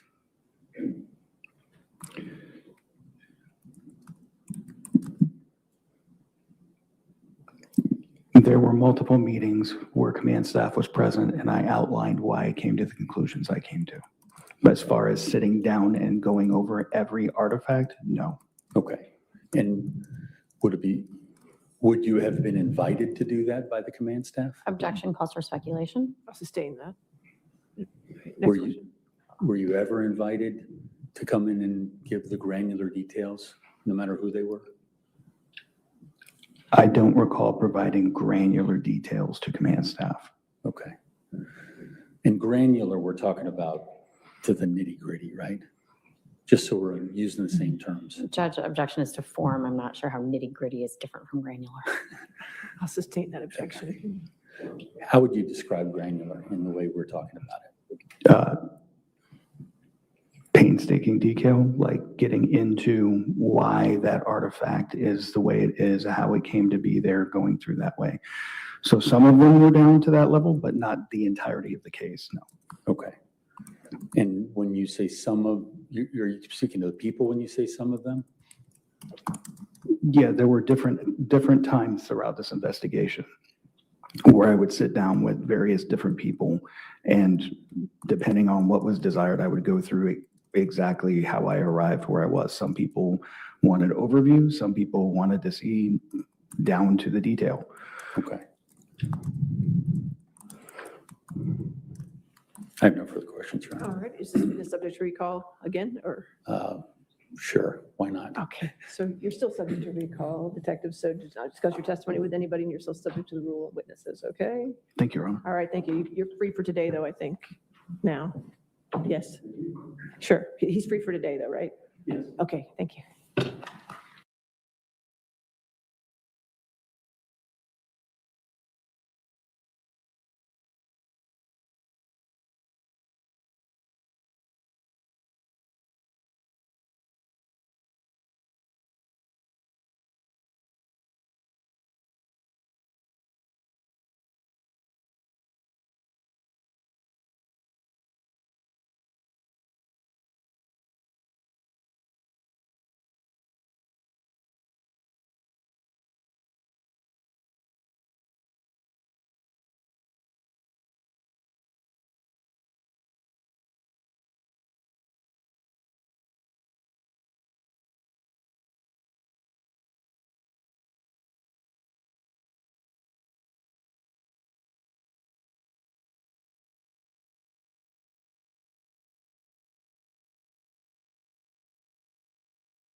All right, ladies and gentlemen, we try the best intentions to get everything lined up as we can, but it appears that the defense at this point doesn't have any other witnesses that are available today. All right. So what I want to do with you is if tomorrow we can start at 9:30 and possibly go to 5:30, because I got to make up this hour because I'm chasing a snowstorm. Okay. So 9:30 to 5:30 tomorrow, if that's available for everybody. Can we do that tomorrow, 9:30 to 5:30? And I know we had talked about no Fridays. Attorneys wanted me to float with you if you were available for this Friday. If you're not, that's fine, because I told you no Fridays. But if you get back there and you can let the deputy know if all of you are available for Friday, we could do testimony on Friday. Just this snowstorm is just, I'm trying to chase it. I really am. And I want to get as much in as I could before that occurs on Saturday night. So allegedly. So we will see, but you never know around here, but I just a little concerned about it. So if you could just let the deputy know, if you don't know tonight, or you'll know by tomorrow whether or not Friday's an option, just let her know. And if it's not, I understand, because we had told you no Fridays, okay? So anyway, but you're done for tonight. Yeah. We risk the following week after February 6th? No, we don't risk it. We are definitely ahead of schedule. We will have this case to you next week, depending on the snow. That's what I'm worried about, is if we get 12 inches of snow in this area, we might be out for 3 days next week, and we might not be back till Thursday or something like that. Hopefully not. Hopefully we can get the roads cleared and get you in here as quick as possible. It's my decision whether to close the courthouse, so believe me, I will be trying to get it done as we can, okay? But I just want to keep that in the ballpark, so that's why I'm trying to get the Fridays done, just in case, because I just don't know about next week, okay? But even if we come in Thursday next week, we will still be done by February 6th. I'm pretty confident in that, okay? All right, so have a good night. Don't talk to anybody about the case, and don't do any outside research, please. All right, thank you. Have a good night.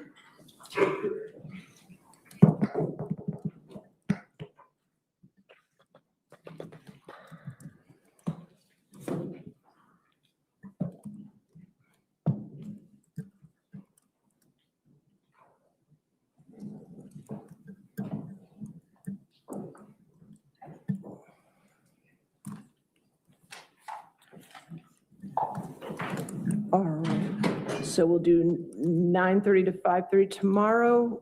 Are you working on jury instructions? Are we getting those done? Yes, ma'am. Okay, so maybe even if they can't come in on Friday, maybe we can do jury instructions on Friday. Okay, figure it out.